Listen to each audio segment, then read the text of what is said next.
udah banyak yang lirik untuk mendirikan ekstrakurikuler e-sport. Jadi dengan adanya wadah ekstrakurikuler ini, harapan kami program dari Muntun ini juga bermanfaat positif khususnya untuk anak-anak. Ya, kami berterima kasih sebab kita hitungannya kayak disponsoring gitu.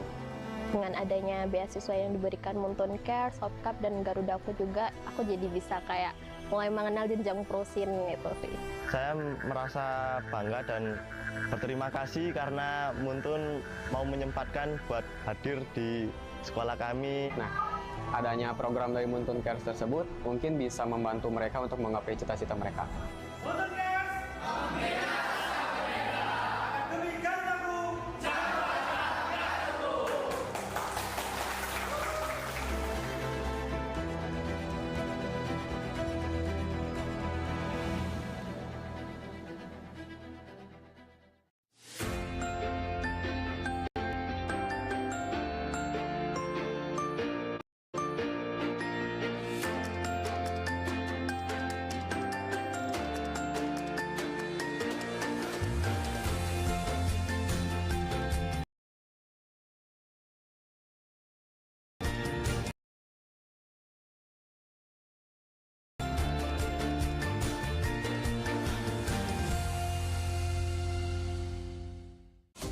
Baru Galaxy A55 5G. Game lancar, win streak terus-terusan. Bisa tahan 2 harian. Feel awesome everyday. Pakai aplikasi GoPay, dompet andalan gamers. Banyak damage-nya! Ada cashback hingga 20.000 buat upgrade skin baru.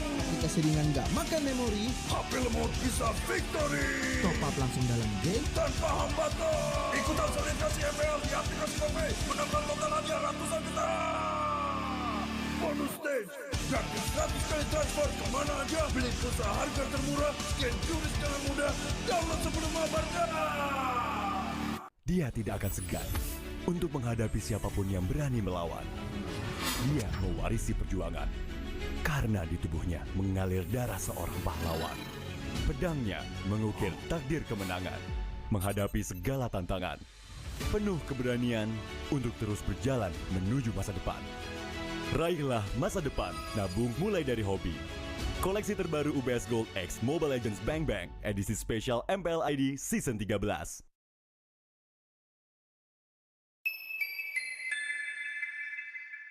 Kita adalah pejuang yang melangkah dengan penuh keyakinan, menghadapi dunia tanpa keraguan, karena hidup adalah arena pertarungan. Kita adalah pejuang yang tak akan gentar oleh segala tantangan, menghadapi lawan tanpa ketakutan, karena kita terlahir untuk meraih kemenangan. Raihlah kemenangan dengan koleksi terbaru UBS Gold X Mobile Legends Bang Bang, edisi spesial MPL ID Season 13.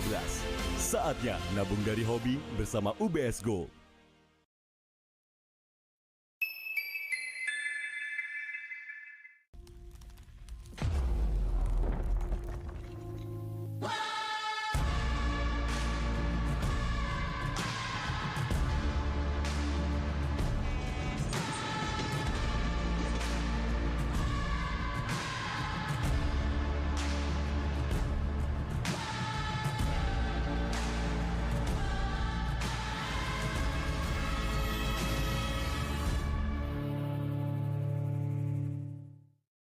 Top-up mudah di dunia games. Pilih game, masukkan game ID. Pilih Diamond, masukkan kode promo, dan pilih metode pembayaran. Masukkan kode OTP. Selamat, kamu dapat tambahan kuota. Upgrade gameplaymu sekarang. Game Smash andalanku bikin mainku semakin hebat tuh. Coba apa aja win streak di tanganmu. Cuma Game Smash makin no debat. Beli paketnya dan aktifkan boosternya sekarang. Baru Galaxy A55 5G. Game lancar, win streak terus-terusan. Bisa tahan 2 harian. Feel awesome everyday. Character select. HoYoLAB.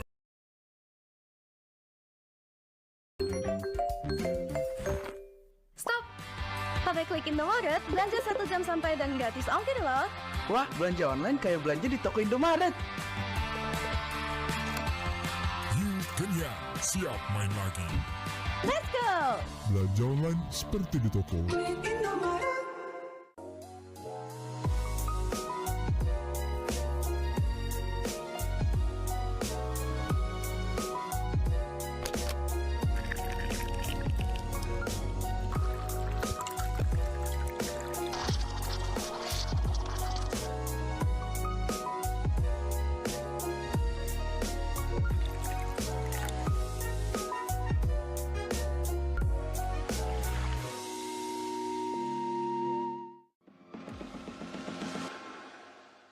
It's only you who rocks my world. Wow.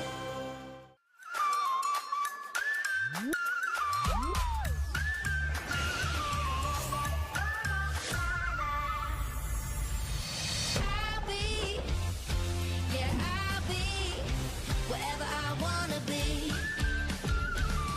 Wherever I want. Yeah, I'll be wherever I wanna be. Wherever I want.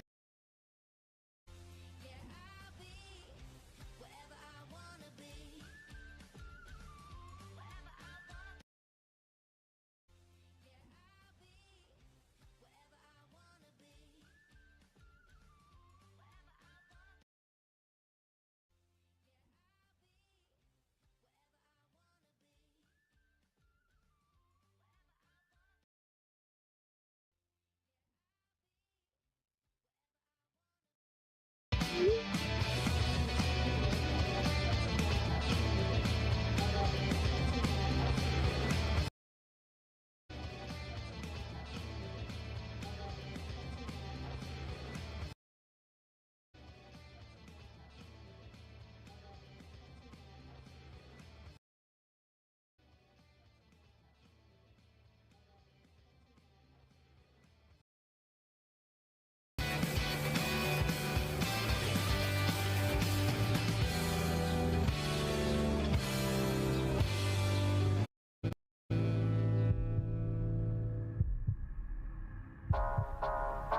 Watashi wa tsuyoku naru nga.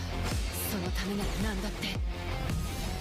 自分の良心に従って人を助ける。オーラってやつは隠してもにじみ出るもんだからな。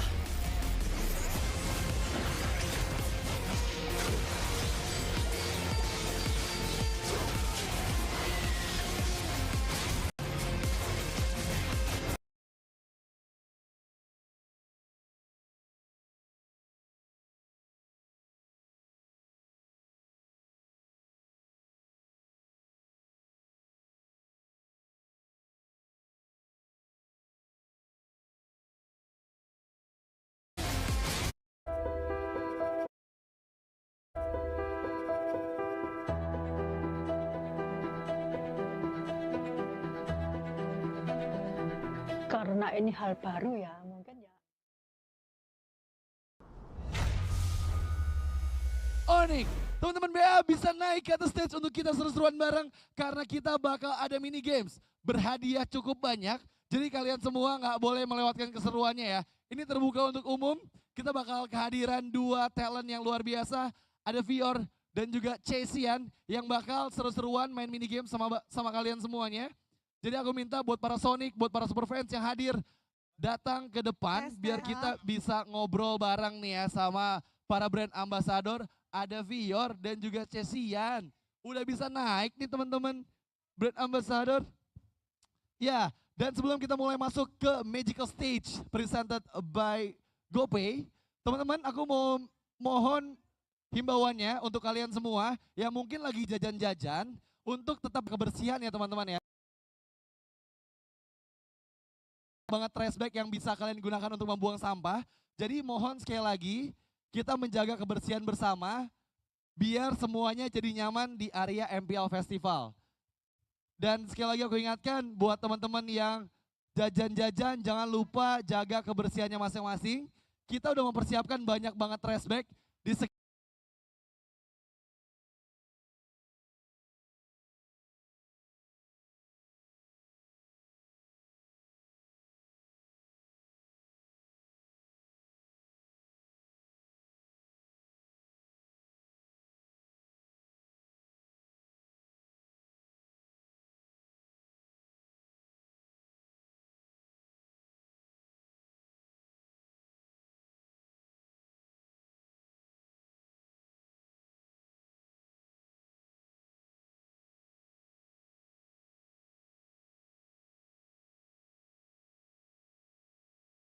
kebersihannya masing-masing ini.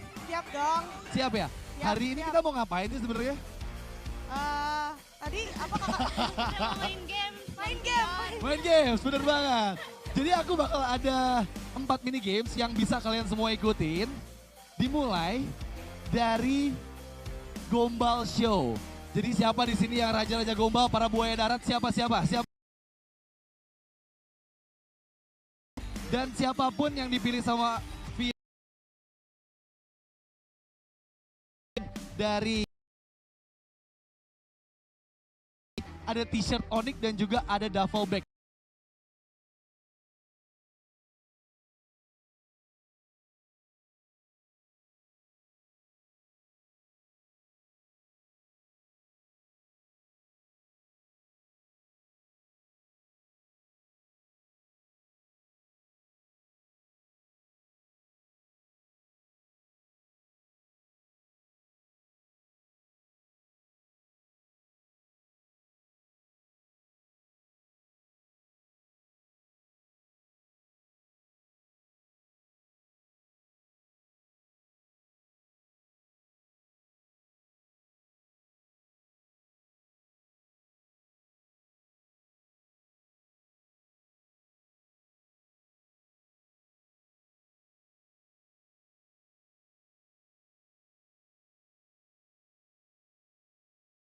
Ada GoPay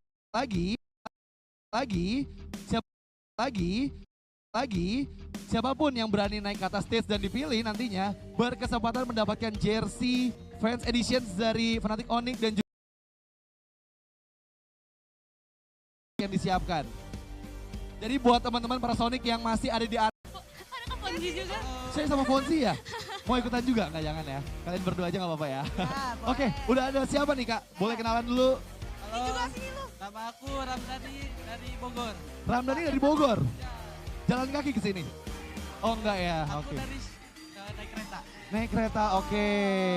Ramdhani satu peserta yang beruntung. Satu lagi kita masih menunggu nih. Ya yang ini nih yang topi putih. Yang pakai topi, oke. Yang pakai topi kacamata ini bakal segera naik juga ya.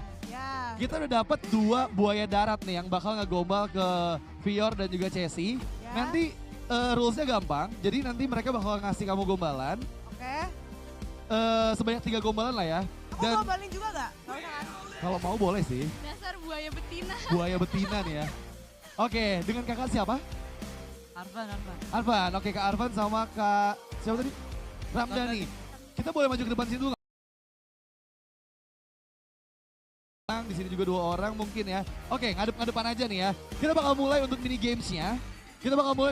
Jadi silakan untuk para buaya darat kita memberikan gombalan terbaiknya untuk talent dari Fnatic Onic. Dipersilakan. Untuk Kapior. Kapior, kita ini gak seumuran. Cakep. Tapi boleh gak Ki kita seumur hidup sama kamu? Woi, kelas ya. Ini buat. Tapi boleh gak Ki kita seumur hidup sama kamu? Woi.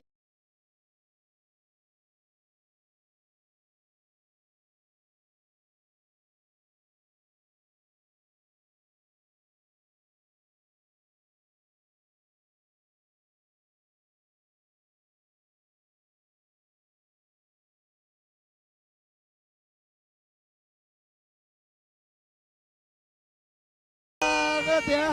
Sonic ini bro. Wow. Luar biasa ya para dari Onic yang udah gemoy. Oke, kita lanjutin lagi nih ya. Kita bakal lanjutkan lagi untuk gombalan kedua. Silakan. Tahu gak sih Kak, hari ini aku capek banget. Kenapa tuh? Karena selalu ngangenin kamu. Woi, berat. Selalu ngangenin kamu ya. Oke, kita pindah lagi nih. Gombalan kedua. Kamu tahu gak kenapa orang Peter minumnya tak angin? Kenapa?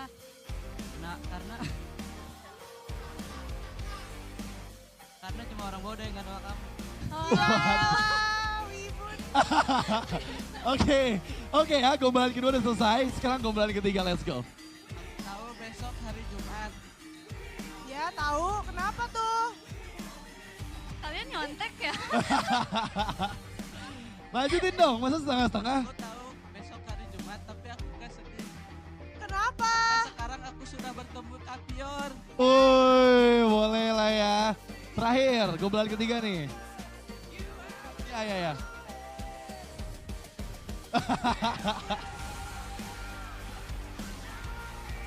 Aku rela ikut lomba dunia, asalkan kamu jadi garis biru. Gak bisa.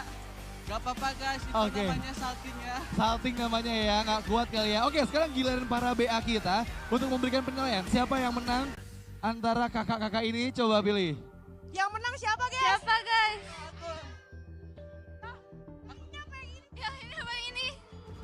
Yang menang siapa guys? Baju hitam atau abu-abu? Aku. Suruh ini Bang Bior, suruh tepuk tangan Ketik yang satu paling untuk kenceng yang menang. Oke. Untuk baju hitam tepuk tangannya mana? Baju abu-abu. Oke, berarti kita udah tahu pemenangnya ya. Dan pemenangnya kepada baju hitam.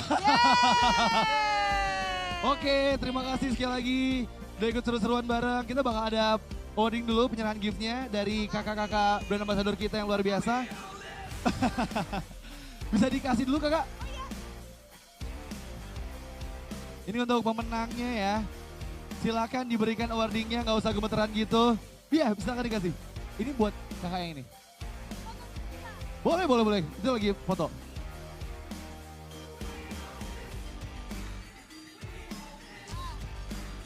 Oke, terima kasih. Ini untuk satu lagi juara 2 kita mendapatkan t-shirt dari Onic Supply dan juga GoPay. Sudah, terima kasih. Wow, seru ya, baru Gombal Show aja mini games pertama kita. Seseru itu. Oke, kita lanjut untuk di mini games yang kedua. Lagi-lagi nih Kavior, KCC, aku butuh bantuan untuk milih 2 orang lagi yang akan bermain tebak bibir bersama kakak. Tebak bibir. Jadi nanti bakal pakai headphone dan kalian harus bisa nebak apa yang diucapkan sama mereka. Oh, kita harus bisa nebak mereka ngomong apa gitu ya. Betul. Oke, yang mau siapa nih? Yang mau, ayo maju sini, maju. Nah. Waduh, loncat tuh dari situ. Ya boleh sini. Oke, langsung dapat nih ya. Yang baju pink jangan katanya. Kenapa emangnya? Gak apa-apa lah ya. Oke, aku bakal jelasin dulu aturannya gimana. Jadi nanti kakak-kakak BA kita ini bakal pakai headphone dikasih gangguan juga, mereka biar nggak bisa ngedenger apa yang diucapin sama para peserta kita. Dan para peserta kita harus bisa ngucapin sebanyak-banyaknya kata yang ditebak sama para brand ambassador kita. Oke? Oke. Sebanyak-banyaknya selama 30 detik ya. Oke, jadi aku bakal persiapkan dulu untuk propertinya. Silakan diambil mic-nya untuk kakak-kakak. Udah ada mic-nya, satu lagi silakan. Nah, ini handphone-nya juga disiapin. Kita bakal bergantian ya, dimulai mungkin dari Kak Vior dulu ya. Teman-teman bisa ke tengah dulu. Mungkin kenalan dulu kayak dengan Kak siapa? Perkenalkan nama saya Robi, Kak. Robi sama siapa? Teddy. Robi sama Teddy, oke. Kita bakal mulai dari timnya Kak Vior dulu nih ya, sama Teddy ya berarti ya.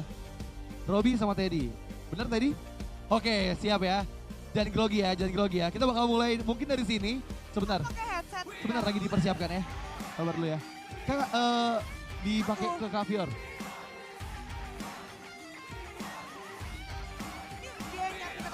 Iya, nanti aku yang ngasih kata-kata ke dia.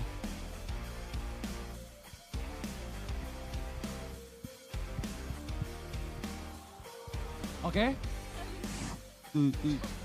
Udah, siap? Bisa ke setengah stage sini, Kak Vior juga nggak kedengeran ya? Oke, siap ya. Kamu bakal nyebutin kata-kata ini dan berusaha biar bisa ditebak sama Vior, oke? Ngerti tadi? Siap ya? Produser siap, kita bakal mulai 30. Emang iya? Bentar, kamu nggak pakai mic berarti, jangan pakai mic. Kayaknya nggak perlu pakai mic deh yang ini, soalnya kedengeran ya. Bentar, kakak kayaknya nggak perlu pakai mic deh. Oke, aku pegang mic-nya ya. Oke, siap produser 30 detik sekarang. Oke, kita bakal mulai ya. 30 detik dimulai dari sekarang.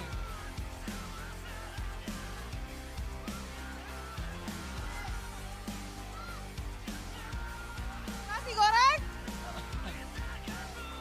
Petai goreng. Bertiga. Beatrix.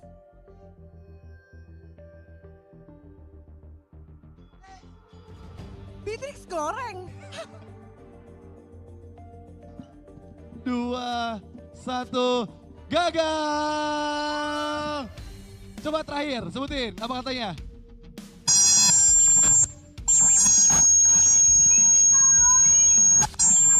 Mythical Glory. Oke, benar 1 poin ya berarti ya. Oke, 1 poin ya. Jangan curang, jangan dikecilin.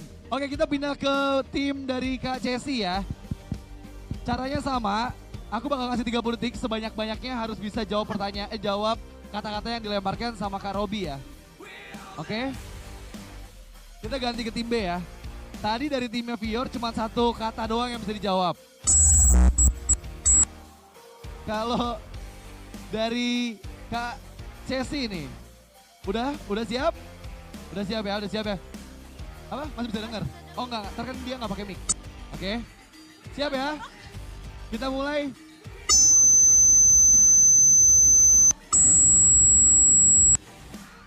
Tiga 30 detik dari sekarang untuk tim Cesian.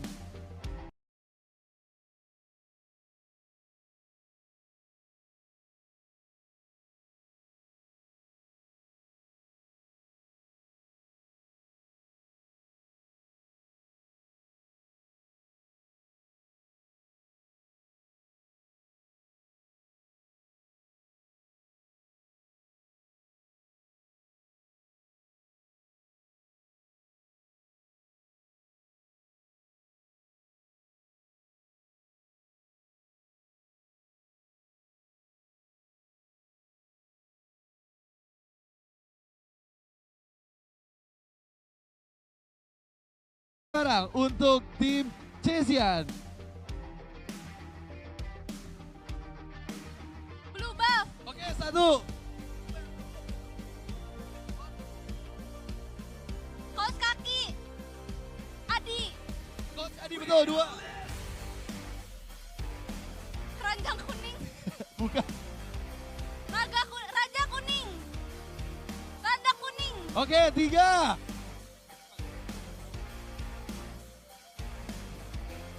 Immortality. Oke, 4. Wow. Bobby. Mobil Johnson. Oke, sudah habis. 4 poin. Mana tepuk tangan buat Robi?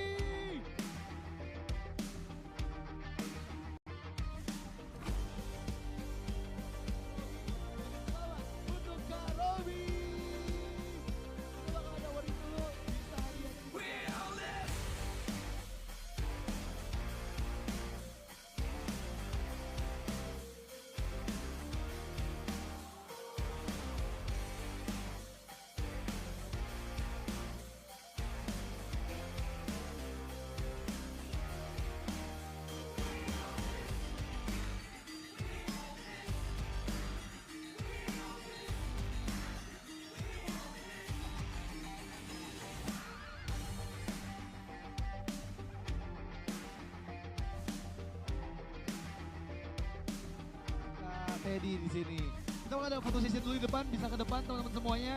Penyerahan untuk lamanya bisa ke depan juga. Kak Teddy ke depan dulu ya, ke depan. Ulang. Foto, pegang dulu ya. Kita foto sesi dulu ya. So inilah dia untuk pemenang dan juga peringkat kedua ya. Dan sekali lagi terima kasih. Kenapa tuh, Kavior? Kenapa? Oh enggak apa-apa. Tadi Oke, silakan kembali ke bawah kakak. Lewat samping ada tangga sih sebenarnya, nggak apa-apa lah kalau mau loncat juga boleh deh. Oke, ini kan baru game kedua ya. Ya, satu game lagi ya.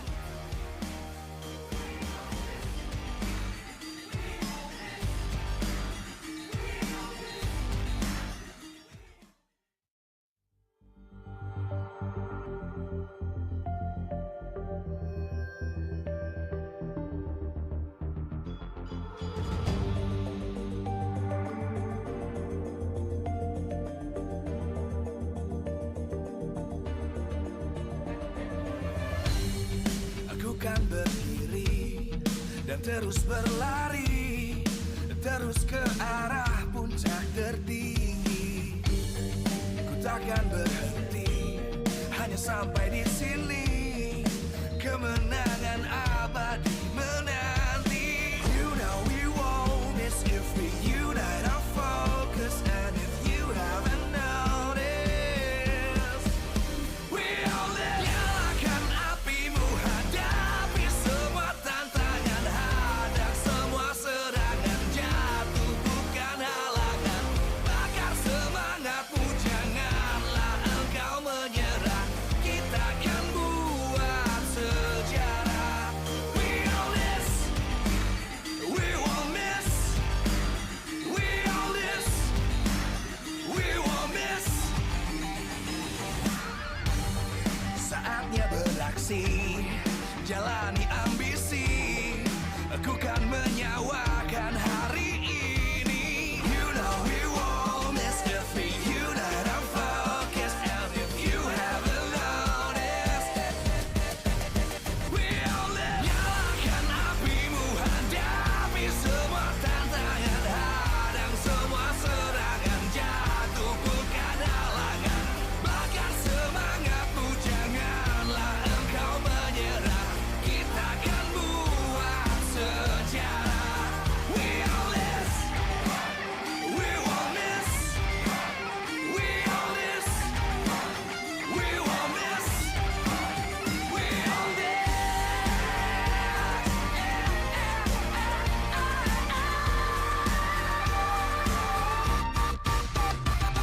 Nyalakan apimu, hadapi semua tantangan, hadang semua serangan, jatuh bukan halangan. Bakar semangatmu, janganlah engkau menyerah. Kita akan buat sejarah. We all this.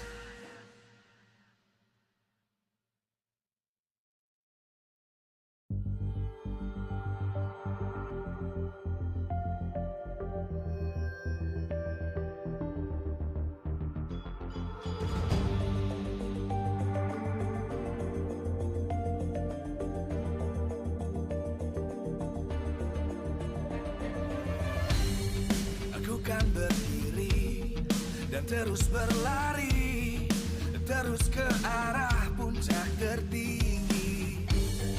Ku takkan berhenti, hanya sampai di sini. Kemenangan abadi menanti. You know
Jakarta International Velodrome. MPL Season 13 is powered by Moonton.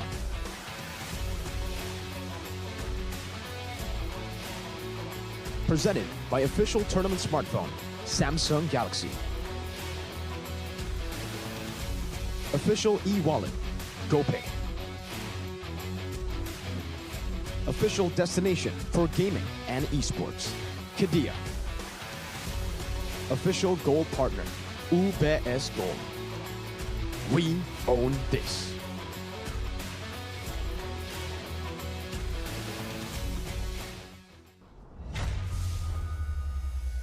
Hadir, inilah dia, tim Fnatic Onic. Rematch Grand Final MPL ID Season 12 akan terjadi di mana sang Raja Langit Fnatic Onic akan ditantang oleh The King Slayer, Geek. Sempat tertatih, namun kita melihat bahwa performa mereka di regular season menjawab semua kekhawatiran yang ada. Inilah dia, kedatangan dari para player dengan rekor hanya 1 kali kalah dari season 4. Fnatic Onic di atas kertas yakni dapat melanjutkan dominasi atas sang penantang. Namun Raja Langit tetap harus berhati-hati karena sang lawan menjadi The King Slayer bukan tanpa alasan. Dan inilah penantang dari sang Raja Langit, The King Slayer Geek Fam. Membawa semangat baru setelah mengalahkan sang Raja segala raja. Sang Raja Langit akan menjadi target baru untuk kembali diburu. Memang sejarah tidak berpihak pada mereka, namun semangat mereka tidak akan pernah padam. Karena Geek Fam Unity selalu ada untuk mereka. Sejak hadirnya Beloyski, Geek yang sejak season 4 tidak pernah lolos playoff, sekarang 3 season menjadi langganan playoff.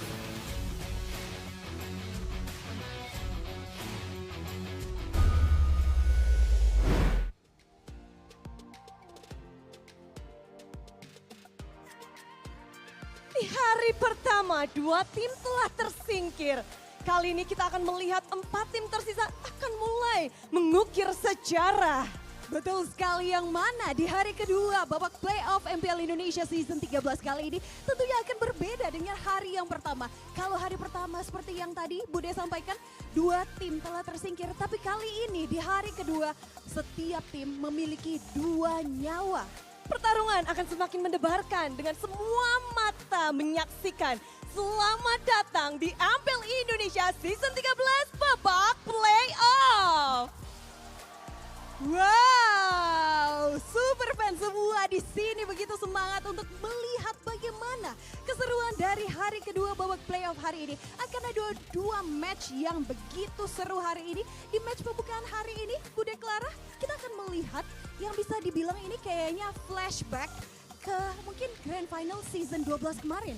Iya, tentu saja menarik karena 2 tim ini sedang kita lihat betapa performanya kuat-kuatnya.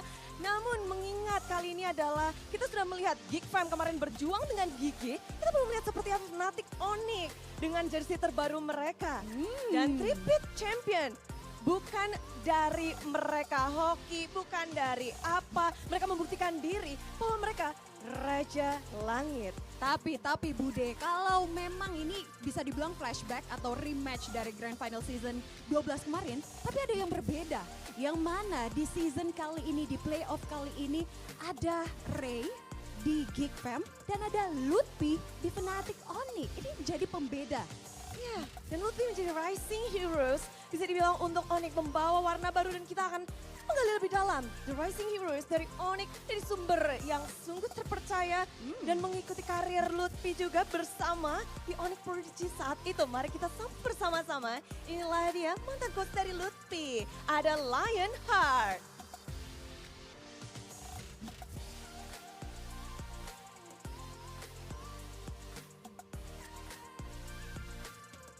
Wow, halo Coach Lionheart, apa kabar? Ada nyala, halo Coach. Di mana aja boleh, di tengah-tengah aja, Biar kelihatan ya. Apa kabar Coach? Baik. Agak pilek. Semangat sih, ngeliat MPL keren banget sekarang, seru banget. Gimana season 13 ngelihatnya?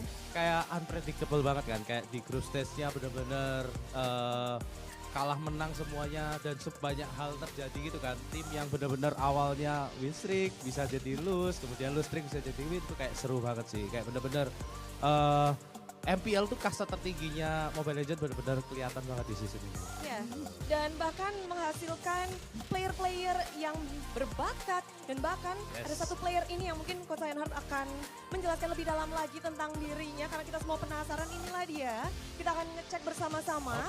Dari poster kita akan melihat langsung saja seorang Lutfi yang menjadi Rising Heroes.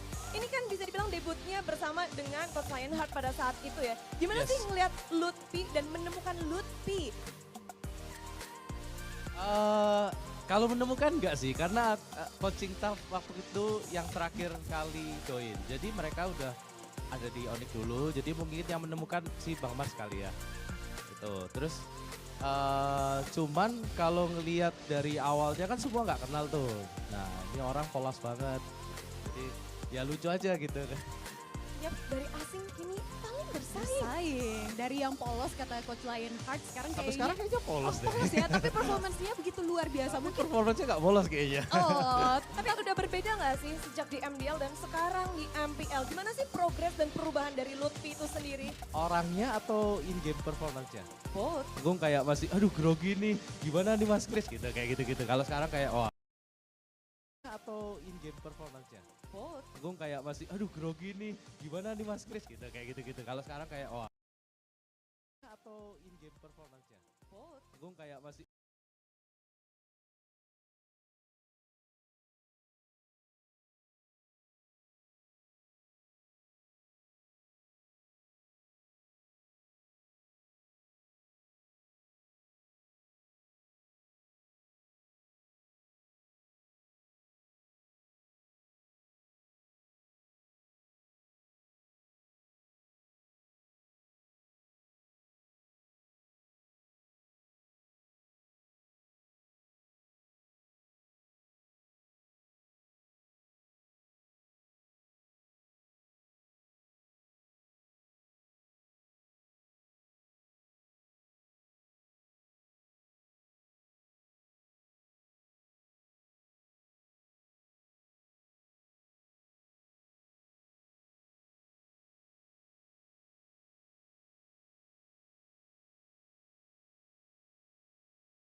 percaya banget sama Lutfi dan benar-benar bergantung sama dia. Termasuk aku coachnya, kayak lucu aja gitu. Kadang-kadang di in-game dan di out-game-nya dia dan di MPL menurutku dia memberikan warna baru karena mungkin Boots udah, Onic udah terkenal dengan Boots ya. Sedangkan diganti dengan Lutfi itu memberikan pool hero yang lebih luas. Karena Lutfi pool hero-nya luas banget, yang aku bilang gameplay-nya banyak. wow, ini luar biasa sekali ya. Tapi mungkin yang terakhir sebelum kita melihat bagaimana match pembukaan pada hari ini, Coach Lionheart ada pesan-pesan untuk Lutfi sebelum dia bertanding di Land of Dawn?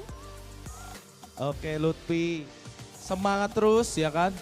Ini season 13, season pertamamu bisa jadi kamu langsung juara ya kan. Nah, kalau misalnya pesanku itu tetap humble kayak tadi aku bilang. Seperti pertama ketemu, mau kamu juara dunia 10 kali juga tetaplah menjadi Lutfi yang dulu. Tuh, karena yang membawa kamu ke MPL juga kamu yang dulu. Gitu sih. Predict score?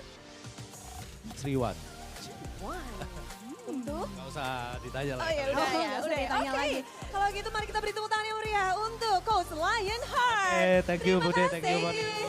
Enjoy the show, karena ini memang kali perdana semua orang bertanya-tanya seperti apa performa Lutfi di panggung playoff bersama dengan Fnatic Onic. Betul sekali, dan tadi kita melihat ya, ada mendengarkan fun fact-nya. Ternyata memang Lutfi ini dari awal MDL sudah diprediksi nih bakalan bisa menuju panggung MPL. Kemudian polosnya itu ternyata walaupun polos, kalau kelihatannya polos, tapi di Land of Dawn nggak polos ya, tapi bersaing begitu keras. Benar, tentunya semuanya juga menantikan seperti apa performa yang diberikan oleh kedua tim ini mengingat historinya.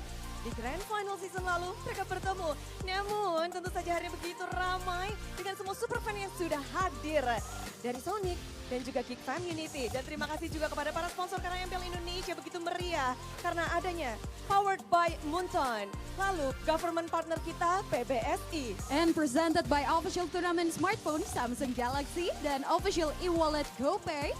Official destination for gaming and esports Kidia.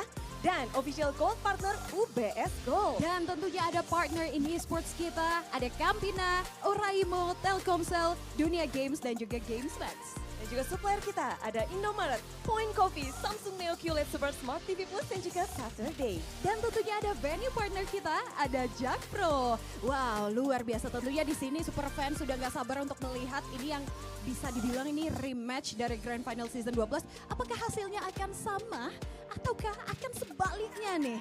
Ya, semuanya bertanya-tanya dengan Geek Fam yang mereka udah panas duluan seharusnya di hari pertama kemarin mereka menang dengan percaya diri. Walaupun dengan skor yang cukup mendebarkan membuat kita semua berdebar. Tapi tentunya Onic juga mungkin mereka kemarin tidak bermain tapi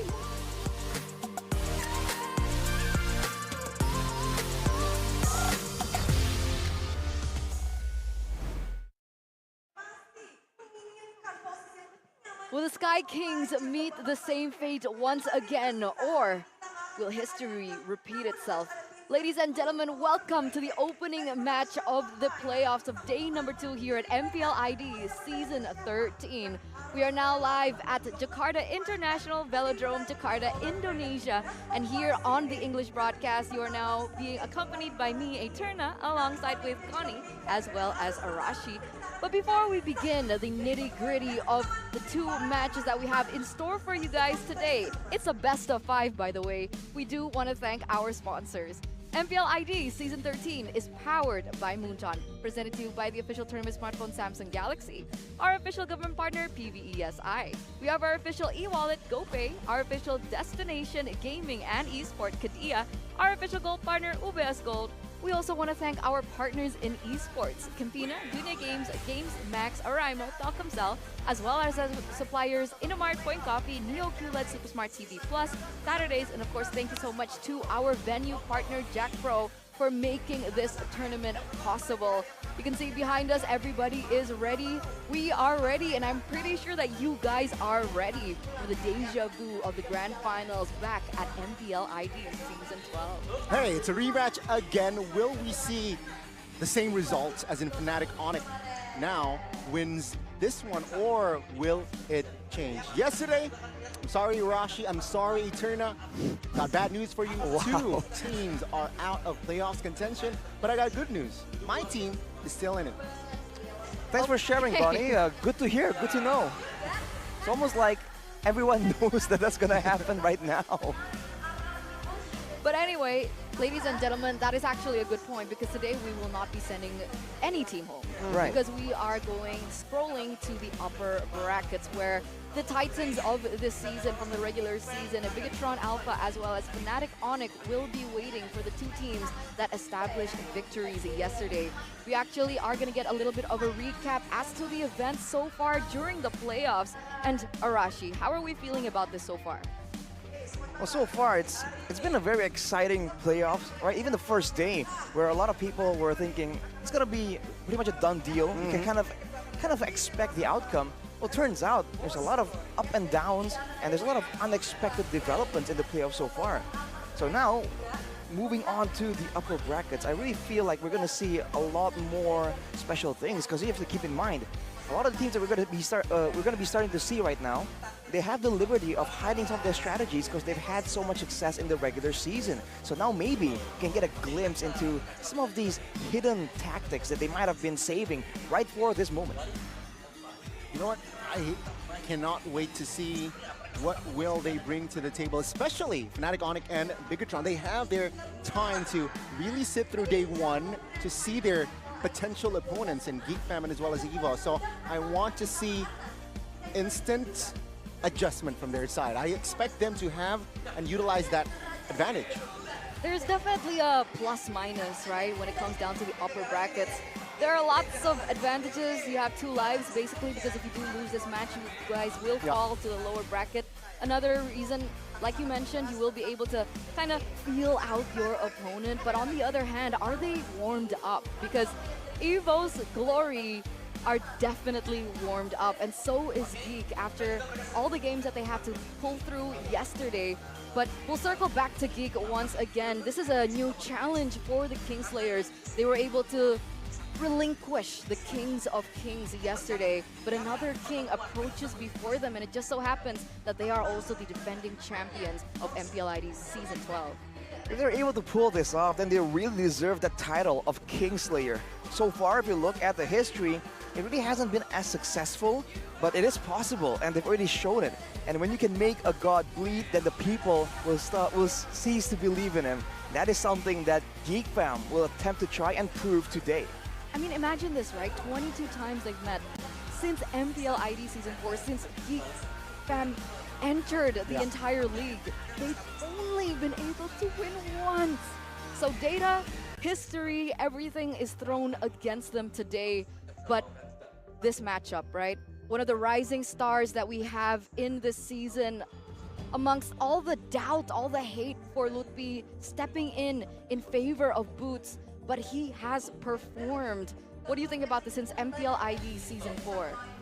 I feel like Lutfi has really shown that he has grown, right? He's always been a more aggressive option, but we thought it's a bit more one-dimensional. But now he's showing again with the right kind of composition, with the right kind of strategy, he can find other ways rather than just being aggressive to really have an impact. But on the other side, against Luke right here, if you look at the stats, it's actually quite impressive that Lutfi is able to match up to Luke, because for at least 1 or 2 seasons now, we've been talking a lot about Luke, especially when he does get his hands on the signature heroes.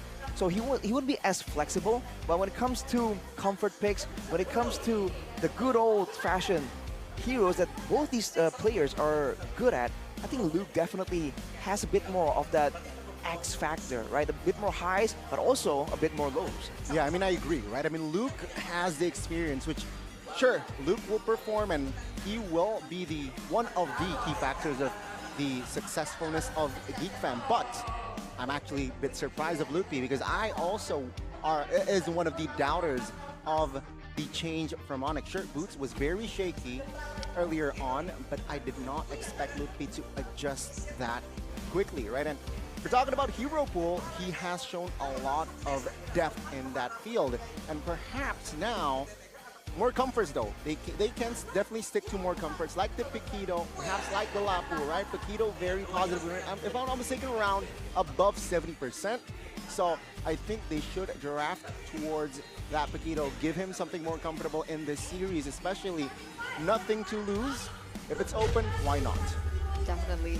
We'll see exactly what they have brewing for us today, because this is our throne defenders, our defending champions, Fnatic Onic, going head-to-head against the Kingslayers themselves, holding up that banner with Luke, Ray, Avoid, Voloisky, as well as Chidera.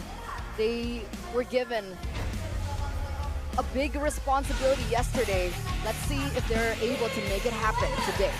Well, they took down the Kings of Kings yesterday, and they have set their eyes on another kingdom. With their general, Voloisky, it seems like anything is possible. Ladies and gentlemen, let's welcome both Geek Fam and Onic. This time, that their kingdom is under attack and they have donned their new armor with a new name. Will they be able to defend their throne? It's both Fnatic Onic and Geek Fam. deja vu, ladies and gentlemen.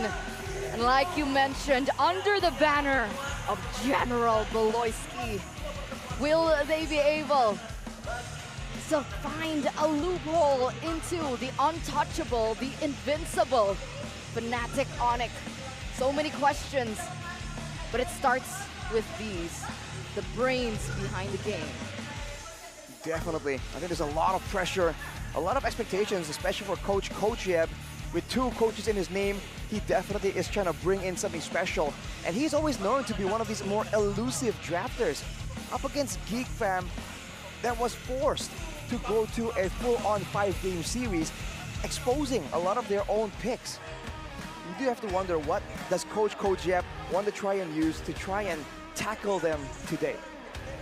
And I think that kind of caught everyone off guard, right? The fact that Geek was forced into game number 5. I don't think anyone expected that. And the question is, as well, what's up with Geek? Are they under pressure at the moment?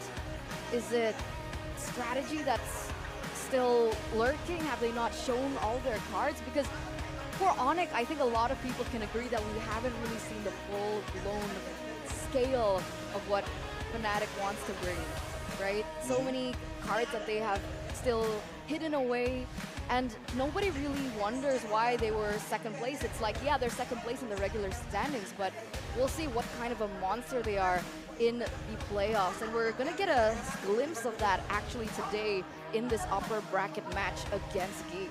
But this is the most pick and ban heroes, and maybe we'll get a glimpse as well as to what they commonly like to go for. Is this what we're gonna be expecting today?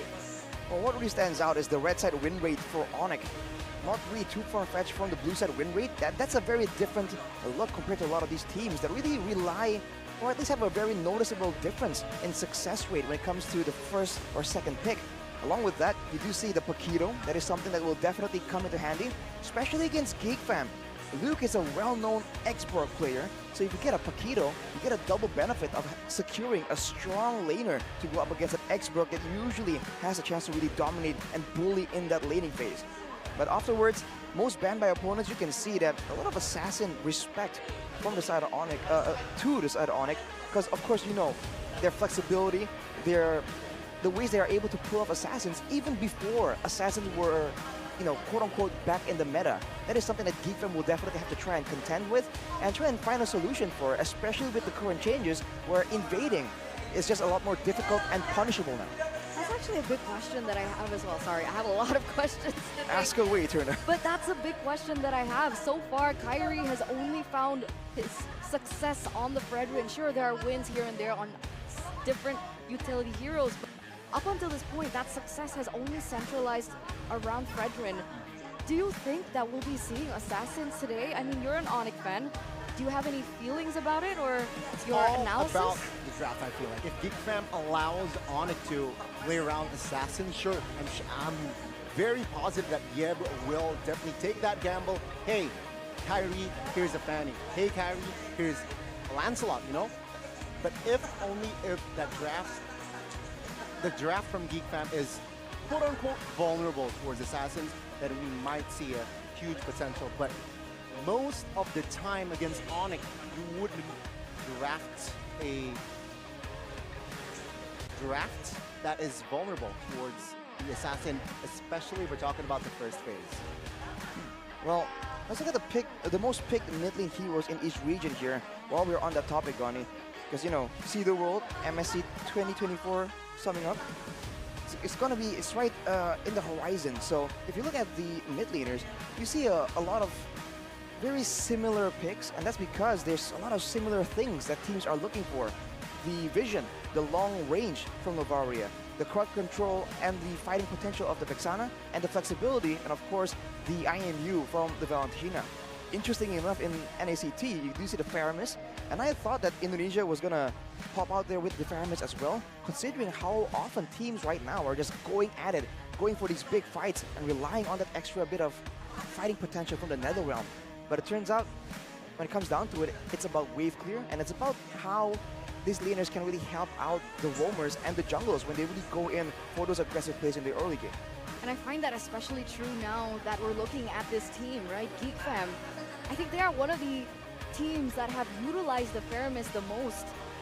Faramis, a boy, you'd think of it as a very synonymous combination, and we've seen that come through so much. Even in the stats beforehand, when we saw the most pick and bans by opponent, we saw that the Faramis was actually one of the most bans by the opponents toward that the Valentina is up there. Also shows that it's still a Faramis-Valentina combination trade that's going on, and that could also be one of the reasons why, other than the IMU, that the Valentina is so popular in this region. But we have seen a change in the playoffs, ladies and gentlemen. We have seen another mid laner become so prio, the Luo Yi. Right? The Luo Yi has found so much success yesterday. We saw that that was one of the main reasons as to why Liquid had to say goodbye to their playoff contention. They left it open 3 times and they were banished. They were dismissed by EVOS so easily because of the Luo Yi, the global presence, the global pressure that the Luo Yi has, especially when it comes down to the final moments and the Lord fights. Do you think we'll be seeing the Luo Yi today in this matchup? I feel like for both teams, this is a bit of a difference because in day one, there's a lot of teams that have a reputation for being a bit more straightforward, a bit more bull rush heavy technically. But now against with Onic and Geek Fam in the picture, these are both teams that have shown amazing macro game, amazing rotations as well. So I feel like both of them will be very comfortable dealing with that kind of global presence. But after 1 or 2 games, if it does prove to be a threat, I feel like it's no surprise to see it banned away or respected, right? Because it is a very impactful option right now for a lot of teams, especially on the pro level where the coordination is just so much more compared to the, you know, I guess the rank C. I mean, let's not get it wrong, right? Luo Yi is a prio hero, but it's not as popular because it's mostly banned out in that first phase. So if we're talking about priority, it's still such a high priority because it has damage-based damage early game. As we all know, especially you've added more items on towards this hero. Mid-game, late-game, wave clear, not too shabby. And I believe maybe in this match we can see a couple of Luo Yis come out of maybe game 1 or game 2. We'll answer that question very soon there, Gani, as we're now entering the drafting phase of game number 1 in this best of 5. Presented to you by the official tournament smartphone Samsung Galaxy A55, A35, 5G. But there it is, right? Faramis instantly banned out by Fnatic Onic. That respect towards Geek Fam is definitely still there. But other than that, we do see the respect to General Boloisky himself with the Helpkurt and the Florian taken away. Meanwhile, for Geek, Akai, Harith, as well as the Ling. And there it is, the Luo Yi pops up into the Land of Dawn with Fnatic Onic occupying that chip in the first phase. We have seen this trend for a while here in the regular season. The Luo Yi match with the chip. I'm surprised to see that the Akai out of nowhere was banned off so early from Geek, but maybe that is a particular strategy they want to make sure they have at their disposal. Now for Onic though, the chip with a 2-way global play on the shortcut, with also the Spear of Destruction from the Moskov. They have a lot more macro ways to play around with this game, so I think Geek, knowing that, we're going to try and get some way to really catch Onic mid-rotation. And even with the Baxia now, they're going to be moving around the map so fast unless Geek can put an end to it by threatening a pickoff of some sort. Yeah, it's very clear that Onic, there are 3 heroes here picked up the first phase, very fast rotations, right? With the teleportation from Chip and Moskov and as well as Bakshia's Youth Shield Unity, expect them to just roam around freely across the map. But then again, with Luo Yi, will it be able to just deny that away?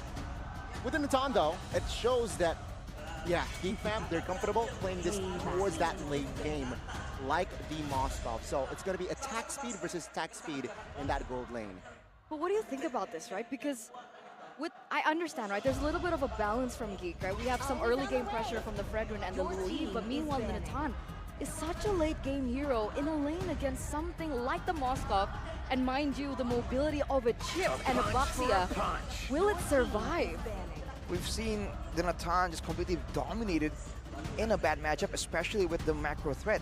And to make things worse for Geek Fam right here, Onic hasn't really shown their mid lane threat. You see a Farsa ban away by Geek Fam, worried about the zoning potential. You know, 2 bolts from the Feather Airstrike can very easily zone away the short range mages like the Luoyi and also the marksmen like the Natan. So banning that away is an option, but this is the problem when you go up against Onic, man. You don't know what Sans is really cooking up right there. Is he going to be a long-distance artillery? Or is he going to bring back some kind of aggressive, burst-heavy mid laner, like assassin-like, like a Kadira? Or maybe the Gushin for, you know, for all times. Wow, the Gushin. You think, what do you guys think, ladies and gentlemen? Will we see a Gushin today? I mean, anything is possible with Onic, but Ruby gets locked in. That's a power pick for Luke right now.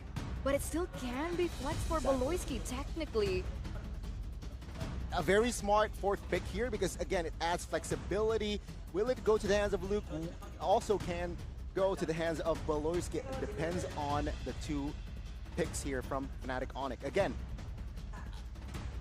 if we're talking about the mages, Sans can rock the Gourd. We have yet to see a Valentina and also the Novaria, but no, it's going to be neither. It's going to be Kadira, which is going to go to the hands of Sans. This is a very, very aggressive composition that Fnatic Onic has brought. They have one more hero, Rashi. Flapu? X-Borg? I feel like X-Borg has value here, but it depends on what they're looking for. Look for the CC, something a bit more mobile, something that can really bring a more of an edge in that team fighting as well. These are good options right here, and this is a dangerous situation. It's a lot of pick-off, but it's also a lot of ways to really stop Geek from rotating. On the back of a chip, this is a very dangerous composition, so whoever is in the front, even though it's a Ruby or Fredrin, they are susceptible just getting completely bursted out. Can you imagine the ganks? Can you imagine the ganks at level 4? Chip and the Kadira? Yeah. A lot of bush control heroes here from side of Onic, which I feel like can be denied with the diversion plays. Also adds that department, right? That bush control somehow. Onic needs to keep checking on the diversion plays, but last pick is going to be the X-Borg. All right. As expected from Luke, for Luke. That's a very valuable pick as well. Against Pickoff, the X-Borg with a free Immortal technically, and if he rushes the Immortal, there are multiple times where they can really buy some time to actually stave off the aggression and save themselves from the pickoff from Onic.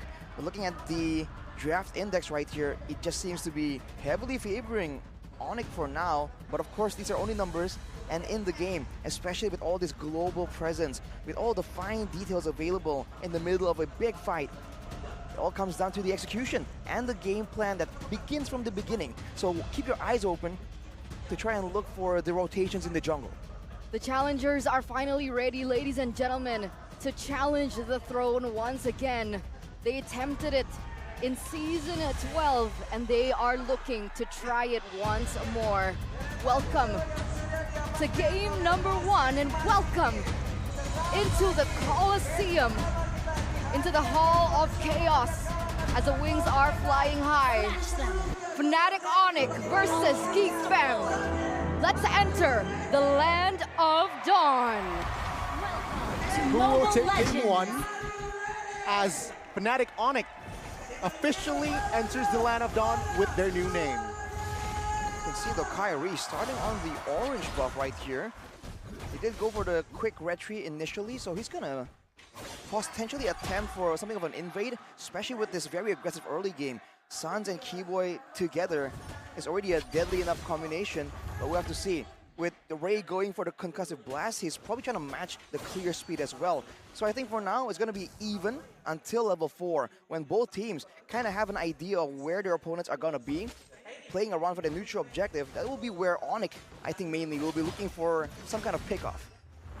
All right, looking at the emblems as well, we can see a lot of pressure, right? A lot of aggression coming in from Sans, but wait a minute. Keyboy jumps in towards Baloyski. He wants Sans here, who is chunked quite low. But now, oh, Baloyski, aggressive flicker with the help of a boy. Will collect first blood, but take a look, Keyboy. He wants revenge and finds it. Both of the mid laners down in the first 2 minutes. Yep, they get traded earlier on, but that is exactly the pressure that you can expect from a Luoyi. Doesn't need level 4 just yet to deal out that damage. Level 2 is already enough, but meanwhile, somebody like Sans would require that level 4 power spike. So the fact that Fnatic Onic could trade that 1v1 earlier on, I would say that's a big win for Onic. It's definitely a win, but keep in mind with a Luoyi, the early game, especially pre-level 4, is going to be very, very strong. It is something that I think Onic failed to recognize. You saw Sans just sitting there with low HP, getting immediately jumped on by Geek Fam. Keep your eyes open on the lanes though, because both teams are trying to clear and trying to make their rotations. CW can join the fight if he wants to, but he'll then open the lane up for Chidera to just farm up a storm. Fnatic Onic, will they be able to contest this one as the Turtle Pit has been controlled? And Kyrie secures it, steals it. Ray will ask for war, but Kyrie secures that kill. Last inside his pop, T-Boy taken down. And Geek Fam, they have responded. But take a look at Sans in the mid. Recalling, putting style, and he survives. A lot of confidence now for Onic in this early stage of the game. The fact that Kyrie was able to get that retribution down as well was a good start for their game at the moment. The talent predictions, however, oh wait a minute, Sans. Beloyski's gonna go for it? Wow. Wow. Oh no. Beloy's there. Crash Force has not been committed, and Beloyski just gets out. Just walks over and takes a bunch of damage from the turret, but on the talent prediction, Pak Pulung on the Indonesian desk has never, for the most part, voted for the majority. He likes that underdog story a bit too much sometimes. We'll have to see though, will he prove us wrong today? Because right now, Onic is doing really, really well, even in this lane right here. The CC X Brook matchup, Lutpi seems to be still quite comfortably not really bullied out of it just yet. I mean, remember, right? This is more of a ticking time bomb for Fnatic Onic, right? The fact that Geek Fam has done a ton, all they need to do is weather their storm a bit, right? They need Chidera to get to his power spike as soon as possible and try to prevent damage from happening, but damage is coming. Oh, shortcut used on towards Beloyski though. Ray in the backside actually taking, oh my god, a lot of damage by Kyrie and taken down. To the front side of the map, it is Lutpi, and as well as the X-Force will find that kill. T-Boy stuck in the 3v1. Sans quite low, needs to back away, and Geek Fam, they will chunk T-Boy to take him down. Oh! The bottom side of the map, Kyrie picks up a kill. Was that a solo kill onto Chidera? It was with CW. Was CW present? Yeah, he was. That's so unfortunate. Whoa. Okay, Beloyski gonna just deter CW, but both teams going aggressive right here. But I can't help but feel like for the side of Onic, they're getting a bit more value because they got Ray twice now. And of course, there's gold involved in these skirmishes, but also the XP. Kyrie 3-0, level 7, already a level ahead, going for the turtle right now. If this goes on, Geek will have to concede most of the neutral objectives. They can go for the fights, but they can't really go for 50-50 contest any longer, and that is a big part of their gameplay. Yep, they haven't been able to get any objectives on the board. Still a perfect turtle now for Fnatic Onic, but it looks like this is the trade, right? Ray going in very aggressively onto the purple buff, actually gets it, by the way. Say goodbye to that purple buff Kyrie, unless he goes in for a counter jungler play, which it looks like he's aiming for, but not just yet.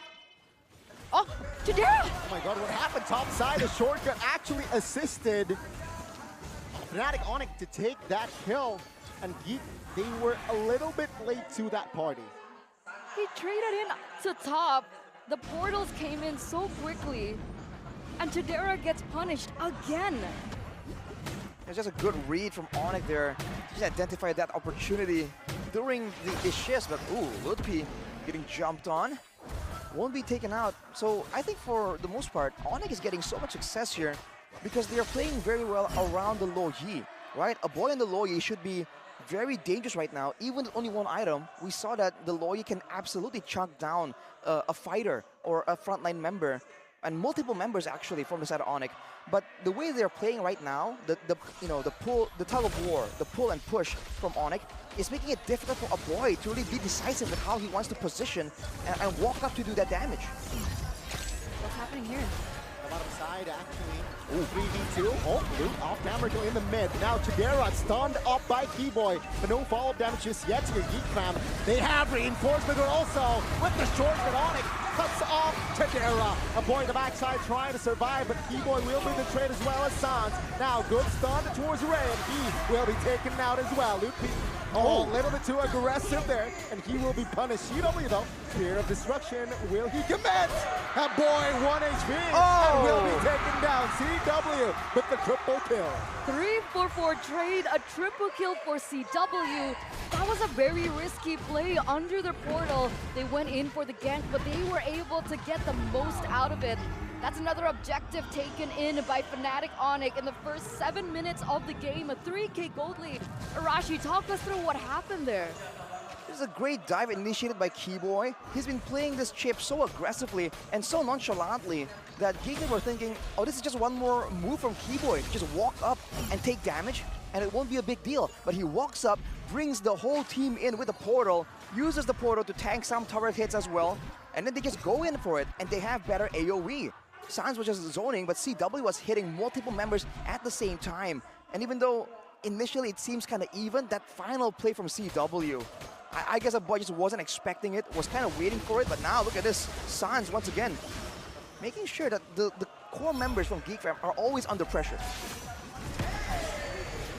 Well, MVP committed there, but it seems like Geek diversion play. 3-man rotating towards the bottom side of the map. Looping, Pots in a no-man's land. Keyboy a little bit late, but he committed onto his shotgun as well. Teammate here is there, but Keyboy will be taken down. Now let's see here, Sans here trying to escape, but the damage will not be enough to take any Geek Fam members down, and the Priestess Wrath also committed, but no members from Onic are down again. Ooh. Hang on a minute, that was a flicker play from Beloyski there. CW already with the preemptive escape from the situation. Now with Luti picking up the Brute Force Breastplate, this means that in a fight, Geek Fam are going to be forced more and more to corral around each other unless they want the backline members or the guys flanking to just be absolutely shredded down by Lutpi on the Chi-Chi. And you can see the damage ramping up for CW already. With Chadera only having 2 items, he's still far from that late game monster that we are expecting. And to make things worse for Geek, their source of physical damage mainly is the X-Borg.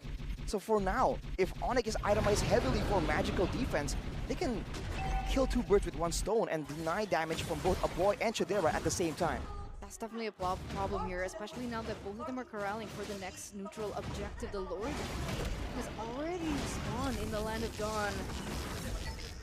The fact that Fnatic Onic are controlling the map so hard, you can see that both Aboy and Chadera are worried even just about clearing the lanes. CW already doing some damage. Do they want to go for it? Forward. Geek Fam with a play to respond now. Take a look at the rock way. Sans though, taking a lot of damage and taken out with the Dread of Ray. Now, take a look at Beloyski, soaking damage as well, but CW will fall first. Now let's see here, without Moskov, Fnatic Onic will lack damage, and it seems like Kyrie will not be able to escape. 4 members taken out from Fnatic Onic. The Kingslayers, they're not going down without a fight. Chadera goes back in. Oh my god, Chadera looking for the kill. As Insanity committed as well. Keyboy, where are you going? Chadera collects the killing spree. That's essentially 5 taken down in a span of just a minute. It's basically a wipeout for Geek Fam. The fact that they were able to really find Sans in the middle of that engagement, take him out, and they were able to find CW when he went in to try and surprise them. It's like Onic have been making all these crazy plays from the beginning. Geek Fam are adjusting, and they were expecting that crazy play. The Spear of Destruction flank coming in from CW. He is still ahead, and by all means, Onic is still at a 1k gold advantage. But in the middle of a big fight, if it's a 5v5 without any macro split, without any pickoff, now with the Loi and the Natan, there's gonna be a lot more damage in the hands of Geek Fam if there's gonna be a big fight like we saw earlier. The defending champions are now starting to feel the heat from the Kingslayers. Diversion play, Luke goes in, but not necessarily to engage in anything just yet. If we take a look at the comparison of the gold laners, we do see that CW is still ahead. He has his core items as well, in addition to the Malefic Roar.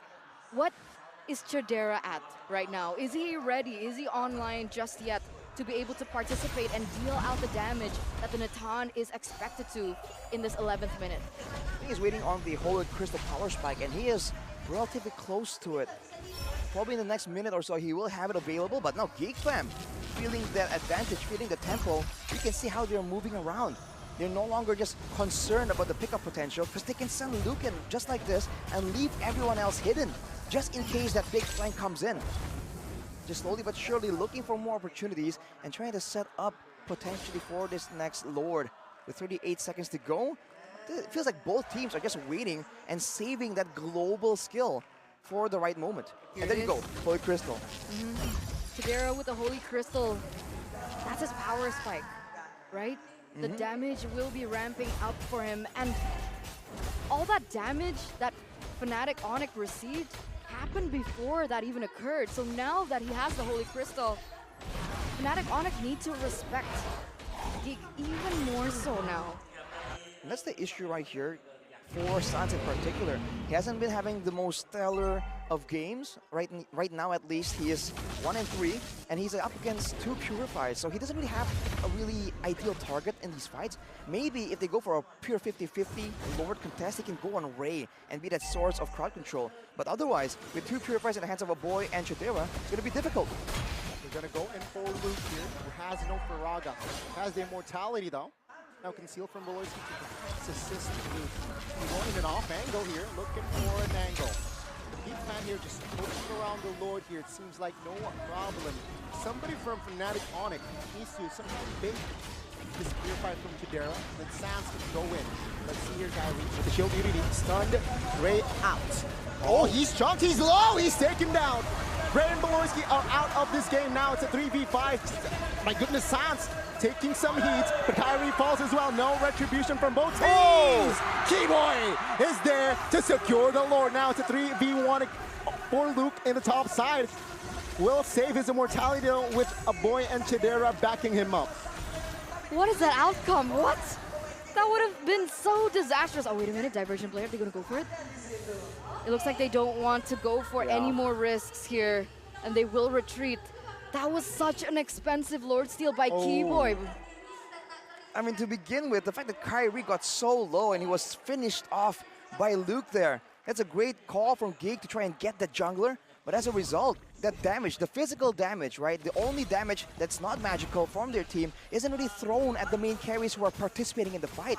So everyone was zoned away, and that's where the CC really comes in, when he can go 1v2 and just get that insane amount of sustain. He's going with the Vengeance as well, so at least against Chidera, that's kind of window heavy, but look at his play though, whoa. Keyboy using the ult a little bit too early.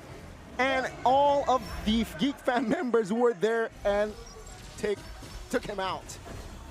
That was so close as well in that mid lane. If CW didn't retreat, that would have been disastrous. That Lord push doesn't eventually end in an inhibitor turret takedown, but they were able to take a few turrets.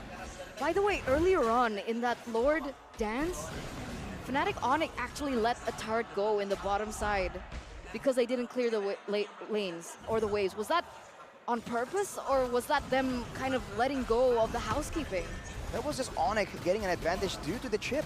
They sent CW down and he can join in with the shortcut or with the Spear of Destruction. So he was able to push a lot further and a lot longer than Chidera can before joining and coming into that fight. And that's the value of the chip. The Loyi can't do that, right? It's not no longer a two-way, it's not a two-way street as well with that portal. Now with the gold advantage, just shrinking though, still 1,500 gold lead for CW, but Chidera is one item away from that full power spike, and he's already doing an insane amount of damage. Now, I don't think Onic can really stand in front and tank that damage. They have to try and find ways to zone him away, to threaten him away before they go and execute for that big fight. Sans, though, was able to get several kills in those fights.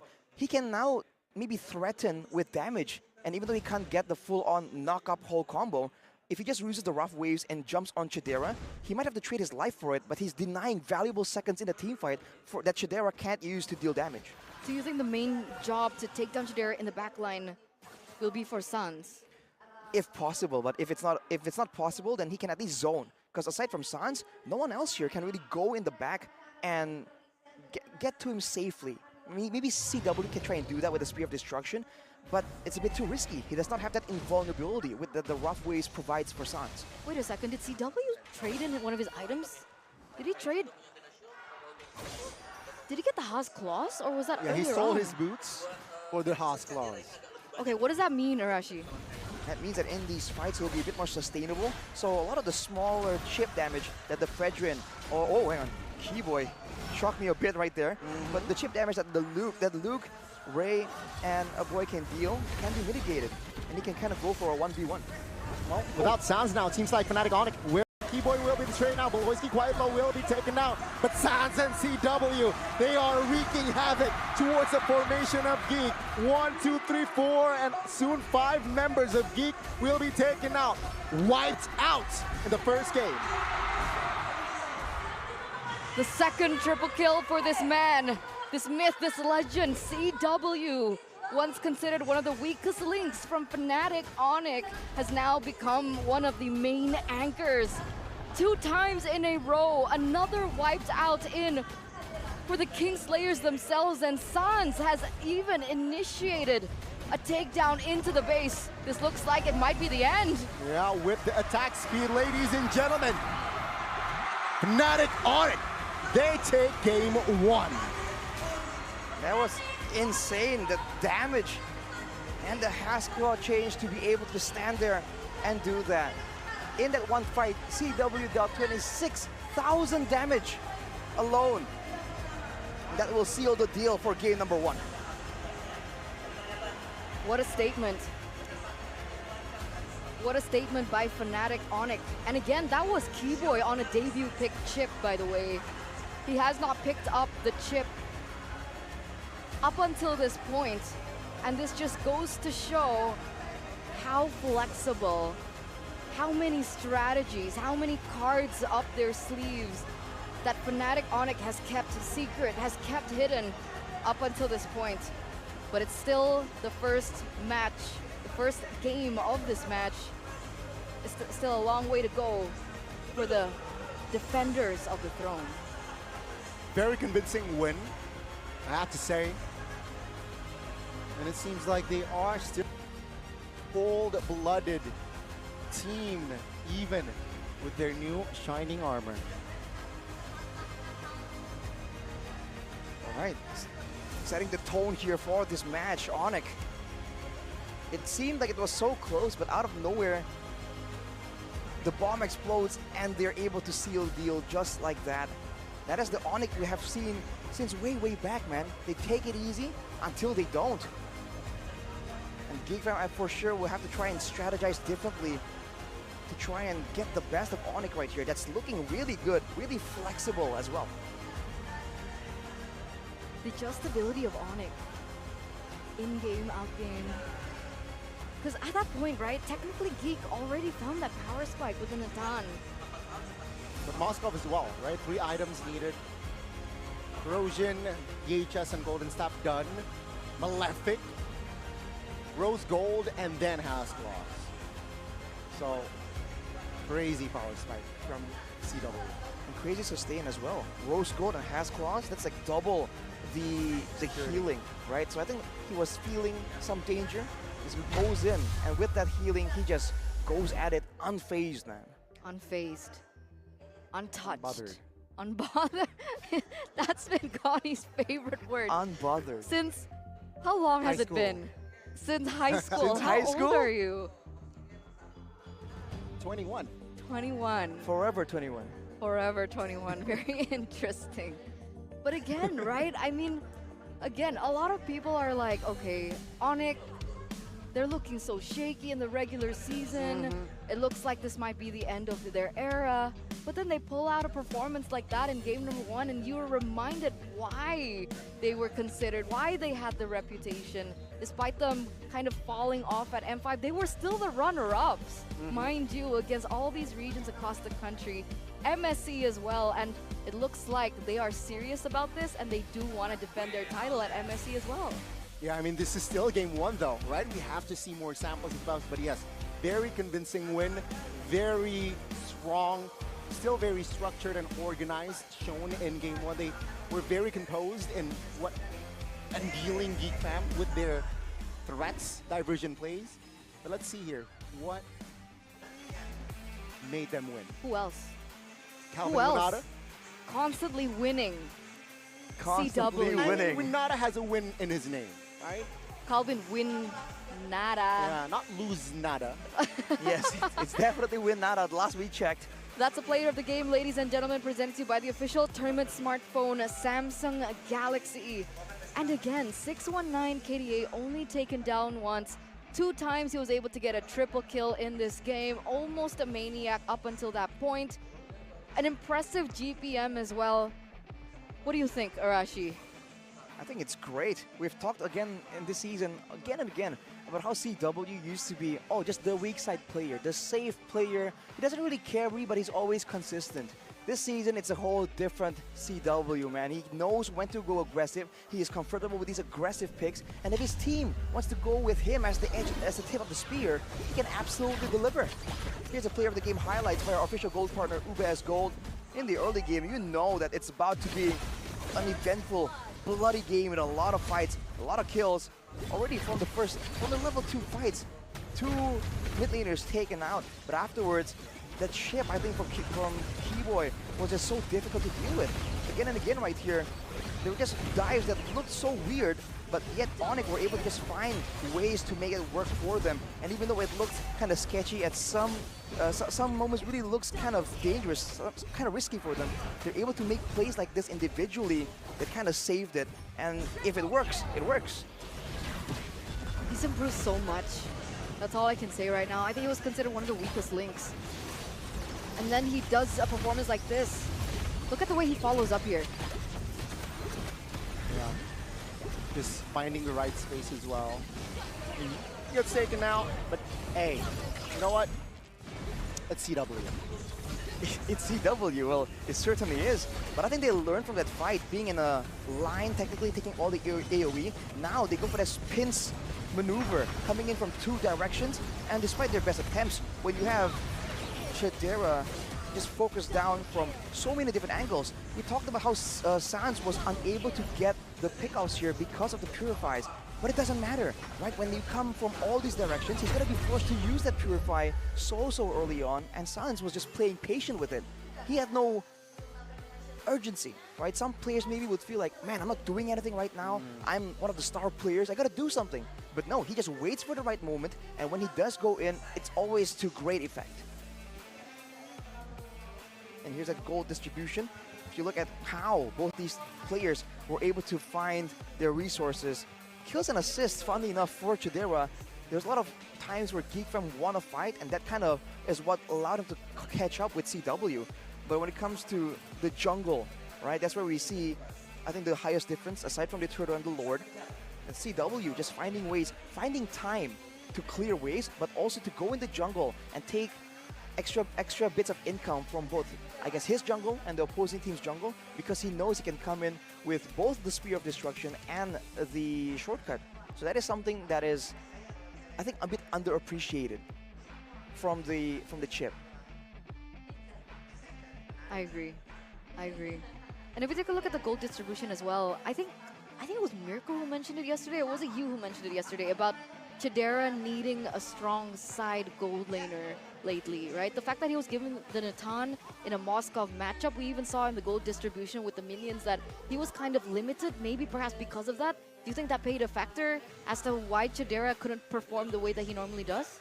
I think the dives definitely made a big problem for Chidera. Even with the Purify, he's still a very vulnerable laner, and there were so many ways for Fnatic Onic to threaten and at least force him to, at the very least, stay in the lane. We talked about how the jungle creeps were something that CW was able to collect a lot more often, and that's because there's not the same kind of threat against CW when he was just roaming around and farming, whereas Chidera is always constantly wondering about when that next gank is gonna come. So he's always sticking with his team a bit more, and that just means slower farming, because he's sharing that resource and EXP with the rest of his team. Looking at the items though, again, he was almost, I believe he was going for a win of, hang on a minute. I'm not quite sure actually, I don't play marksman too often. I'm not sure what his last item is, but as you mentioned, Eterna, with the Divine Glaive, the Holy Crystal, he was doing a lot of damage already, but he just wasn't allowed the space to actually do it. Yeah, I mean, based on the performance, CW, he pulled up a Rey Mysterio, right? 619. Shows that early game, focus on farming. Who created the space? Your man Keyboy, right? He was so invasive. He was always constantly pressure the jungles of Geek fan. And with that, in the mid, you can see CW, when he's comfortable and he has those 3 items, he was more ready to fight this is the goal difference over time. It seems like a valley. It's a valley with a little bit of a puddle. Arashi, why is there a puddle there? Because there was a dip in gold. And I mean, there's a few big fights where there were shutdowns picked up by Geek Fam that The definitely... wiped out? Was it the wiped out moment? Yeah. I think... 4+1. Is this a 4+1? 4 I think kills so. towards Onic, and then the additional, right? This wasn't a wipe out. So again, it was a bit of a messy game for sure. So usually, I was expecting Fnatic Onic to be a bit more calm and composed, calculated, and Geek Fam as well. So I thought this game was going to be slower, but it turns out when there's two teams that are very similar, they end up just going at odds with each other, just going for fights again and again. I don't think anyone was expecting Geek to go for this brawl-heavy style either. Because we talked about this, right, yesterday. Geek Fam, they really need these team fights to be organized. They need the team fights to be template, but when it gets chaotic, that's when they kind of falter. We saw that yesterday in their matchup. But the fact that Onic kept going for that, so what's the plan? What went wrong? Is it the device that they're using? Is it the connection? Maybe with Geek? I think the device couldn't... It's impossible for the device to be an issue. Why? Because they're using the Samsung Galaxy A series, man. The Samsung Galaxy series is just so good right now. And if you want to play games with auto win streaks and smooth performances all day long, like, why are you even exploring other options? Try out the new Galaxy A series 5G with the Exynos 1480 processor. 1480 processor? That's tech language, but it means it's amazing. Okay? Awesome. 20 gigabytes of RAM. Bro, 20 gigabytes. And of course, 256 gigabytes of storage. There's no way you're gonna run out of space. No way. What else does it have? Well, will I lag? With so much memory, will I lag? Of course not. How could you lag? It's just so good, man. Especially with the 5,000 mAh battery, there's no lag, and you can keep using it for up to 2 days. Wow. Right? They've tested this, right? They had the lab and all that. They've tested it 2 days. Look at that sexy beast. Super sexy. Right there.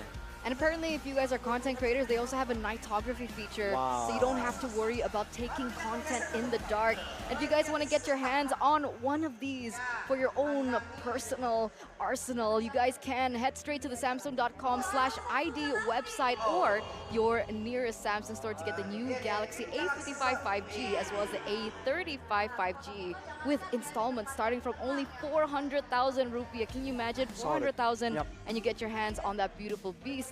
And with that 400,000, you guys can actually head over to the Galaxy Zone. Sit in the front, in front of the players directly. You can basically hear them breathing. Yep, privilege. That's those are the privilege zone, right? Samsung Galaxy Zone. So yeah, ladies and gentlemen, if you are in Asia, check it out. But this is on your screen right now, the Fnatic Onic crowd. It's amazing, by the way. And also, so what's their new fan base called? They used to be Sonics. Are they now Phonics? Phonics? Well, there's a Sonic flag on the right there. So maybe they're just hanging on to the Sonic moniker. I mean, Goni should be able to shed some light on this. Oh, that said Sonic? I thought that said Gonic. Oh, Gonic. that is my flag. I remember, right, back at MSC, you were so happy as a Gonic, as a Sonic, right? 2 times champion, by the way, last year. And if they do have a slot, they are definitely a contender. But this season, ladies and gentlemen, Kings of Sea versus everybody. If Onic makes it, there will be a lot of debutantes. And there's a lot of interesting teams that are going to be coming up to try and take them out. So I think they're really preparing, and they definitely have their eyes on this match as well. But I mean, if an upset happens and Onic don't make it, all these teams that are trying to take out the king suddenly find themselves without an opponent. That'll be a wild situation to be in. Has that happened before? At MSC? Like the defending champion doesn't make it? Because if I'm not mistaken, Omega came back, right? Execration came back as Omega to defend. RRQ? RRQ? Well, RRQ never won. was a runner-up. RSGPH. RSGPH? Did they make it? Came back? We'd have to double check that, but again, this season, right? That's why even at the start of MPL ID Season 13, people were like, you know what? Onyx not focusing on the regular season. They don't care about the standings. All they want is that upper bracket slot, which eventually they were able to sprint towards, by the way. And then they'd focus on MSC. They'd focus on Riyadh in order for them to prepare to defend their MSC title, the Kings of the Sea title. That's a sentiment we hear a lot from someone on the English desk likes saying that so often. I almost memorized the whole spiel, right? But moving back to the game though, the previous game recap, if you guys missed it, the highest damage dealer on the side of Geek Fam was Luke. That was how bad a boy and Shader were pressured in the middle of the fights, and I guess it shows again that when you have a similar source of damage on your main carries, it is still, even though you're the best team and you have strategies to try and make it work, it's still gonna be a big problem. So Luke on the X-Borg was able to do more damage than the Lo Yi that we saw do so much damage in game number 1. Showing again that it's not just about the picks, man. It's not just about the compositions. It's not about getting all the prior heroes. It's also about the plan, how to use it, when to use it properly in the Land of Dawn. What about the player's performance? Let's one-up you a bit, okay? Okay. Some people are saying that a boy underperformed yesterday. What do you think about his performance earlier on with the Luo Yi? Oh man, I feel like he still has moments in these games we've seen, at least in the first 2 days so far. But I believe it's more of Onic realizing that, okay, we've seen how this Lo Yi was so devastating in both matches yesterday. What's the problem? Oh, people stick together, people go from one direction, and when you're in one direction, you take that rotation, you take those blasts from Lo Yi, you just get absolutely chunked. We saw a bit of that in the early game just earlier from Geek Fam, but immediately Onic recognized it, and they're like, okay, we ain't doing this. This is a bit too much damage, and so they start going for weird flanks, weird angles, weird push and pulls until they can get a proper guaranteed fight. Which is why you can still see all the way to the end, if they don't really fight properly, they can still get wiped out, even though they were a couple thousand gold ahead. Which is mostly done by Kibo in that game, right? With the chip provided off angles, provided off weird angles, weird flanks, right? So let's see here the adjustments, not just from Geek Fam, from Onic as well. Will they change their approach in the second game, or will it be similar? Let's see here before we jump into drafts. I think Luo Yi still will be that's out by Onic. I literally especially if they invented one. decide to stay on the same side. Now there's a chance for the first pick to really pressure and force out like a ban, right? If they ban away, let's say, the chip, then maybe they'll have to force the Lo Yi to be banned away. And that's what happens right here. They ban the Lo Yi, but Geek don't bite. They go for the same bans and they let go of the chip. But now Geek will be taking that Moskov away, so the gold lane landscape will be looking quite different in game 2. Seems like the Moskov will be taken away, and I think I know that Yeb should saw this scenario right off the bat. Moskov taken out. Will they instantly pick up the Natan, or will they have their own approach, right? Will it be a trade, or will they have another at that chip? Again, this just adds more I see lots of prey. versatility in the maps, right? More map control. Ooh, there we go. As you're talking about solutions, Connie, the Roger coming in. Solid laner, good aggression, and the far side that was banned in game number 1 moves up. But that means that Onic will not be securing that box jet too early, so that can be banned away as well from Geek Fam. If they really want to try and shut down that, take that jungle angle and target Kyrie. I mean, wouldn't you want to let that slide into the late stage of the drafting phase? You can play with Kyrie's flexibility here. If they want to go for an assassin, I think at this point they still can try to do that if they want, because like we all know, with the changes in the jungle, utility heroes, sure, they still clear quickly, but they can't go for the invades onto the assassins, not without so much risk happening on towards them. We saw what happened to Yawi yesterday, so that's definitely something that can be considered. The only way to prevent that from happening is to pick up something like the Ruby. No one with can really take it good from crowd control me. against these assassins, but other than that, that shutdown needs to really be thought about. With the Ruby pickup, again, flex, like we mentioned in game number 1, it's a power pick for Luke, but Beloyski can also utilize this hero, and they're gonna play with that flex. The one thing that I wanted to talk about in that early stage of the game is that I'm not a big fan of Natan, and so far Natan doesn't have a great win rate either. So the fact that they traded the Moskov with the Roger clearly shows that they don't see the value in the late game, and they do want to try and pick up a snowball with a Roger in the gold lane for CW. But you do have a comment here from a boy. My hopes is we don't need MSC. You have to just win all the matches. Okay, so they don't want to hope too far. Right, they want to stay grounded. Stay grounded. And focus on the task at hand. Exactly. Because they know Season 13 has been a very difficult season for any team, right? I mean, Miracle will be, if he was here, he was going to go like, well, Bigatron, we know, right? But the fact that every single game just seems so close, so intense so far in Season 13, has to be a big problem. And teams, I think, will be unwise to look too far ahead, even though Goni might disagree. He's smiling right now. He's smirking. Are you Smirko now? Smirko? Smarny? Smony. Smony? Smony. But here it is, Wow. Okay. So that's a big power pick for Lutfi, taken away. He does still have a few options. With the Pokito and the Terizla taken out, Arlet was one of the heroes that he performed really well in. Is that a potential pick here? Does it work well with the composition? Considering that it's a displacement tool, I think the Arlet can definitely set up for some pretty good combos. I mean, Geek Fam can pick Arlet for themselves, right? In this position, right? So maybe we'll see. Fnatic Onic though, will they commit another Beloyski ban? Or they can ban the Lapu maybe, because they have Always a on the Farsa. way. You know, going up against Your Luke's team Lapu, is I was thinking it would be something a bit too dangerous, but they are banning with the Mathilda. Second time they've done it. They banned it in the second phase of game 1 as well. There's something about early game pressure that Onic are trying to eliminate right now. Ooh, Novaria, there you go. Wow. So Matilda banned in the second phase again, right? And that's kind of where we're seeing Onic is heading with this composition, right? With the chip, with the Farsa.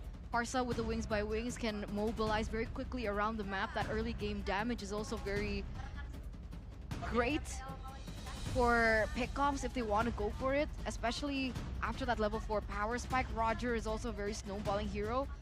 And to have Beloyski given a hero like the Matilda, I think would kind of hinder that strategy or that plan for them. But the Novaria pickup, what do you think about the Novaria? Has range, right? And also, it's not static. Feather Airstrike, static move, but Novaria has mobility in that sense. Baksha and as well as Benedetta though. It's gonna be the response, so mobility versus mobility now. Geek Fam, wow, very fast pick. So they saw this pick and instantly picked up the Masha. They want to make sure that Sans is going to get controlled completely. Okay, there you go. I was thinking like, wait, are they not going to swap there? But they do swap. Now the Farsa is going to be so vulnerable right here. The Masha can take him out. The Fredrin, if he can go and flank and catch him solo, can 1v1 him. And so can the Moskov. So you can go and start the Feather Airstrike and get hit by a Spear of Destruction and get completely demolished. That is something that Onic have to keep into consideration. But when it comes to the mobility, and especially, of course, that global presence with the chip, Onic has it again with the Benedetta as well as the Baksha. You're seeing this strat actually applied by Liquid Aura just in day 1. Everyone being so versatile, so mobile, going around the map again and again. That is something that Geek Fam will definitely have to try and find a solution for. And so far, it has been very difficult.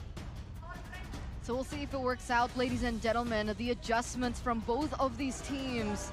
We have Fnatic Onic with the speed, with the global presence, but he picks up the Moskov this time around.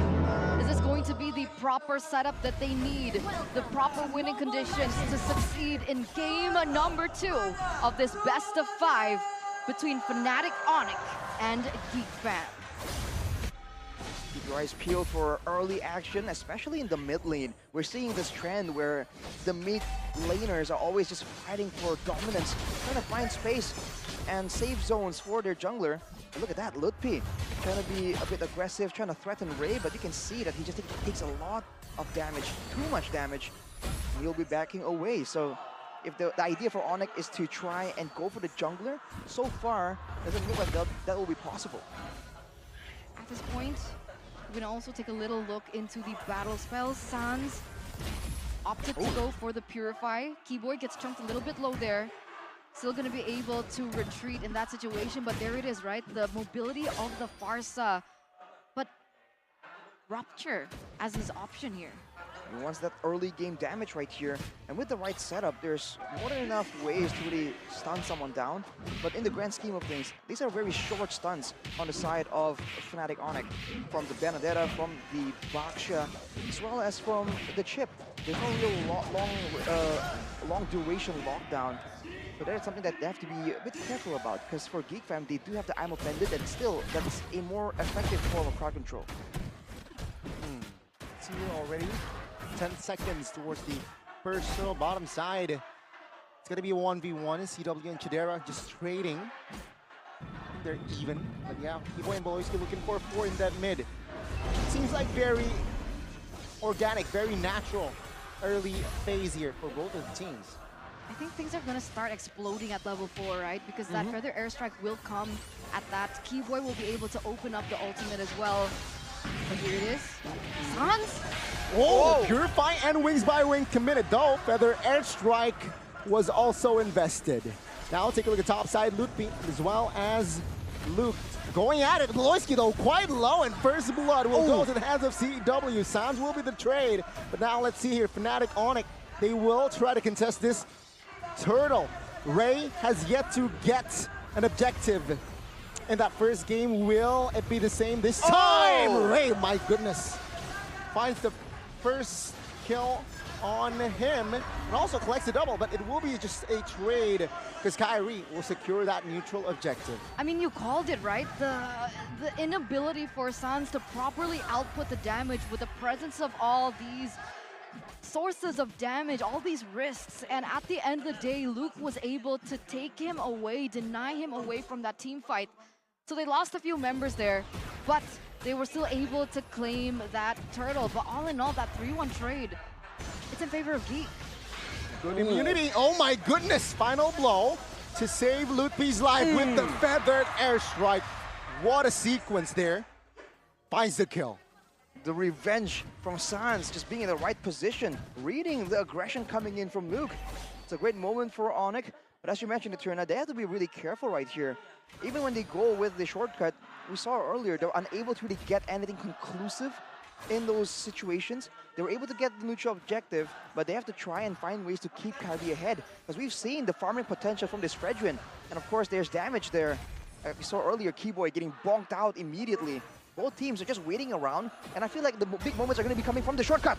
Oh, good shortcut now. Beloyski, 4v1, will not be able to escape. Ray jumps in. Good taunt, but the damage is not there. Ray jumps in to his death.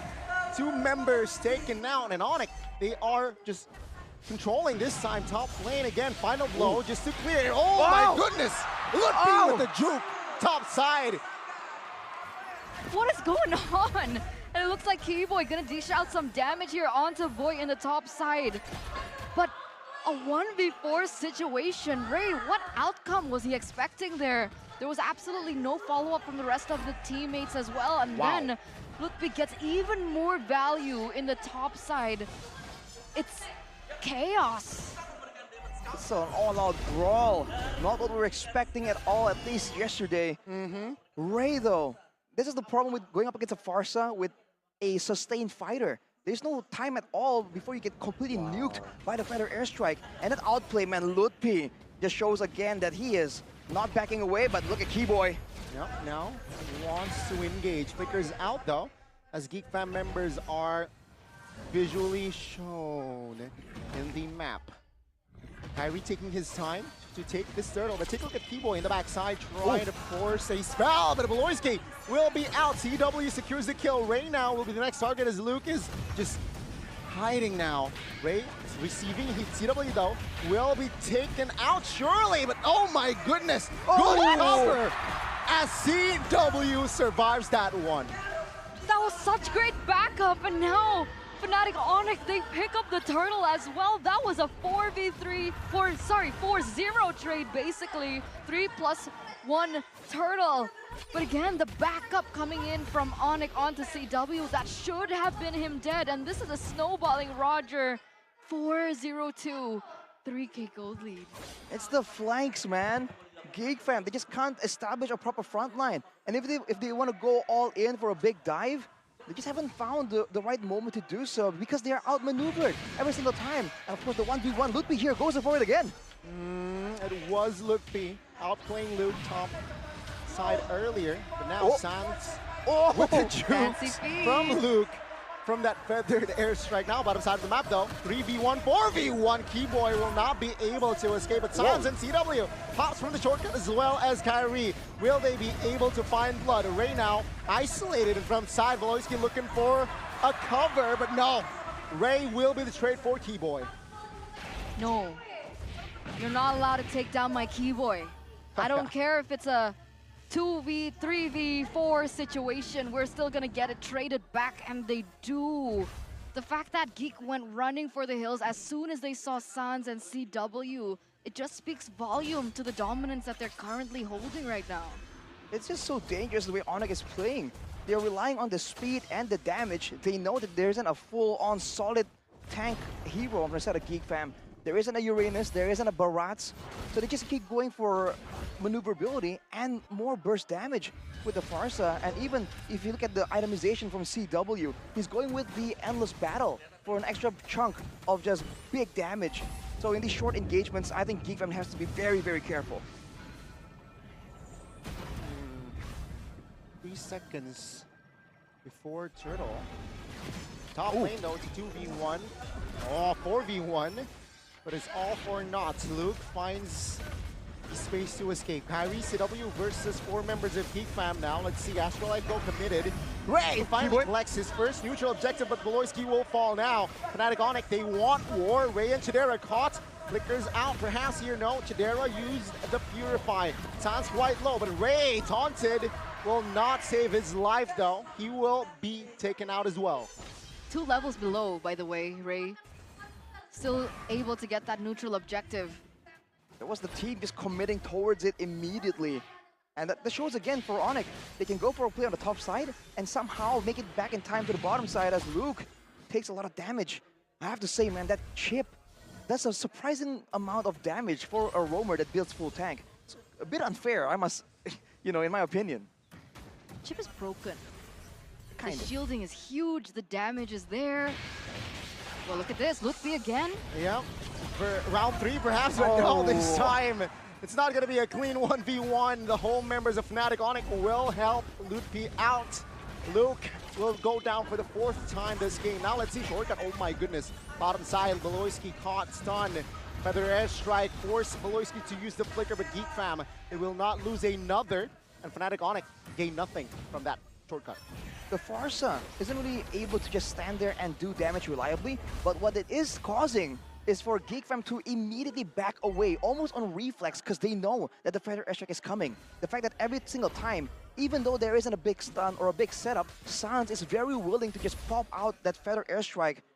It just kind of forces Geek to react faster, and because of that, make more mistakes. The thing we're talking about, where they seem to be struggling a bit more when they are forced into weird, fast-paced games, like we saw with RRQ in game number 3 and 4. With the Lightning Truncheon already completed, Sans, he's definitely able to just one-shot a Boy and Chidera, so that zoning potential is very much there. The game plan is very simple. Go in with the portal, and then set up for the Feather airstrike, and see if Geek wants to force a fight in the middle of the artillery. And it just becomes too chaotic for them, right? They have to process so many things at once, and especially now, CW, how many items does he have? If I'm not mistaken, he just picked up the GDS? Yep. Yeah, 3 items already. Well, there are 3 items in the hands of Chidera as well, but that GDS is going to be massive, because you see how Geek is playing. They're trying to outrun and outmaneuver Fnatic Onic, and the thing is, they're just way too mobile. Now CW can also follow in with everyone as Beloyski goes for a concealed play but does not find anyone. Meanwhile, Luke more again. mobilization here from Onic. Will he go down for the 5th time? Ooh. Seems like CW will be sealing his fate. Goes down for the 5th time. Turtle is up, unenhanced. Let's see here, Fnatic Onic, how will they go about this? Bottom side is actually benefiting Geek Fam for now. My question is, how do Geek want to play this, right? They're a man down right now. Do they try and buy some time? Looks like Kiber want to force it, though. Yep. Feather Airstrike also here early towards Beloyski. Beloyski flickers out of that fight. Lord still here, chunked, 4,000 HP left. Ray looking for the steal, no. Fnatic Onic denies it, but Keyboy taken out by a boy from 3 there. And that's Geek Fam finding a trade. 2 members actually taken out. That is a trade onto Lupe as well as Keyboy, but remember, Fnatic Onic still hold on to the Lord. But that extra space that they have with the man advantage has given them that mid-side turret, and it looks like they're eyeing for more. Smelling out the buff right now, but he's alone. Has he used the retribution? He has. He doesn't want to go for it, he backs off, and CW will be able to claim it. Good stun here, but Geek Fam will try to cover Ray out. Kyrie, soaking damage. CW also forced to back away, very low there. But Fnatic Onic, they will not really commit with the 6th man, all right? It's still the first Lord, it's a whatever Lord in Geek Fam. Take a look at their mid though. Still 3 turrets still standing. Well, Geek were able to get a surprising amount of turrets right there. I think Onic kind of were forced to go for a fight because they know there was a massive wave on the bottom side, like you mentioned, Gani. But now with the Lord coming in, Onic are trying to get value out of it. Oh, 1v1 on the bottom side though. Technically, they're round 2. Oh, Flicker! Petrify though committed as well. Luke Keyboy's coming. Oh my goodness, Kyrie, Keyboy looking for the jukes here. Luke quite low. But Spear of Destruction connects both the XP laners down. And with that trade, it's just going, they both disengage. They trade EXP laners for EXP laners, but look, they nearly got out. Keyboy, however, in a no man's land. 1v4, he's stuck. No way out, and Geek Fam punish Keyboy. Trading his life for a turret, kind of worth it, but at the same time, usually you would expect a more calm and calculated Onic. They seem to be a bit more scrambly right now, just reacting for a lot of these fights. They still have the control though. Their whole game plan of just going in with the portal and then threatening Geek from far away hasn't really been solved just yet. And to make things worse, Luke 1 and 6 right here. If Geek want to let him farm up and kind of match up 1v1 against Lutpi, it's gonna take quite a while. As we take a look at the gold distribution here between CW and Chidera, CW still definitely getting a lot more resources, and you can see again that the jungle creeps are what is allowing CW to just be a lot more economical with his in-game gold. And with that being said, is there still a way for Chidera to come back here? Because technically, like Gani mentioned earlier on, that he has his items ready. So what does he need? Does he need just proper setup from the team? And if they do need proper setup, what is the proper setup against this combination that Fnatic Onic has brought? It's almost they have to try and make a play happen and not wait for the portal. But Luke, once again, rematch. Relentless. But Luke knows his calculation, right? Always. Keyboy this time will engage Beloyski though. Again with the defensive flicker from his side. And Geek Fam, they do not want business. Take a look at the Lord though. Fredrin is actually poking the Lord. Ooh. But yeah, CW, last item collected. For the airstrike on towards Ray. Oh my god, the damage will be enough to take him down. Now Beloyski looking for another counter engage, but he will fall to the hands of CW. Double for that Roger. That was a 1-4-2 trade. What was Ray doing as well? He was committing so further in without any backup up until that point. And the trade back is again not worth it for Geek. They just have pressure to make a play happen right there. And now, to be fair, they have a situation where they don't have the junglers though. So it's a waiting game. But in the middle of all that, if I'm not mistaken here, Geek lost the base tower on the top side. That was a very costly situation, and now they're trying to salvage it, but Sans is low, but he's still in the fight. He's a juicy target. Spear of Destruction connects, but Chidera will not commit on towards the fight. Now, Lord will somehow be controlled by Chidera. Ray is already back in the game, so it's an even game except the map control and the economy.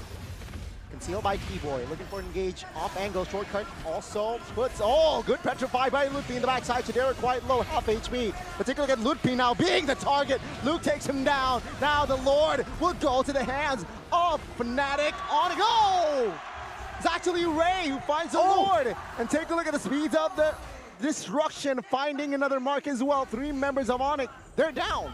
A rising star indeed from Geek. He was a level below of Kyrie, still able to get that neutral objective, and with 3 members taken down, Beloyski is looking for more, and the siege continues. Luckily, Onic has Sans with the feathered edge strike, was able to clear that wave, and Geek fam, they understand that there are going to be no more objectives, so they back off and wait for the Lord. Great move from Geek. This is what they just love doing. Pressure for the Lord and go for a drawn-out fight every single time. With the spammable nature of the spells of Beloyski compared to Keyboy, with the fact that everyone is already gathered anyways, the chip loses value, and when it comes to damage output, you can see the difference with Chidera and CW. CW is going for a very heavy burst damage build. After the GDS, he went for the Blade of Despair and the Rose Gold Meteor. He just wants to go for all the executes, the cleanup after the big fight. Whereas for Chidera, he's a full-on damage dealer. He went in for the Malefic Roar, and he has the Wind of Nature as well. So when it comes down to a full-on 5v5, right now, with Geek getting the gold advantage, Onic are the ones who have to try and force themselves to try and find some kind of pickoff. TW's at 12-0-2, by the way.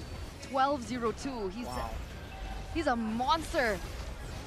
Question is, will they be able to defend?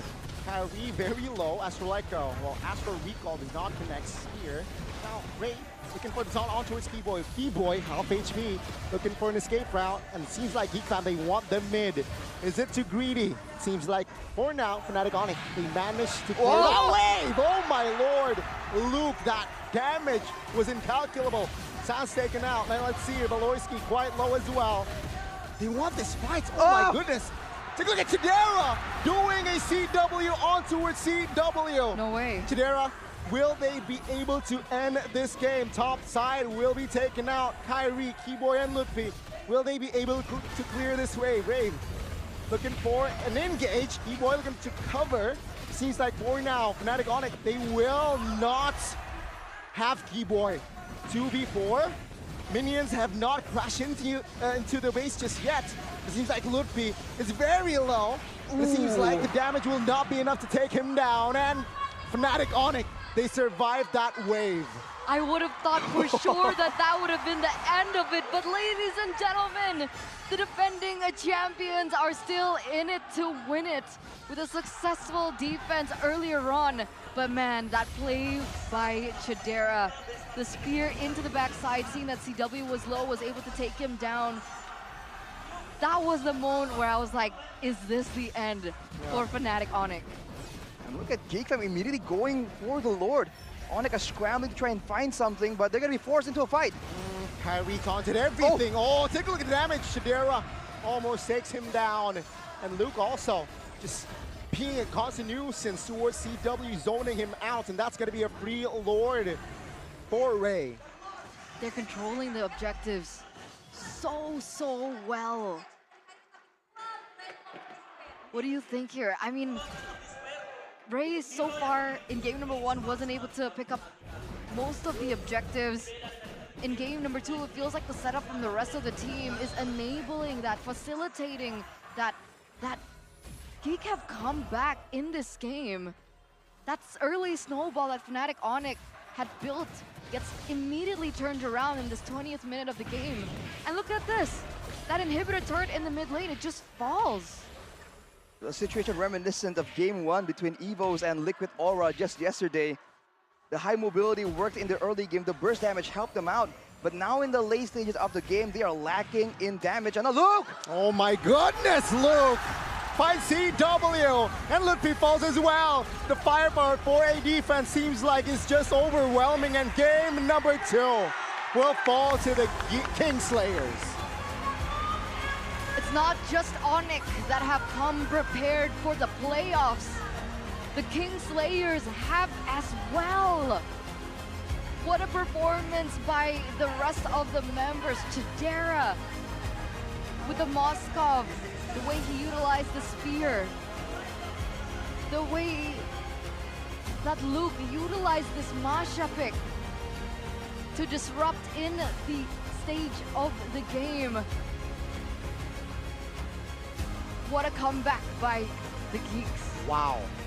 They're showing again when it comes to the late game, the patience, the shot calling in a split second. We thought that they were overwhelmed, that Fnatic Onic were gonna just take the game and run with it. But they recovered, and they just patiently waited for all their late game tools that require items, the Masha, the Moskov, the Novaria, to finally come back online. And they have equalized against Fnatic Onic, against a lot of people's expectations. The untouchable Kings, losing one game. They have managed to equalize the series to 1-1. And wow, what a performance by the Geek members, I gotta say. Chidera, when they were able to just facilitate him, it's done. Goni just looks shook though. You okay, Goni? It's 1-1, hey! I'm chill. He's chill, guys, of course. Still chill, it's still a best of 5. It's still a best of 5, it's the upper brackets as well. It's the upper brackets as well. But you can see in the face of the supporters so far, yeah, you just realize it's about to get real. That was so entertaining to watch, man. That was a fun match. I love the layer of resources that were allocated by Geek and that instinctual moment by Luke when he goes in. We saw 2 instinctual moments. We saw an instinctual moment by Chidera, and we saw one by Luke towards the later stage of the game when they went in for the siege, right? They were able to take CW down first. He's like the main defender up until that point, right? At that point, Sans already utilized the Feather Airstrike, so he couldn't go for the clear. That was already wasted. All they could rely on was the wave clear from the rest of the skills of Sans or CW with that constant damage, but CW was completely eliminated. A boy was able to get the sphere in first into CW. He was forced back, but before he was able to get into the base, Luke came in. So beautiful. At the late game Masha, we haven't seen a lot of teams go back to it after that certain week where everyone was hyping it up. But Luke, out of nowhere, man, the MVP presented to you by our official tournament smartphone, the Samsung Galaxy series. I think this Masha last pick just won them the game, right? Against Farsa, sure, against I want to say a glass cannon Roger as well. Very, very just juicy targets, 2 juicy targets, and Luke towards the later stages provides that damage and accuracy towards the composition of Onic. And that answers the question again where we're asking about, whoa, Farsa? Is it too vulnerable? Well, he got deleted instantly in his own base out of nowhere. So there are moments like that that you kind of have to expect, especially against a team as dangerous as Geek Fam. I was honestly wondering towards the late game, where is this, the big advantage they had over Geek Fam was that global presence with the shortcut. So where was that? Why was it not being used? I initially thought that maybe you can kind of send, the way Baloyski does it, send the chip to a faraway lane with someone. That way you can just go with a shortcut. But at the same time, maybe they were a bit concerned because there wasn't any other front line except for Keyboy. That's what we're talking about in day 1, right? When you want to have a utility, whether it's crowd control, whether it's a portal, you have to have someone else to take away the burden of tanking as a front line. That was a problem, right? I mean, the only person they had left was the Boxia. The Benedetta earlier on was great. Really fast clear, was able to mobilize around the map quick as well. The Jukes as well, very expensive to buy the time. And this That play was was a sick. beautiful Yeah. 1v1, and we actually saw a few 1v1s, but at the end, he had to call in some reinforcements and make it uneven. It almost feels like Onic were kind of feeling the urgency to really try and end out the game.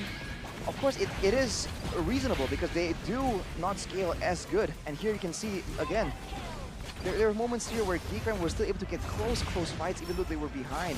And it's always when there's a big flank happening, either from Ludpi or from Keyboy towards that back line. So when the core members are just strong enough to hold their ground and instead turn the aggression towards the members of Fnatic Onic instead, it's a whole different story.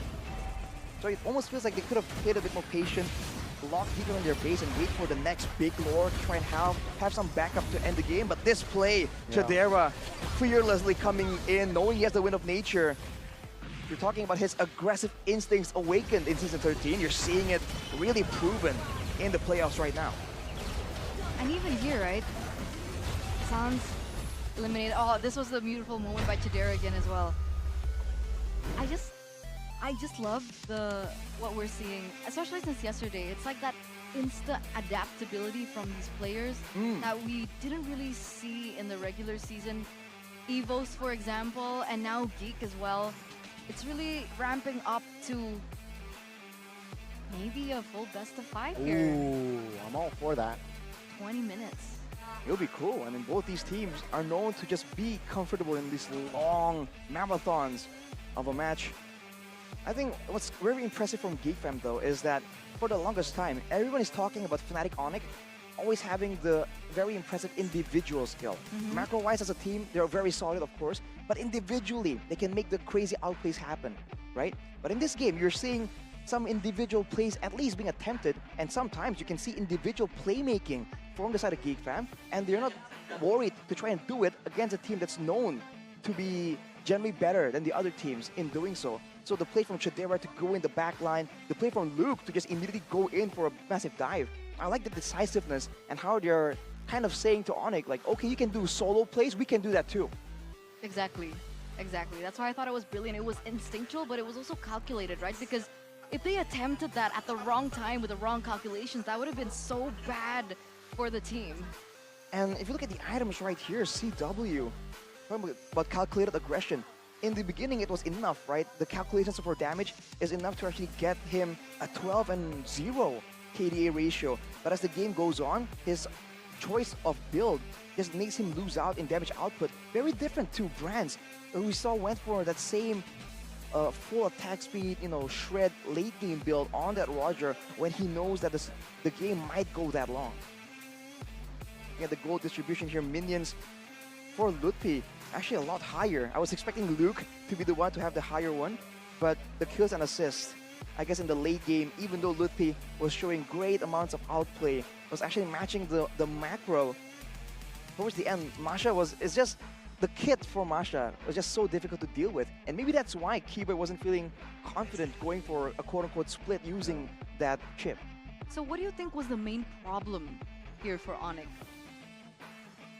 I feel like they just drafted for the early game, like we saw look at Aura. It's almost the same situation. Okay, but like what specifically would you change? Obviously this Farsa in the first phase no longer works unless they're planning on taking away the Masha perhaps in the second phase of the draft, but then they would have to leave open the Florin and the Matilda.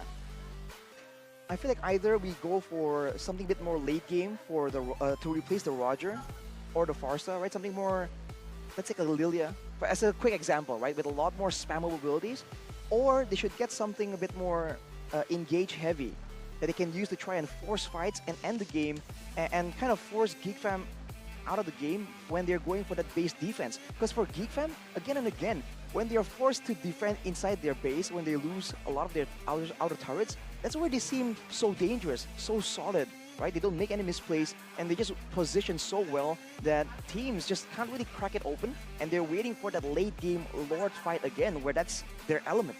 I'm surprised that it's getting to this pattern, right? That comebacks are so possible and so common.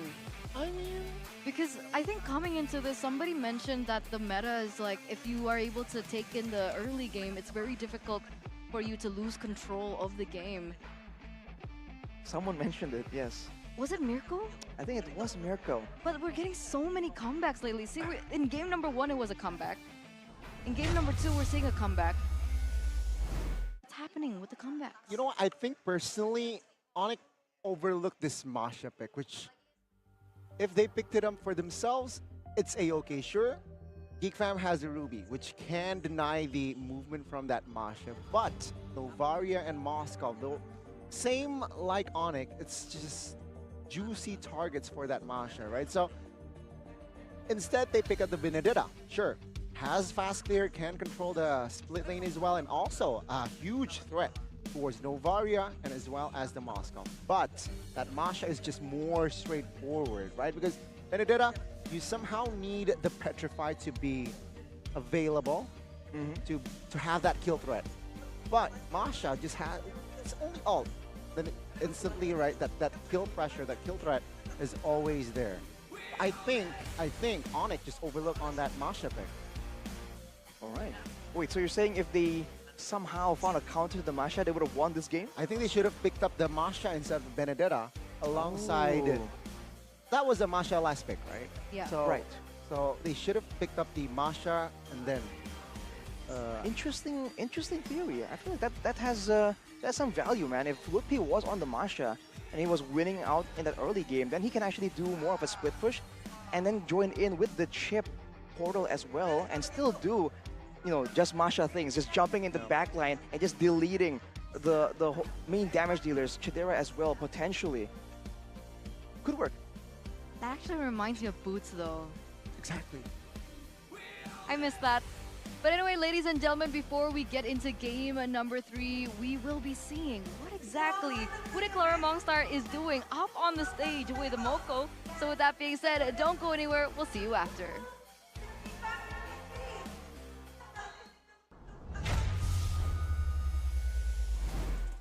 Kan ya, dan tenang saja, ini best of 5 series, jadi masih ada game point selanjutnya yang harus dimenangkan oleh tim-tim yang ingin melaju dengan nyaman di upper bracket. Yes, karena tujuan mereka pastinya satu, mewakili Indonesia di MSC 2024. Siapa yang tak mau? Karena kita udah melihat banyak sekali dari region-region tetangga yang sudah memiliki perwakilan. Kita juga jadi penasaran siapa yang mewakili Indonesia. Betul sekali, kalau yang kita tahu sudah ada perwakilan-perwakilan dari MPLPH, kemudian dari Kamboja, kemudian ada juga dari NACT atau dari North America Region yang mewakili di MSC 2024. Yap, ada tim BTK yang kita tahu ada satu player yang sudah sering kita dengar dengan performa junglernya yang bahkan beberapa kali dia pun sudah ke Indonesia.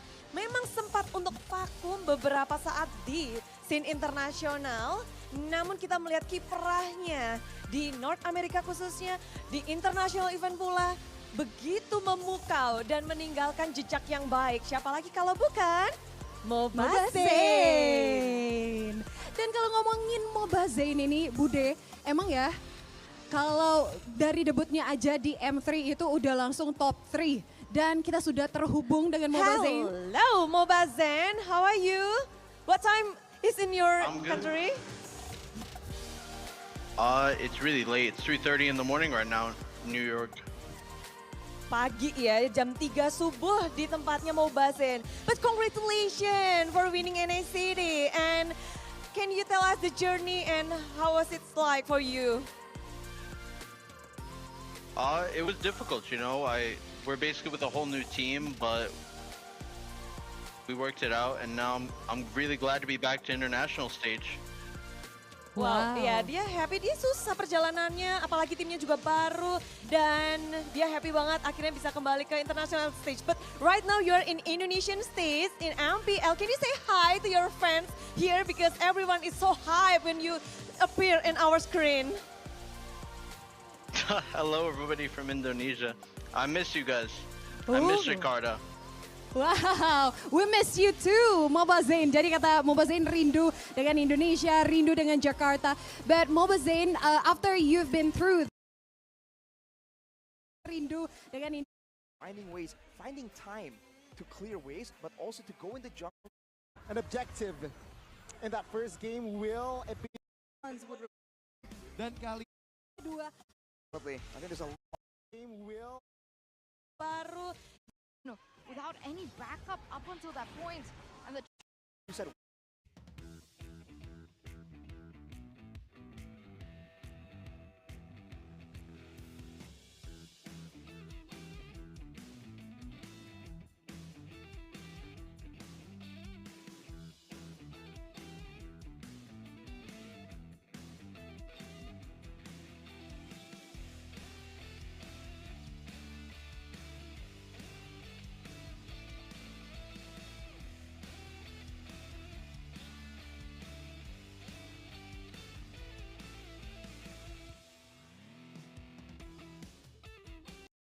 Thursday and then probably on the regular season too. But I want to ask you, Mobazane, is there any players that caught your attention? In MPL, Indonesia, Luke I'm a big fan of, T-Boy of course. I like a lot of the players from MPL Indonesia, to be honest. I think they're amazing players. But what characteristic that you are looking for that can caught your attention, Mobazane? Because you mentioned a lot of names. Taz is a jungler, and then we have, who else? Luke is the AXP laner. Is there any pattern that you are looking in the teams, in the player? I think Taz just has a really good red tree and just a really good player overall. Luke, I like his attitude. I think he's funny, and he's also just an amazing player. You know, there's a lot of different personalities and gameplay styles in Indonesia. So a lot of the players are different. They're all really good in their own way. Wow, jadi itu ya kalau Tas katanya retry-nya keren. Terus kalau Look, attitude-nya katanya funny, lucu Look ya. Jadi macam-macam dan memang dia melihat player Indonesia banyak sekali yang menarik perhatian dari Mobazane. Betul sekali Bude, tapi but Mobazane, which team do you see that could represent Indonesia in the MSC 2024? Two teams. I think BTR is obviously a fan favorite, and I would expect them to be going to MSC this year, to be honest. For the second slot, it's really difficult to say. I would say it's one of these teams. It's either Onic or Geek. Ini menarik. Whoever wins this series is probably going. Oh, jadi slotnya akan ditentukan dari match ini, match pembukaan di hari ini.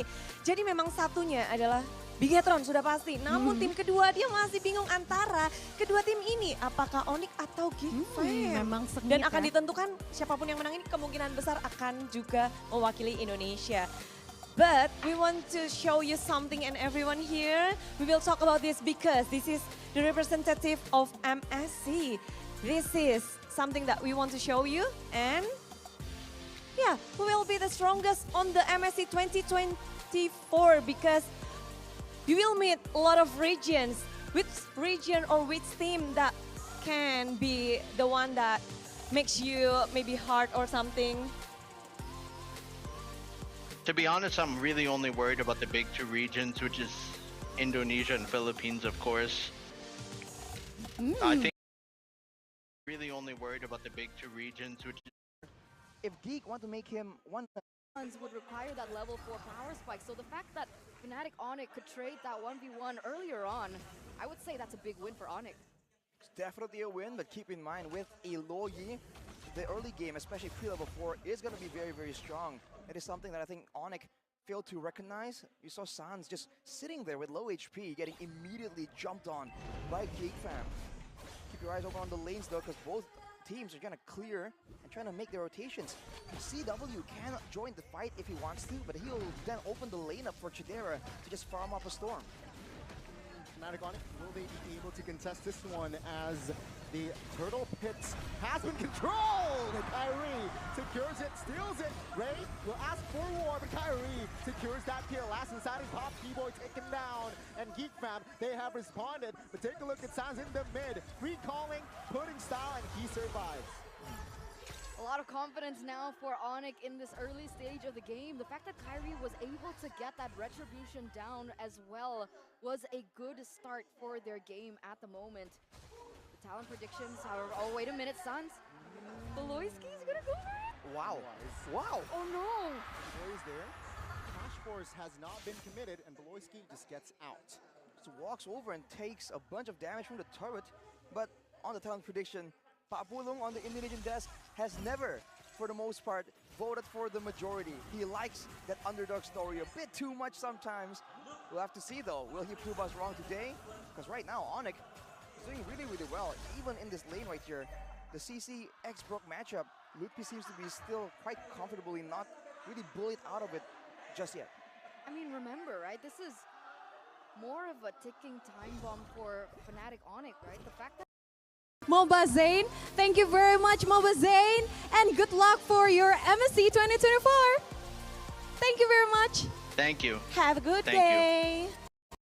Karena jam 3 pagi di sana ya. Iya, bela-belain tetap harus nontonin MPL Indonesia untuk ngeliat nih, karena memang MPL Indonesia menjadi salah satu region yang kata Mobazane ini diwaspadai, masuk dalam radar yang cukup harus diwaspadai oleh BTK. Apalagi akan menjadi lawannya nanti di MSC 2024. Kita masih akan mencari tahu karena 4 tim masih akan bertarung habis-habisan sampai pada akhirnya kita mendapatkan 2 tim untuk mewakili Indonesia.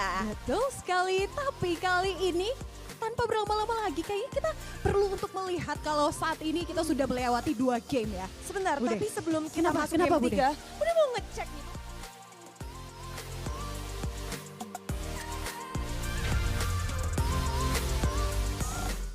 Welcome back, ladies and gentlemen, from that break. I hope Bude Clara Mongstar, Mobazane, as well as Moko took good care of you. But we're back for game number 3 in this best of 5 series, a 1-1 now, as Geek has equalized the defending champions. Are you sweating a little at this point? I gotta be honest with you, I'm not sweating at all. Because keep in mind, it's the upper brackets. Okay. So, 2 lives. Okay, so you think that Onic might fall to the lower brackets?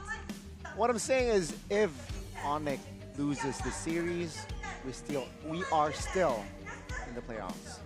Well, the funny thing is, in that interview, Mobazane actually mentioned that who he thinks is going to represent Indonesia at MSC is Bigatron for sure.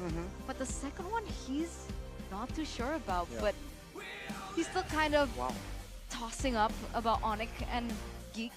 But a lot of people are saying that it might not be Onic.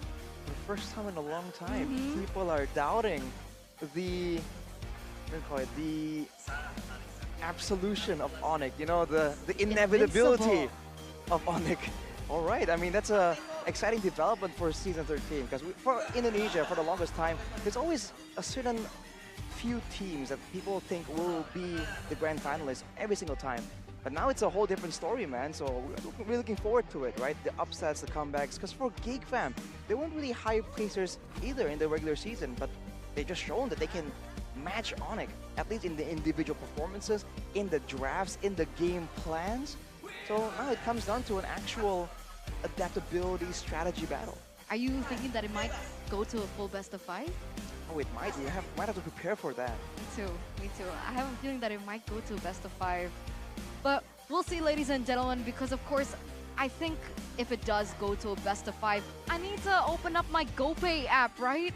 With this new app, you guys can actually do so many things other than, you know, grab your way here or even, you know, get some snacks, right? You can also vote for your champion event during every playoffs match in the GoPay app, and everyone has a chance to win free GoPay coins of up to 10,000 that you can later use to purchase something else. The Vote Your Champion event opens at 10 a.m. daily, so you know, open up your Samsung phone, put in the alarm, because the prizes include GoPay coins and free smartphones.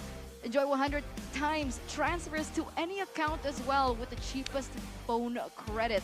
There's just so many things that this app can offer you, especially if you guys want to, you know, see some skins, you like them, you want to top up. You can do that too with a cashback of up to 20K. Can you imagine, Arashi? Tell them what else that it has to offer. Imagine, I mean, I already use it. I take advantage of these deals, man. Why would you not? So come to the Velodrome and don't forget to stop by the GoPay booth, right? It's not just the app, the booth is also pretty lit because there's plenty of exciting activities, from a lucky spin with prizes like a GoPay balance up to 500K. Am I hearing that right? 500K and cool merchandise to fun matches and meet and greets with influencers and brand ambassadors. So if you've always seen them on the stage, you know, on the online broadcast, come see them in person, right? This is your chance. Definitely. And if you guys are Depok residents like me, I'm a Depok resident. I live in Depok. A Depokian? By the way, don't leak my address. Okay, don't leak my address. Oh. Do you want my address? Chidera seems uninterested. He just wants to win. But anyway, if you guys live in Depok, you guys can actually come to the Nonton Barang GoPay event on June 8th, 2024 at Kopi Bento Depok. Just you guys, watch party. Yeah, a watch party, just in case you guys can't make it to Velodrome, Jakarta International Velodrome, the venue that we're at right now. How nice is Kopi Bento? It's amazing. Oh. It's right next to my house. Okay. Three seconds away now. I thought you said don't dox. You kind of narrowed down the radius, man. What did I keep doing this to myself. Why do I keep doing this? I did it yesterday. The one with the black gate. And then I did it. Thank you. Everyone's in chat like, Goni, thanks, Goni, Goni, Goni, God. Sorry, green gate. Thank green you. and black. Or is it? Okay. Or is it? Or is it? I'm not really sure, but I know this is Beloyski, and I know this is the General, but I know that Luke was a god earlier on. What in the world was that Masha play? I mean, talk about recovery, right? He was at one point in the early game 04, 05 even, but then he recovered. He was actually one of the reasons why CW and Sans wasn't able to find the right positioning. That Masha with that kill threat. You know, especially the new skin.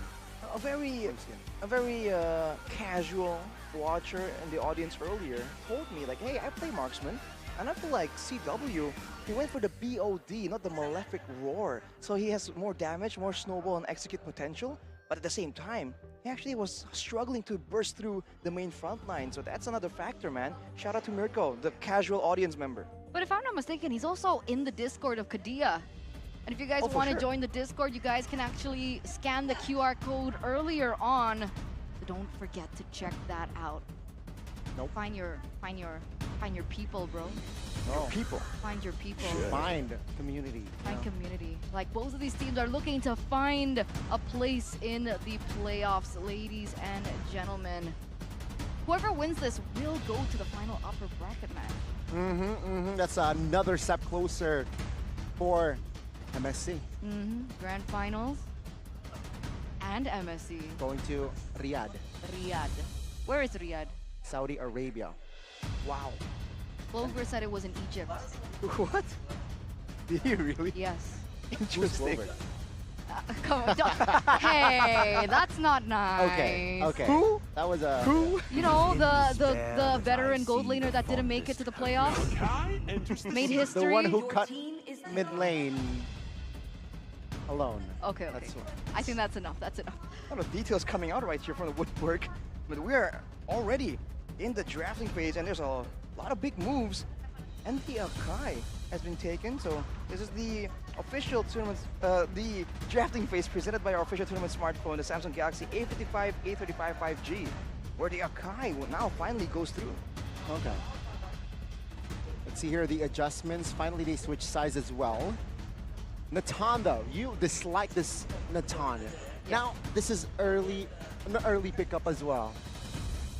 Sometimes they can just counter draft this with some heroes that are very aggressive in the early game.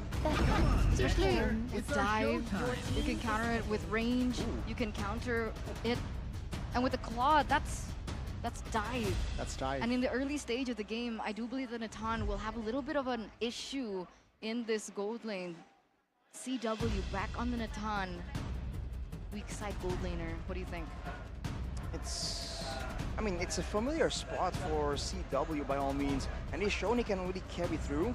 The draft is where I think there's some kind of idea here, some kind of vision, because the Akai, it was banned by Geek Fam 2 games in a row in the first phase, so it was that important to them, but they let it go, and Onic immediately snatched the opportunity. So I'm looking forward to see what's the idea here. Is it just for coverage for Natan?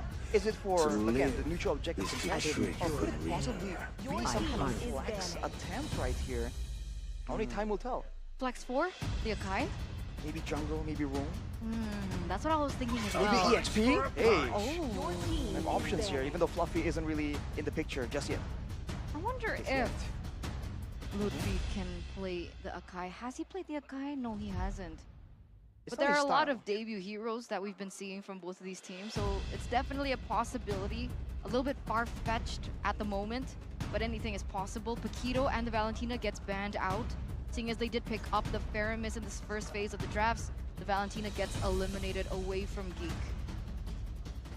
And again, for what now? 3 games straight, Paquito has been banned from side of Geek, right? It says a lot that they really do not want to give Ludwig his signature hero. And potentially, they can also ban another hero for Ludwig in that last ban, right? So let's see here. Onic, though, they will adjust from that second game. You know what? You don't want to pick up Masha, but we don't want you to pick up the Masha as well. I mean, fool me once, upon the shame on me. No, shame on you. It's fool me twice, shame on me. There you go, finally! But the official version on the English desk is the reverse. Yeah. So there's that. Yeah. Anyways, the audience That's understands true. what we're trying to get at. The Nolan, though. Okay. So there's still gonna be. They're expecting some kind of flex here, right? Banning away the Nolan. They're not really convinced with the Akai jungle, so that's a good spot considering perhaps, yeah, with Claude, maybe it's vulnerable towards the fracture of that Nolan, right? Of the Nolan, so you know what? Let's just ban that away. Nolan was devastating yesterday in the hands of Annabelle, especially in the early stage of the game, up until the end. So it does make sense why they want to take it away from Kyrie, a very infamous Nolan player. Cold-blooded. Now for the side of Geek Fam, though, they have a lot of fighting power in the early game so far against a Faramis and Mathilda. Even if they if Onic want to try and disengage and avoid any kind of fight, they have the Guiding Wind, they have the Netherrealm, they have the Heavy Spin. A lot of ways here to just tell Geek Fam, yo, no, back off, man. And also, We ain't interested. NACT data.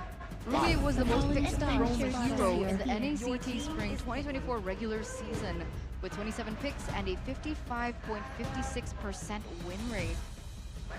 We're seeing it very popular for Geek as well, that flex potential, but it's no longer flex here. It's going to fall into the hands of Luke this time around. Yep. With the Florin Novaria as well, the double mage, it's going to be very scary, right? Because Voloisky on that Florin, we saw it yesterday as well, got the job done, and it seems like he wants to replicate in this game. Question is, Fnatic Onic, what will they go for here for that last pick? Exactly, final pick. Assassin? No? Oh, it's maybe a Chi-Chi. CC, yeah. I was thinking that something bursty would work, because right now, a big problem for Geek is that the main frontliners, Fredrin and Ruby, they're kind of fighters, but they're kind of sustained base and they gotta keep fighting, right, to actually gain some kind of HP. The Florin will allow them to be a lot more tanky, but at the same time, if they get really hammered down by a lot of damage, they can struggle to really keep up their survivability. Very different to the Akai or the CC. Now with the idea is Onic, I guess, wants to take this to the late game, so we'll see how this plays out. A step closer, ladies and gentlemen, to match point. Who will get there first? Will it be the invaders, the challengers, the Geek Fam, the Kingslayers? Or will the defending champions be able to get there first? Into the Coliseum we go, into the Ring of Terror we go, into the Land of Dawn for game number 3 between Geek Fam and Fnatic Onic. Keep your eyes on the jungle. It always has been a very important part of both these teams' strategy. Kyrie on the Akai, though, presumably will be clearing a bit slower. He was assisted by CW. Of course, look at that mid lane already contesting for control. The Faramis not really as good in the early game just yet.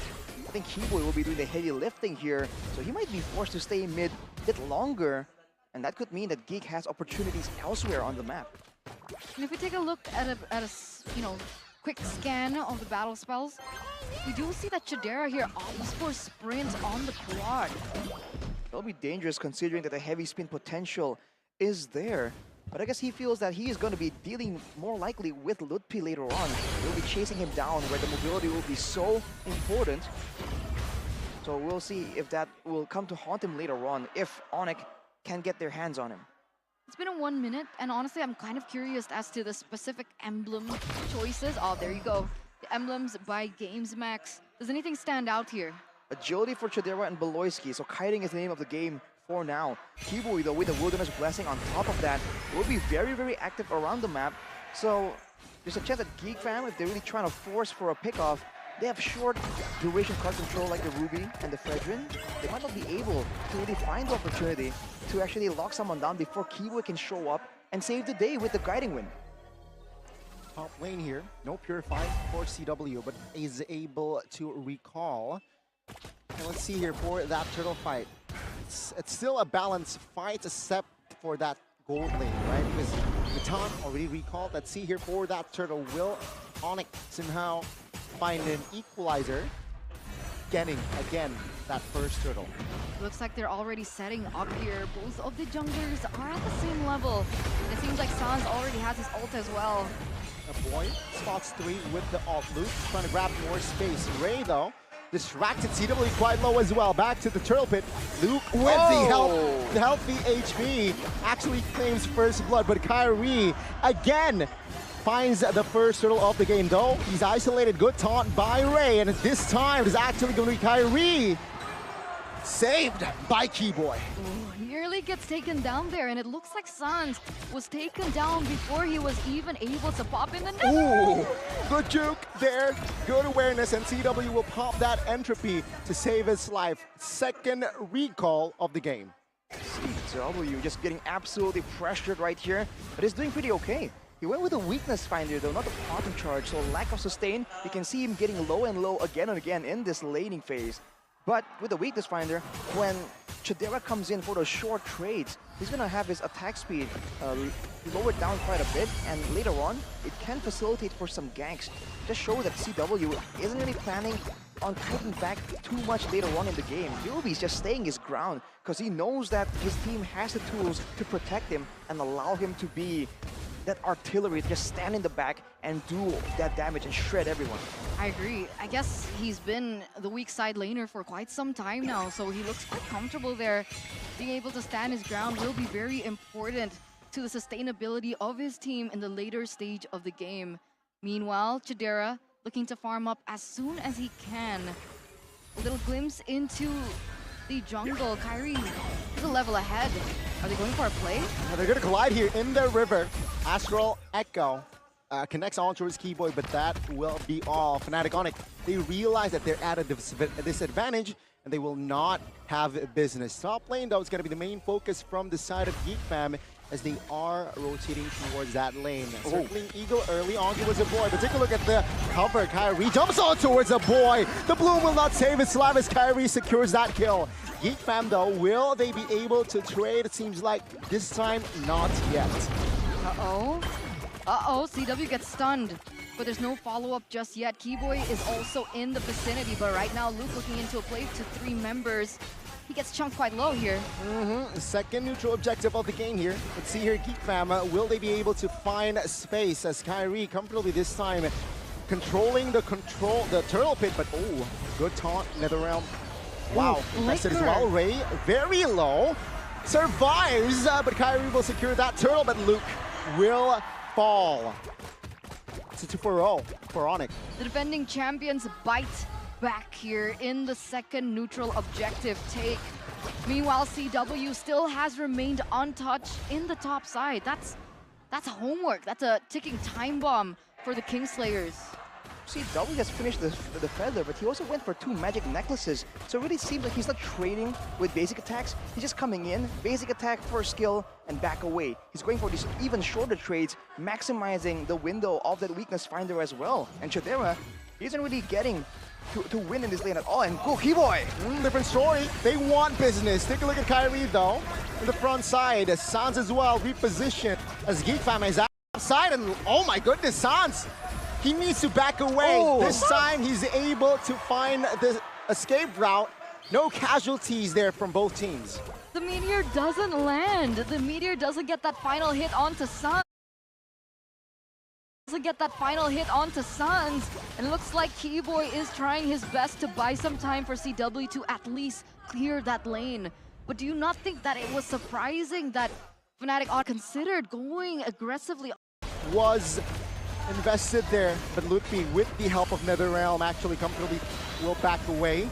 And again, it's just both teams here trying to trade, trying to find the right angles, but no casualties yet again. Still just a 3-kill game. At the end of the day, though, it's a bit of a ticking time bomb, especially for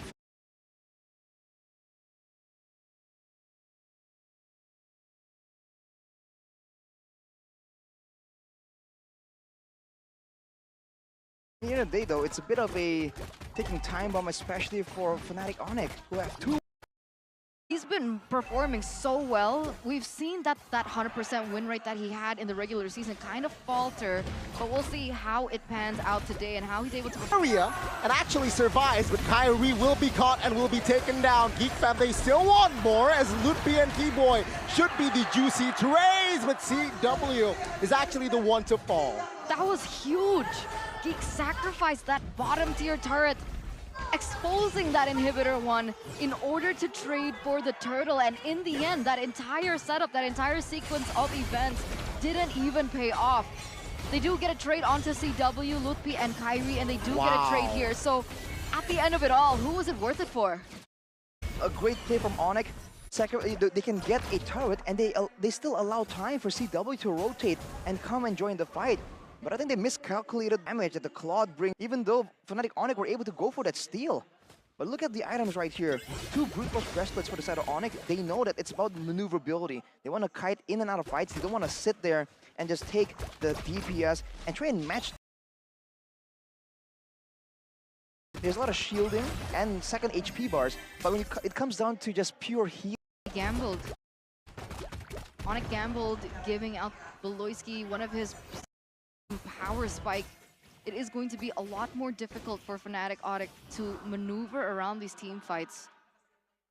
I mean, for now though, it's going to be a waiting game. Later on, Sans himself, right now, still seems to be focusing more on the utility aspect, but he will be starting to scale, especially if the fights really start breaking out.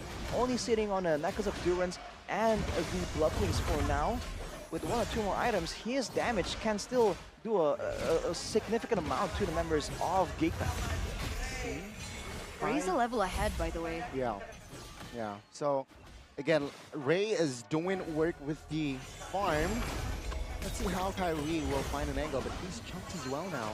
He needs to back away to Derek. Doing work with that DHS.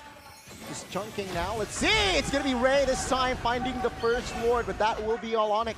Knows better, but Ludwig, unfortunately, will be caught in that mid lane and will... This isn't good. This isn't looking good for the defending champions.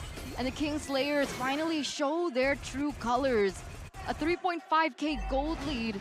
You can see Chidera doing work in the bottom side turret, and this Lord is marching in the mid side. CW does have the high ground. Let's see the defense. Still the first Lord. FNOC will try to defend, but Chidera with the blazing duet and the dive. NetherRealm popped though. FNOC now, let's see what will they do. 1 base turret done, and Geek fam, they know better. They move towards the top side of the map as the inner should be their main target. 16 seconds till CW is back with that DPS. Everyone else not so good. Oh, now fight's breaking open again though. It's just too greedy here. They will go and pressure the mid. Kyrie chunked. But that will be all. Fnatic Onic, they will be able to clear that mid wave, but they will lose the bottom side turret, and also they will find the members of Geek fam if possible. Let's see. Geek fam finds Kyrie, but the damage will not be enough to take him down just yet though. Fnatic Onic survive, and Luke will be taken down. Again, Ray now caught in the front side. No healing for you as Ray will be next. Blazing duet defensively as Ludwig trying desperately to survive, and he will still stay alive. They wanted so bad to get that turret in the top side. They wanted so bad to end the game. And honestly, the base was already at half health. I would understand, but you can't make mistakes, you can't make greedy movements like that. Luke gets brought back way into the base, gets taken down, so that was a trade for 2 members, but in the grand scheme of things, Geek, they were able to get 2 inhibitor turrets with a 2,000 gold benefit.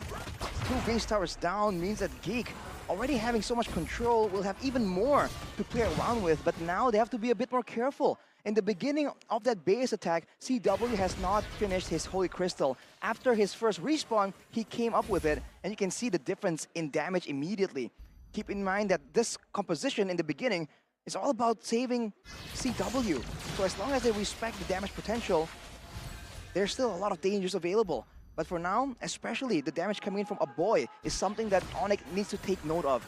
It's very subtle, it's not flashy and continuous, but when it hits the right target at the right moment, we saw how CW just disappeared in a blink of an eye. That's when Geek Fam knows exactly what to do here. They know that in the fight, if they can target CW, and even if there was another realm, burn it, make him, in a stasis, put him in a stasis so he can't do damage, they can still win out on these fights. There you go. That's the damage. Sans immediately gets stuck to very important Lord Dance. You can see Ray is still Let's look, P. Chidera finds the mark. It's a 3v5. The Lord is actually free for Geek Fam, and things are not looking very good here for Onic. The vengeance wasn't enough. No. Lutfi tried his best to go into the back line to take him down, but it wasn't enough. The damage wasn't enough. Chidera, they're coming back in. They're going in for the final moments. Sans taken out. It was a 3v5 and 2v5, and this time Fnatic Onic, will they be able to defend this one? Sans with the passive already deleted again. Ray offside, but is still alive there. But again, Fnatic Onic, they somehow managed to survive that offense. But remember, the Lord has not even started marching down. So this is a complete reset here for both of these teams. This is going to head to match point if Fnatic Onic can't defend this. Fnatic Onic with 5 though. Will they have enough firepower to defend? All good taunts, and that will be all. CW taken out. Let's see, 4v5. Keyboy trying to distract the backside. Kyrie though will be the next target. Chidera with the right target inaccuracy, and now the base will be their target. And Geek Fam, they're at series points, 2-1. One more game away of falling to the lower brackets. The defending champions, number 2 in the regular season standings, and it does not matter. Under the banner of General Beloyski, his teammates, his members, his clan, his fam, they're rallying to find a success to move forward to the final upper bracket. Taking the lead over Onic. When people thought that they would be demolished, Geek Fam just putting up a great fight and showing again, even in the late game, their ideas can match up to the best of Onic. Now this is a scary situation for Onic to be in for sure. Playing aggressively, Luke's initiation leads Geek to match points. In the past 2 games, Luke has been performing incredibly. First on the Masha, and then he gets his signature hero, the Ruby, and you saw what he was able to do. He's just making the plays happen left and right. He was frontlining, but also being utility. I thought that there's no way he can do both jobs equally well, but especially with the backup from his team, who understands the vision, the idea on how to play this matchup out. Even in the final sequence, where Onic were completely prepared for the onslaught, CW keeps getting found, keeps getting focused down before he can even do anything. And that is a rare sight to see from a team like Onic that usually just sees ahead, sees through the plans of their opponents. A very sharp execution here from Geek Fam in their third game. I really like how it's simple. They made it simple that game, right? They made it a spike. Onic in the early towards the mid doesn't really want business because CW was not ready, but towards the late when they thought they were ready, Geek Fam were readier. They, again, with the right initiation from Ruby, from Luke, this time it just sets a lot of opportunities for Geek Fam, and they've done it. It's done. 2-1, match point. One more game to send Onic, Fnatic Onic, down to the lower brackets. Again, I don't like the Natan pick. Again, right? I see your point. I don't know what changed with the Natan, but if the Natan gets his power spike, the Holy Crystal item, it feels like nothing can stop the Natan at that point. But coming into the playoffs, I feel like that invincibility, that illusion of invincibility has kind of gone away, has kind of faded. And people who pick up the Natan, one, it takes too long to get to that Holy Crystal power spike. And two, even if they get to that point, it seems like it's so difficult for it to be like that groundbreaking play or hero that it was notorious for in the early stage of this season. I mean, there's probably a reason why it's fallen out of the meta for now. A lot of teams no longer focusing it so early on. But more on that later. For now, we have to give credit to the player of the game, presented by our official tournament smartphone, Samsung Galaxy A55, A35 5G. It's Luke, big man Luke, with the Ruby signature play. This combination, right? The fact that the Ruby can be used by him and Beloy is just so good and so annoying to try and strategize against. 100% team fight participation. I'm just saying, we've seen high, but 100%? As an EXP? Exactly. I don't think I've seen that so far. But I do have bad memory, so that might be the reason. No. So far, 100% TP, it's absolutely impressive. And like you mentioned, especially as an EXP laner, and that's one of the things that Geek Fam has, the fact that they can always utilize the Beloyski and Luke combination, the fact that they can change roles at any given moment.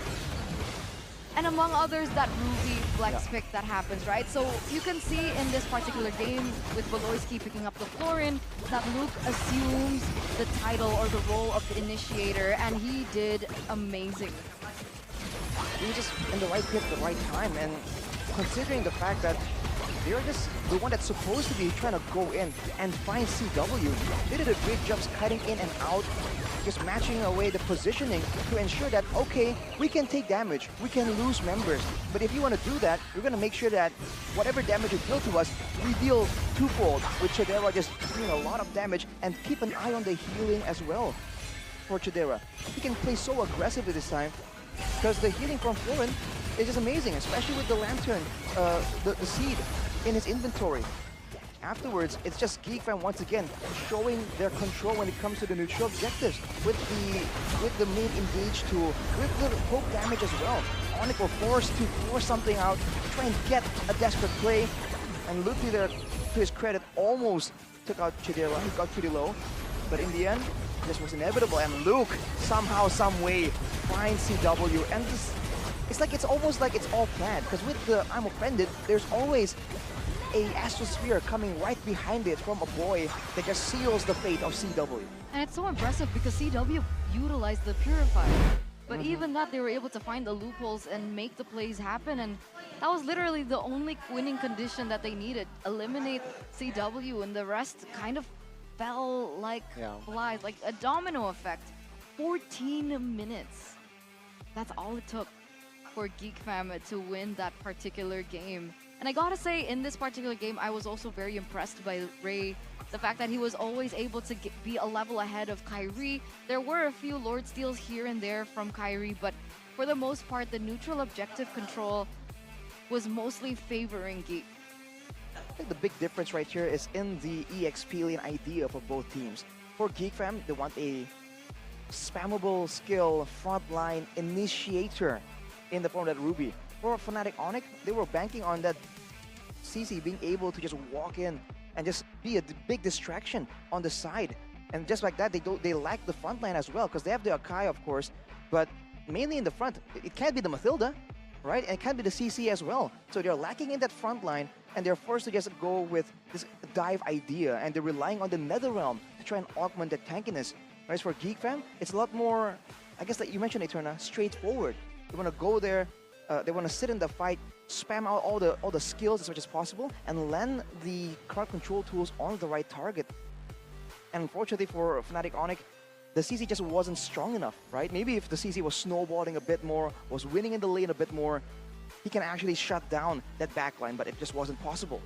Looking at the gold distribution right here, for Lutpi, he was actually farming a lot better, but when it comes to the Turtle Lords, turrets, kills, and assists, 100% kill participation gives him 500 gold over Lutpi, and that's only from the kills and assists.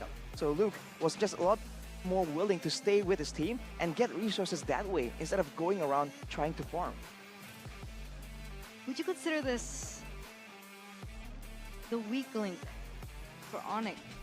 Because Lutfi performs. He's been highlighted as a rising star this season. I'm not saying that he's a bad player. I think he's fit into the shoes of Boots so well, but if he isn't given his signature heroes, it feels like Luke can get the better out of him, right? Paquito constantly banned out. Yeah.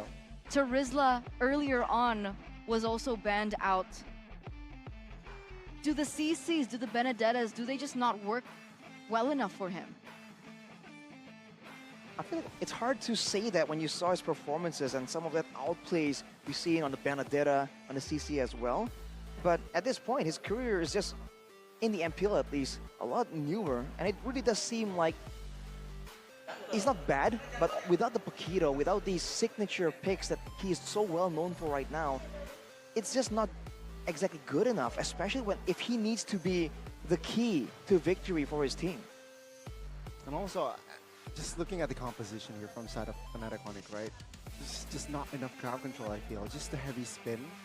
Mini stuns from the Mathilda, mini pull from the Paramis, and apart from that, the composition from the side of Geek Fam, they're just free. You know, they will be able to grab space, they will be able to back away easily, and especially they have the Ruby. They will control more fights, considering apart from the Natan, the composition from Onic, they're just short range, right? The Paramis, the Mathilda, they will close the gap, they will close on you, and with the Ruby, it adds a lot of value when team fighting. And you can see it's very evident in that fight that there's the I'm offended, that there's the flicker. So there's a lot of resources from that Ruby alone that can bring a lot to the table regarding team fights. I wonder if this is a question as well to the effectiveness of the Paramis, right? We haven't seen it too often, especially in the other regions. It's not really the most picked hero. Except NACT. Except exactly. And so only one region. And so far, not a lot of teams still go back to that Paramis. So maybe there's a chance that it's been solved, right? There haven't changes to Paramis. It has come and go. Maybe now with teams just wisening up and having better executions when it comes to those big, massive team fights, especially near a neutral objective, maybe the Paramis just leads to being too predictable, right? Crawling together to try and to get that value from that Netherrealm and then getting punished instead. So if you want to get value, you should go for something more reliable, like Indomar. That's actually a good point, because 1,000 plus 14,000 equals 15,000, and that's the amount of discounts that you guys can get your hands on if you utilize the Indomart app. It's okay, it only took me 10 weeks. But either or, so proud. if you guys are watching the show together or you're playing games together and you guys are feeling a tad bit, you know, skittish because you're a little bit hungry like me right now, it's all good. They got you covered. You guys check that out, and there's actually a discount code that you guys can check out previously. But if you're also thirsty, you want to be satiated. Are you thirsty? I am a little bit thirsty. Thank you for offering. Why? You know what? Something. Here. Oh, what is that? Wow, thank you so much. That's, ladies and gentlemen, this coffee for you. This arena is pretty hot sometimes with all the action. So, man, that looks real good, Eterna. Arashi, check your left. There's a surprise for you. Oh man.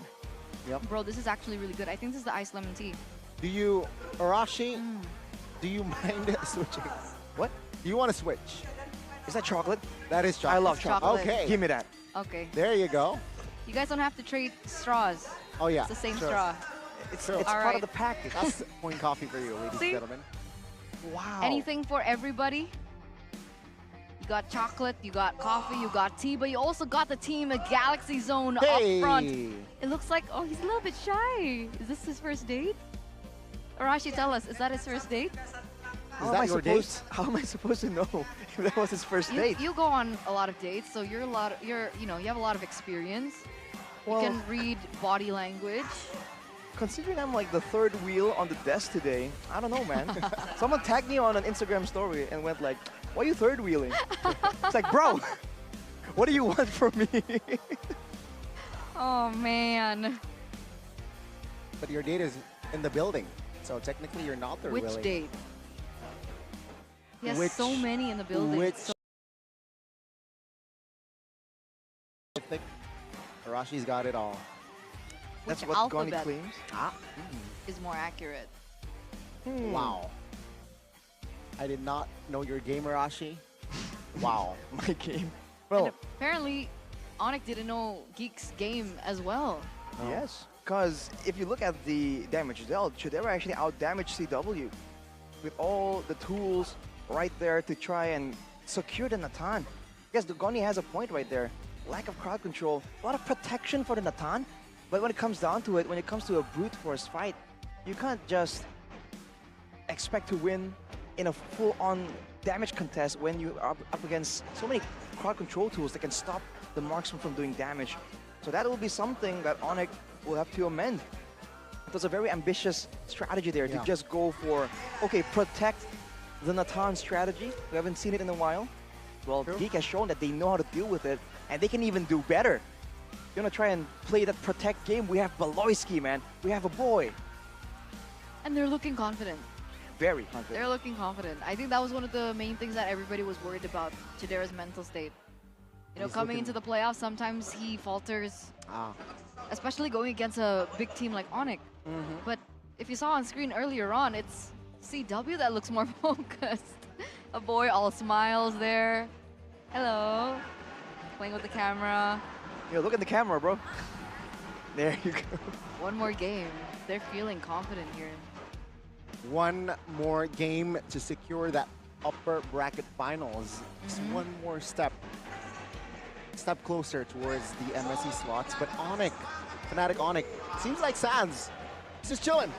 He looks worried to me. Is that Sans chilling? He's usually all smiles, joking around with Coach Jeb. It's quite the intense look on his face. I think, Interesting. Here's the question though, Goni, right? Goni just rolled his eyes, by the way. Right, Goni, here's a question, okay? Okay. For the longest time, a lot of people say, hey, Onic looking bad. No, bro. Onic has always loved the lower bracket strategy, the lower bracket meta. Is this potentially the idea? I mean, what do you think as a guy who watches Onic? You know what I think? I think this match, okay, it's in the bag. Yeah, I think either way, they will still have their playoff run. True. But they will, if they lose this game, they just lost a life, you know? So we're still here. But do you think they're intentionally trying to go for that lower bracket? Maybe. Okay. Let's see the drafts. We'll see the outcome for this game first, right? Of course. If it even gets to that point. But here it is, ladies and gentlemen. Game numero, what's 4 in Spanish? Cuatro. Game numero 4. What? Presented to you by the official tournament smartphone, Samsung Galaxy. Swap sides once again here. Fnatic Onic in first phase. Oh, Louis. So already a very different draft here, ladies and gentlemen, with the bands pouring through. Chip band out. Helkert, Moskov. On the other side, we have a Ling, Harriet, and the Fredrin. Right. Let's see here. What will they prio here, right? Geek Fam, I think the approach from Onic, I think they're going to secure a hero for Luke in the first phase. But it's going to be the Barats and Claude here from Geek. Fnatic, I think they need to secure Paquito here for Lupi? Paquito, or potentially an X-Borg as well, right? With the Or Barats X-Borg. with the Barats in the picture here. This is the issue with Geek. The Barats we haven't seen being used at all in the jungle. We have seen Geek use it in the EXP lane, being the main front line, being the main annoying control, Daytona's welcome tool. But now, wow, Fnatic Onic take away the Ruby. They feel like that's a bit too annoying to deal with. But will they get something in the EXP lane? Technically, the Ruby can still fill that role as well. around here. But let's see, one more pick. It's gonna be the carry. They're trying to shred through this. Push that Barats to be in the EXP lane. Technically, few options available. And I mean, hey, right on cue. Luke. Will Luke's pickoffs make him the Kingslayer for the Sky King? This is a good question because it's bringing me to the next topic that I wanted to bring up. Luoyi and carry. Who is usually the roamer if you see a Luoyi and a carry? I am the power of light incarnate. And it gets instantly banned out. Thank you very much, Geek. That takes away my point. Franco is still an option. Put Ruby in the EXP lane for Lutfi, and you can pick up Keyboy with the Franco. That's definitely still something that can be explored. Any kind of real catch will be very beneficial for sure for the side of Onic. And depends though, I'm wondering if this is an idea, if they want to go for the macro value of the Luoyi, or do they want to just go for the straight up team fight value, right? That AoE, the passive, colliding multiple members from the side of Geek fam. That is what I'm waiting to see, and it will be revealed once the heroes do roll out. Make the whole The final ban here though, it's gonna be that Florin, a big factor in how Geek were able to just outpower, outmuscle. Because remember, CW and Chidera did the same amount of damage more or less. There was like a 2k difference in damage, and yet you can see how one-sided the fights look. That's the Florin healing.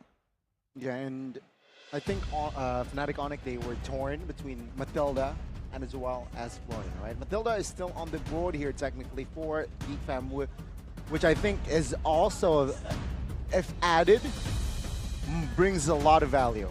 Barats, right, with the Matilda, as we all know, the mobility will be covered with the Matilda in your comp. It's always been an annoying combo for sure. Because one of the only weaknesses of the Barats is the mobility. Now with the Claude in the picture, the Claude's independent, so there won't be a need to use it to exclusively guarantee the guiding wind for the marksman. And now with the X-Borg coming in, it is going to be a jungle Barats then. Or hang on a minute, could it be a jungle X-Borg? I think too far? X-Borg here, it's just to deny Fnatic Onic to not pick for themselves. It's also luckily they're killing two birds with one stone. It's a hero for Luke as well. Fanny though. We get the Fanny and a Uranus. What? We did not think about this at all. We didn't think the Fanny would pop up. It was not even a discussion from us. Uranus against the X-Borg, however. And the Franco. Ooh. I thought Franco for Onic. I didn't think Franco for Geek, but it still pops up here. Good suppression available to shut down that Fanny. Yep. But man, Uranus and Fanny, shame on us for forgetting that Kyrie has that Fanny in his pocket. Yep. The Uranus against the X-Borg though, I feel like since it's regeneration and not exactly just normal tankiness for the Uranus, it actually might end up well. The X-Borg will be able to still bully around the Uranus for the most part, but he won't be able to force him out of the lane. And even if he does so, you can go into the jungle and get some more passive stacks from the jungle and heal back up. But that is a passive angle that we're not used to seeing Lutfi take. Very different playstyle. What do you think about the Fanny and the Barats real quick? Well, right now, invading has been made a lot more difficult, which is why we saw the Ling ban away. In theory, there's a chance that this Fanny can go right out of control and not really be punished as easily. So you're telling me there's a chance? There's a chance, for There sure. is a chance, ladies and gentlemen. Match point for Geek. They need one more game to make that dream come true. Welcome to Mobile Can Legends. the throne defenders, can the defending champions equalize this 2-2 with a pocket strat in the fanny for Kyrie. We're seeing him back on the Assassins and the Uranus for Lutpi. That's how big the Kyrie, the fanny pick for Kyrie is. Whoa, hang on a minute. Early hook and the flicker. Sands though, very low now. A boy will be there to provide the damage for Beloyski. Will secure the first blood, a boy. 1 HP himself, but not enough damage to secure the trade. Oh wow, we were talking about pocket strats coming in from Kyrie. We forgot to mention the Triple B himself, Beloyski and the Franco. It has been a signature pick from way back when, a power pick from way back when. And we get to peek into the strategy. Do Geek actually want to go in for the pickoffs? Do the emblems tell us something about that? Well, it's a focusing mark and the Inspire, so expect a lot of hooks coming in from Beloyski. I really wasn't expecting that first blood though, considering it's a low Yi. It's very strong in the earlier levels against the Novaria, but that's the power of the Franco. For now, we'll have to see. As predicted, Lutpi can be pushed out of the lane, but he will always be back. That is how he's willing to play this out. But Kyrie on the fanny isn't really being disturbed as much as it used to be before the changes to the invasion of the jungle. With 8 seconds to go, both teams seem to be trying to scramble, try and get something right before and possibly secure the first turtle. So I'm wondering what the Kyrie pick was for, right? Because is it for neutral objective take? Is it for kill pressure? Because it looks like now Geek are in complete control over this turtle and they will be able to get that for free. What's the plan for Onic? Well, first of all, Fanny in the right hands is always a very dangerous pick. Oh, right there, the whoa. Oh, that's the divers in play as well. Beloyski now caught and Kyrie will equalize on that total kill to 1-for-1. But yeah, that's just a roamer.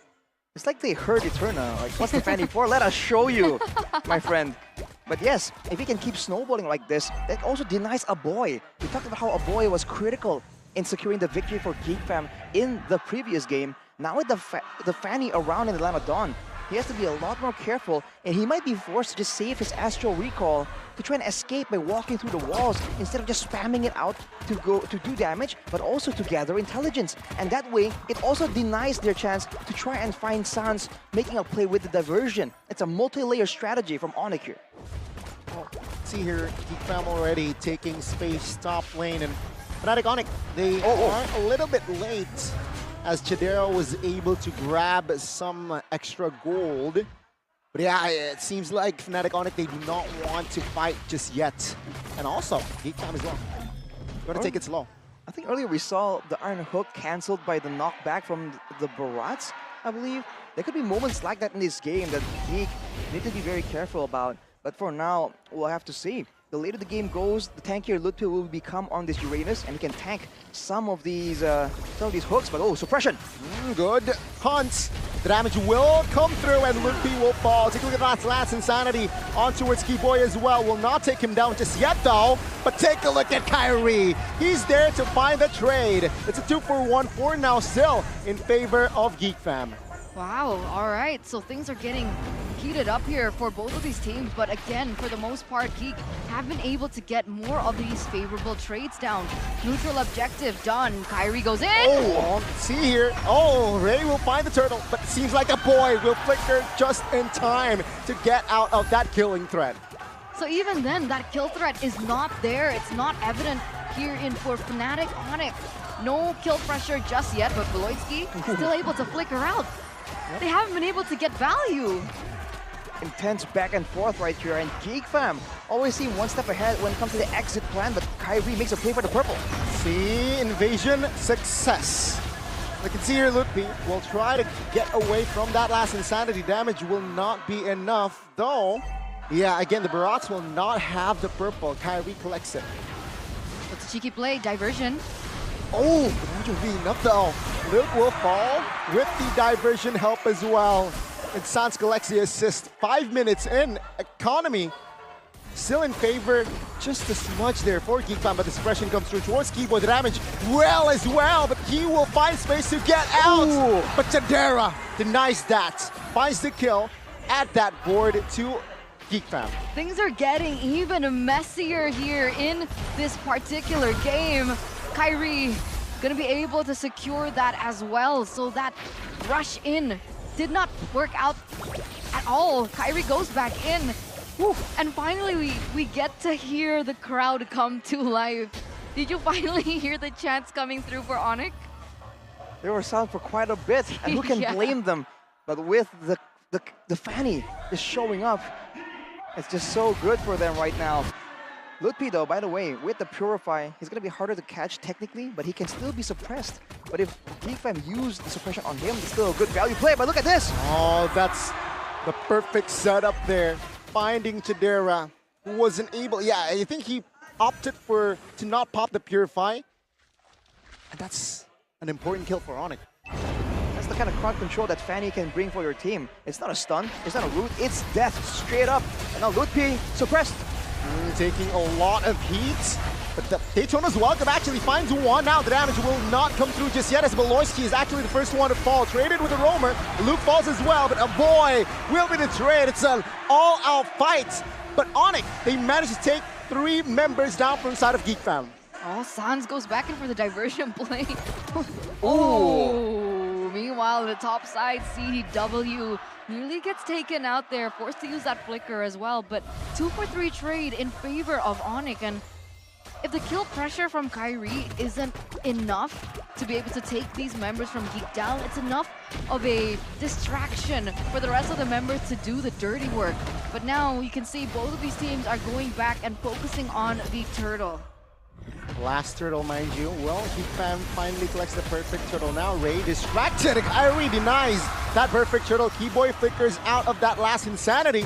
But now with the diversion from Sans, he will help Keyboy to get out from that sticky situation in the mid. It's going to be the Han connecting on towards Lutpi and say goodbye to their rookie.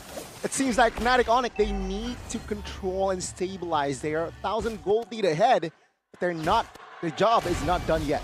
See, the problem is, even though that both of these teams are equal in kills, most of the kills that have been placed on to Onic is Lutpi and Keyboy. Kyrie still 4-0-2, CW still 0-0-0, so the shutdowns haven't been made possible. That Iron Hook lands. Ooh, Purify, but a boy flickers out in time, but the retribution, not the retribution. Lethal Ignition. Lethal Ignition will secure that kill. Wow, what a performance by Kyrie, man. A Lethal Ignition indeed. Onic is pushing the tempo again and again, almost like how RRQ did it. They're just making sure that all the plays keep happening with all the mobility and the diversion. Every single member on their team are just making individual plays, trying to show out. And now Beloyski getting caught. Oh, is this the right play? Is this wise? Beloyski now will be taken out, no problem. But Chidera pops a blazing duet as a bluff, not as an offense. Lutpi showing vision on where Ray is. And again, Fnatic Onic, they are somehow controlling this game, but I don't think they're out of the woods yet. They're not really comfortable on this lead. And the problem is, for Geek in particular, right, with Kyrie on such a high mobility hero like the Fanny, they're also able to play the cross map really quick, put some pressure on the far lanes, and you can see that Kyrie has been busy doing that work, and it's a little bit too expensive for Luke to have to be forced to control those far lanes, and because they need that his presence in these team fights. The longer the game goes though, even that being the case, I guess Luke can't really clear as fast as other heroes technically, unless he uses his ultimate, which is still a very valuable resource to be spending out. And later on, Lutpi can take most of the poke damage from the Astral Spheres, and Beloyski, even if he grabs someone, is there even enough damage to just completely burst him down before the bloody hunt ends? That's the big problem right here, and Beloyski.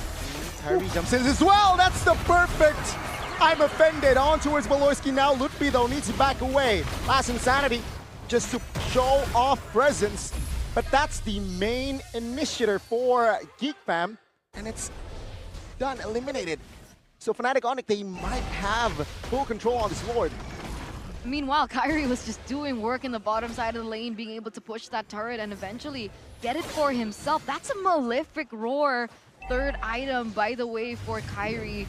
5-0-3. He's taken all the retributions as well so far in this Lord. Wait a minute. That's Insanity. Sands will be taken down. That's a shutdown. Ludby looking for an escape route here. Still able to just hover around, but damage will be significant and will be taken out. It's 2 members out from Onic. Let's see here. Ray secures the Lord comfortably. There's a disconnect there from Fnatic Onic. That is just not how they were planning on that fight going out. Especially with Suns taken out here. Luke, though, stranded. Yeah, CW is there. The damage will be enough, especially Kyrie is also in the vicinity. Monster kill for Kyrie. 6-0-3. This time from Kyrie. Different beast. He's a different beast here. We finally get to see glimpses of the old Kyrie, the Kyrie that we knew and love on the Assassins. If we take a look at the real time, oh, wait a minute, he flickered out for that. And if we didn't, Kyrie would have definitely taken in that kill. With the BOD in the Heptases, he's just an absolute menace right here, especially with the diversion. Inserting him into weird locations in the Land of Dawn. Geek from now trying to get value with this Lord, but they're always constantly checking behind his shoulder. Is Kyrie there? Is the menace about to make a play? So far, that'll be the Lord cleared out, but the diversion. Oh my God! Oh my goodness, that's a very, very intense diversion. 2 members taken out. Geek fan, they knew it was coming. And it was inevitable. You're right, like, that would have been so disastrous. That was so intense, it's too intense, I can't think right now. Just came out of nowhere. Gila-san showing again the next level game knowledge. No Iron Hook means that Onic will be moving up right here, undeterred. Oh, last Insanity from Luke to take space. And Kyrie is just farming the jungles of Geek Fam. Ray, though, spots this one out, and Kyrie will stay disciplined. He will not force that one out. Just when you think that Geek Fam have the upper hand, Onic turn it around with their macro play, with the Luoyu, with the diversion plays, and say, well, not really, and completely turns it around again. Lord advantage minus 1,000. It's kind of crazy, though, that Geek Fam are able to force Onic to play this playstyle with a lot of outmaneuvers, right? With a lot of mind games with the diversion. Going front to front, they're able to match Onic, but right now they're just completely confused. And the experience, the craftiness of Onic is really showing. And if you look at the items for CW, he is approaching that late game status. He has the Wind of Nature as well. He'll still struggle a bit against Luke. They can't do true damage. But aside from that, he is clear. Just go in and go aggressive. Loyski pulls the buff to take time to buy some time. This one is welcome, connecting on towards 1 member. Keyboy will receive a lot of damage, will be taken out as well. Luke in the front side will not be able to find anyone, but Luke will destroy his immortality, and Kyrie finds the godlike. It's a 1-for-1 roamer for EXP. But take a look at the Lord Pit. It is all Geek Fam in that vicinity. This is a big problem. The CW and Sans, the connection, and as well as Kyrie. Ray is very low. Sans, though, will flicker out with the slide there. Kyrie secures the jungler of Geek Fam. That's the Lord for Fnatic Onic. What a setup, what a play, what a macro usage of the Luoyi for Onic to completely dismantle the entire plan that Geek threw at them. To top it all off here, Kyrie gonna be able to steal that purple buff. And so Fnatic Onic, they're picking up the value left and right. Malefic Roar also completed for CW on the back of that fight. Now the frontliners need to just look for the right moment. They can just stay in front and tank damage. It's almost like Onic is using that diversion off cooldown every single time. A very bold choice to use it in a bush that's so close. Usually you want to go further away, but they use a diversion right next to the members of Geek Fam, and they get absolutely rewarded for it. Now with the waves coming in, with the Lord pushing at the top side, they're going to try and go for an end angle, but they don't have a lot of technical high ground, but they're going for the diversion. Defender will go towards his top side, and Luke is going to be the target. No Faraga, no Last Insanity. The base turret still stands this time. And okay, Geek Fam will concede that. Mid lane, the mid base turret though, will be rescued and still up for Geek Fam. Woo-hoo-hoo. Purify. Clutch. Purify from Lupe. Just as it lands, it gets purified away from Geek Fam. And Jakarta International Velodrome, they have finally come to life once again with this meaningful lead from the defending champions, 6K and counting, with so much in their hands, with so much control that they already have. The chants are getting even wilder. It looks like this is control from Fnatic Onic. Fnatic Onic, man. By the way, you just have to love offline events because when the hook almost lands, you can hear the audience go, ooh! It's so good. And right now, despite the fact that there is pickup potential, the Iron Hook becomes even more lethal technically the longer the game goes. But as of right now, they can just send Ludpi to just stand in the front, and even if he does get taken out, it's gonna take so much effort and so much time from Geek Fam that Onic can absolutely just turn it around, look for another diversion, and make it absolutely worth it. They have the tools to catch up to Geek, so they can't really be outmaneuvered the same way we saw in the previous game. 6,000 gold lead here in hand. And you can see here the tempo already just coming down, not just by Geek Fam, of course, because they're behind, but Onic as well. They know that, you know what, let's just wait for the next objective that is in the Lord. Yeah, they're playing it patiently now.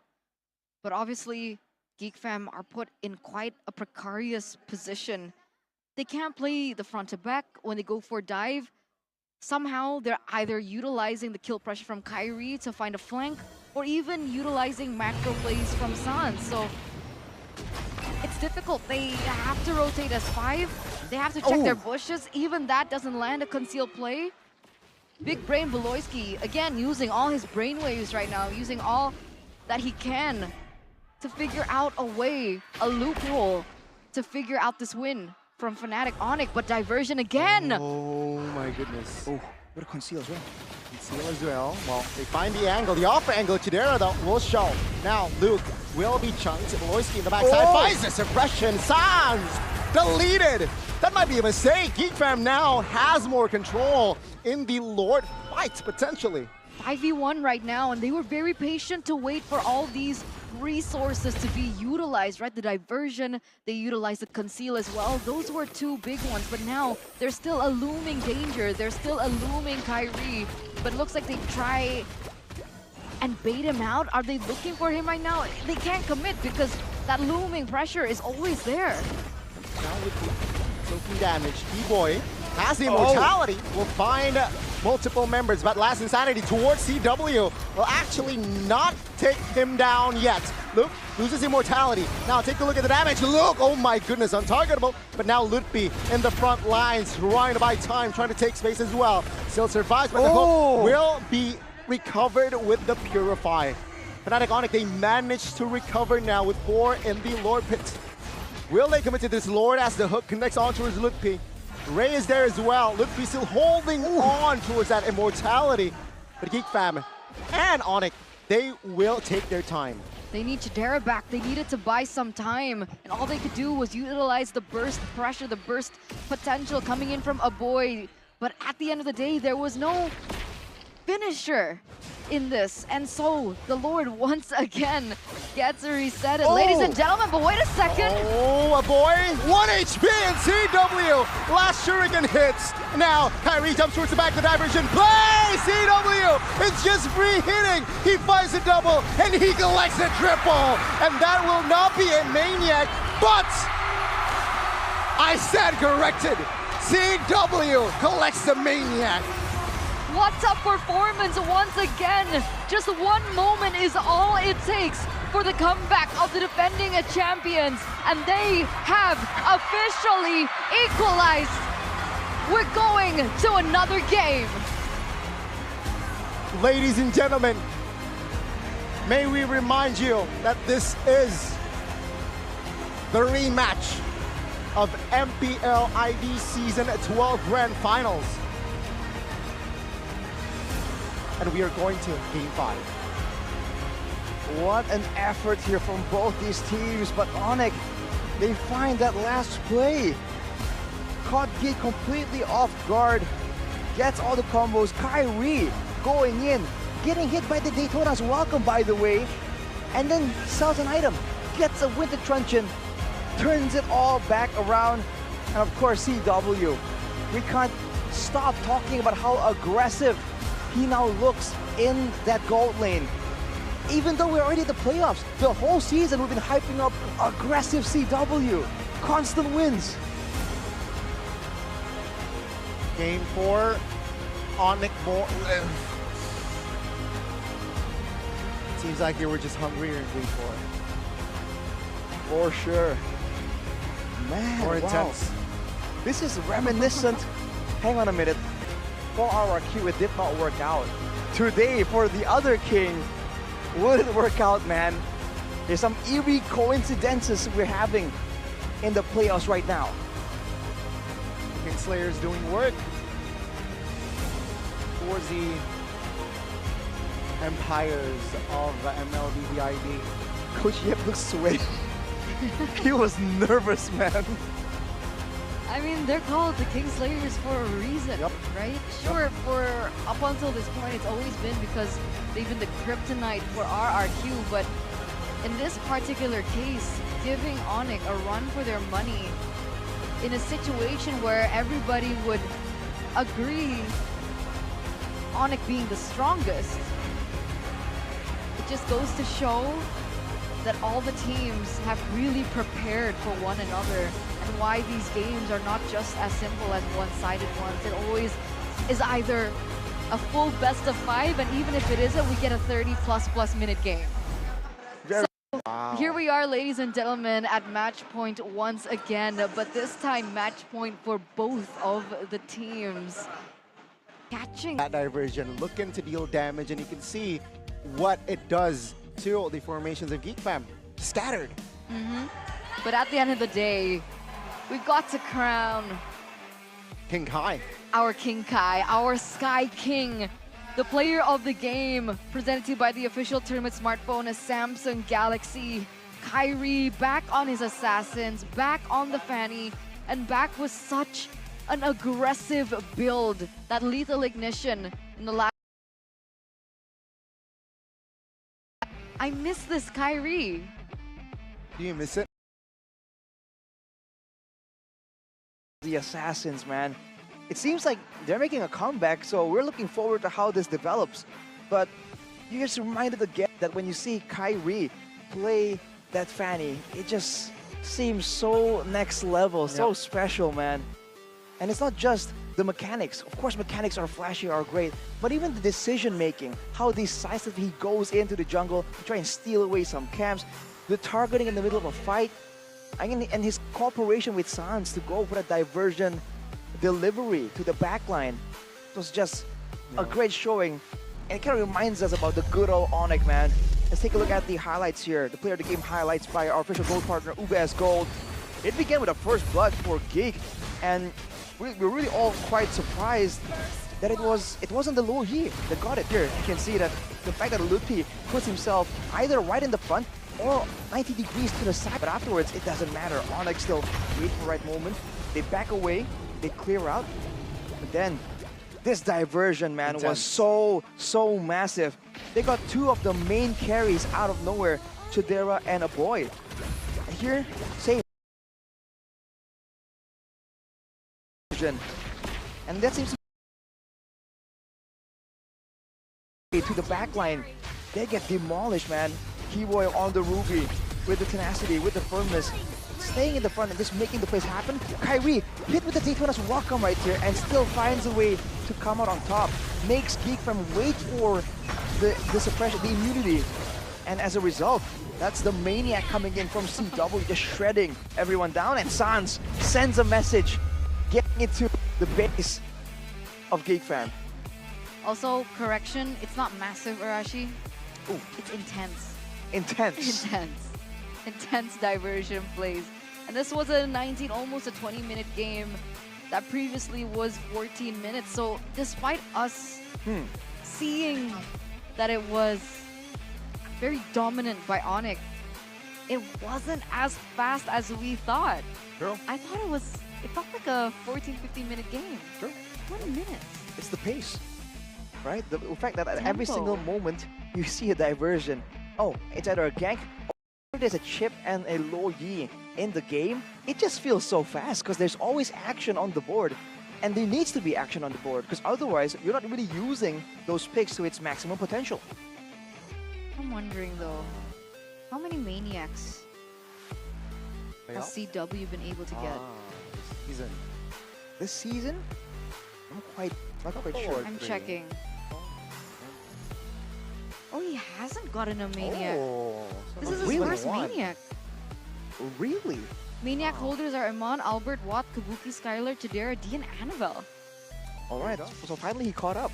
Yeah, finally. Shows everyone like, okay, you know, my turn. Interesting. Anyway. But Albert got a maniac. Right, did. according to the data. Yeah. Well, looking at the items though, it was a late game performance, and you can see that Chidera, on the same claw that was so respected, doesn't have the same kind of impact, because now it's different, right? No Florin, no Ruby to help him out. The bulk of the crowd control Garnet that we were talking about, much pressure in the fight, now are used so early on to try and initiate to begin with. And as a result, Chidera has to be a lot more independent, and against a team like this, with a short-range marksman like a Claude, against a Loyi, against a Ruby, with Kyrie on the Fanny just waiting in the wings for you to just misstep ever so slightly. It was just a tough game to be in for Chidera. Definitely a problem, right? See, especially towards the late stage where technically there's two flanks coming, right? Right. Fanny and the diversion. Yeah. Where would you run? If you're a boy, if you're Chidera, there's no way to go. It's very difficult. Nowhere to go. It's very difficult. That's why. Wow. Maybe. But if they ban Fanny, could something else pop up? Nolan. They banned two assassins, Ling and the Nolan. True. We'll have to see. What really surprised me here though is the damage taken. If you look at it, it's only 9k higher damage taken for the side of Onic, when we've been seeing Ludpi just getting beat up by the whole team, dogpiled on by Geek Fam again and again, just regenning back up. So I really thought that it's going to be quite different, you know, quite a stark differential. Looking at the gold difference over time, it's a Mountain Eterna. What do you think? It depends. On what? Because this is a lake first, so it's a lake with a mountainside view, not a mountain with a lakeside view. What exactly is a mountainside view though? This. Because you can see mountains from so far away. Does it really count? Yeah, because it's really close. See, there's like that small bump. See, that's a small mountain. There's like two cities in between. We have the bigger mountain, and then we have the Ginormous volcano. The Ginormous volcano. Yeah. This is where you want to buy a house. Exactly. The lake. Yeah. You have I see. Mountain view and also a lake view.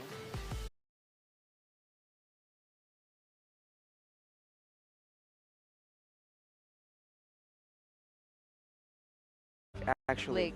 But fun enough, I spend more time in the mountains.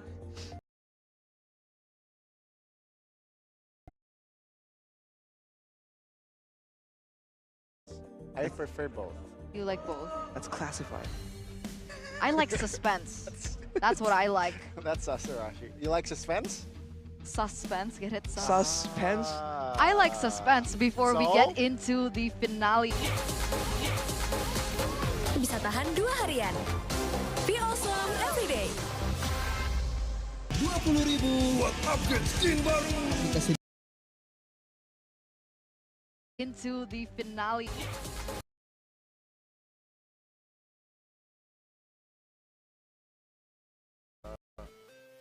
Lake. Yeah. I see. Mountain. Suspense, get it? Suspense? I like suspense before we get into the finale. Bisa tahan 2 hari.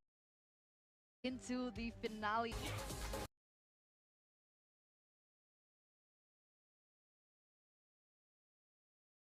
di lower bracket, tapi tentunya kalau di lower bracket Bude ya. No. Jalannya panjang kan ya? Betul, nggak ada. Predict score? 3-1. Untuk? Gak usah ditanya Oh lagi. ya udah ya, Nggak usah udah. ditanya Oke, lagi. kalau gitu mari kita beri tepuk tangan yang meriah untuk Coach Lionheart. Thank you Bude, thank you Bude. Enjoy the show, karena ini memang kali perdana semua orang bertanya-tanya seperti apa performa Lutfi di panggung playoff bersama dengan Fnatic Onic. Betul sekali, dan tadi kita melihat ya, ada mendengarkan fun fact-nya. Ternyata memang Lutfi ini dari awal MDL sudah diprediksi nih bakalan bisa menuju panggung MPL. Kemudian polosnya itu ternyata walaupun polos, kalau kelihatannya polos, tapi di Land of Dawn nggak polos ya, tapi bersaing. Halo, kita ngobrol-ngobrol boleh Tante? Halo Tante. Wah, ini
I've been waiting for too long.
gaze upon the edge of the void.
I have wandered countless universes, but Eruditio will always be home.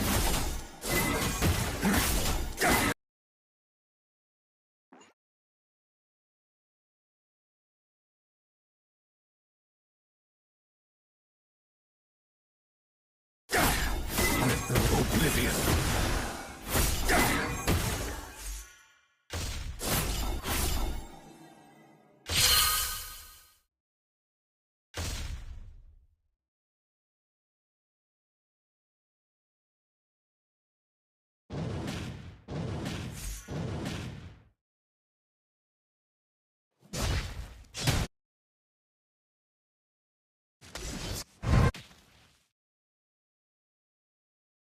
In my travels, I once felt the warm embrace of a newborn star.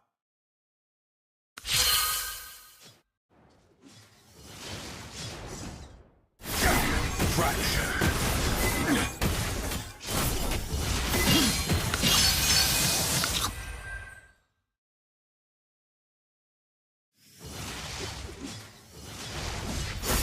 I have become accustomed to the cold.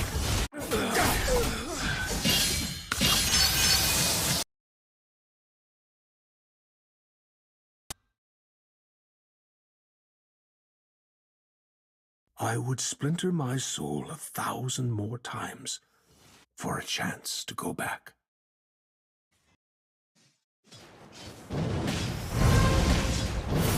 Oblivion.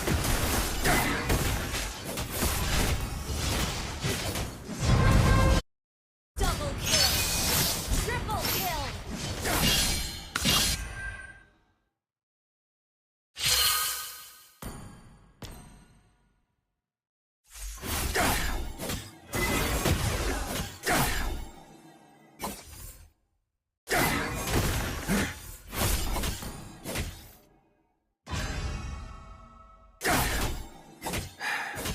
Home seems more distant to me than the stars above.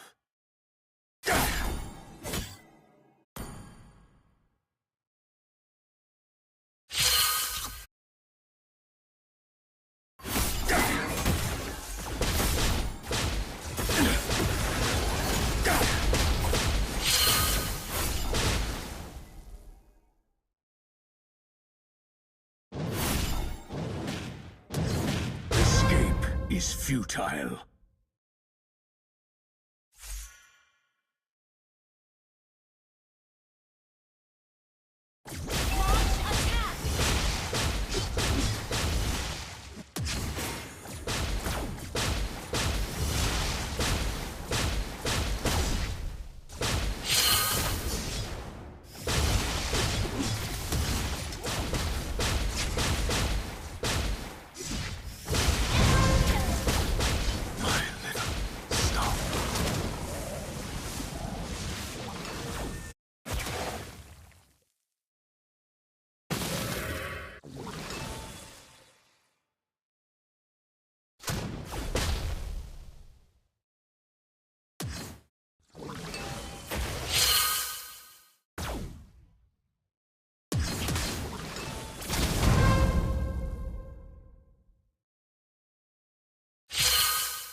Request backup.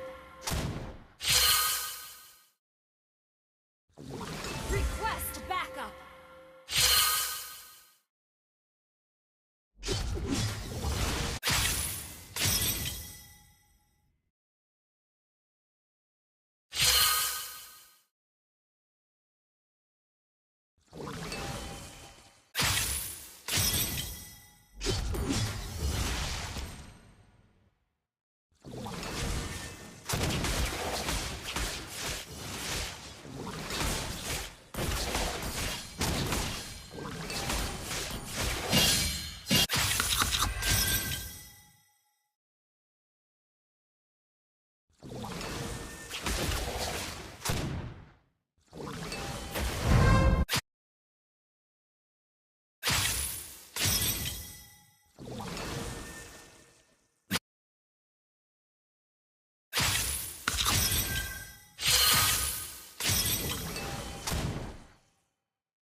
Monster kill.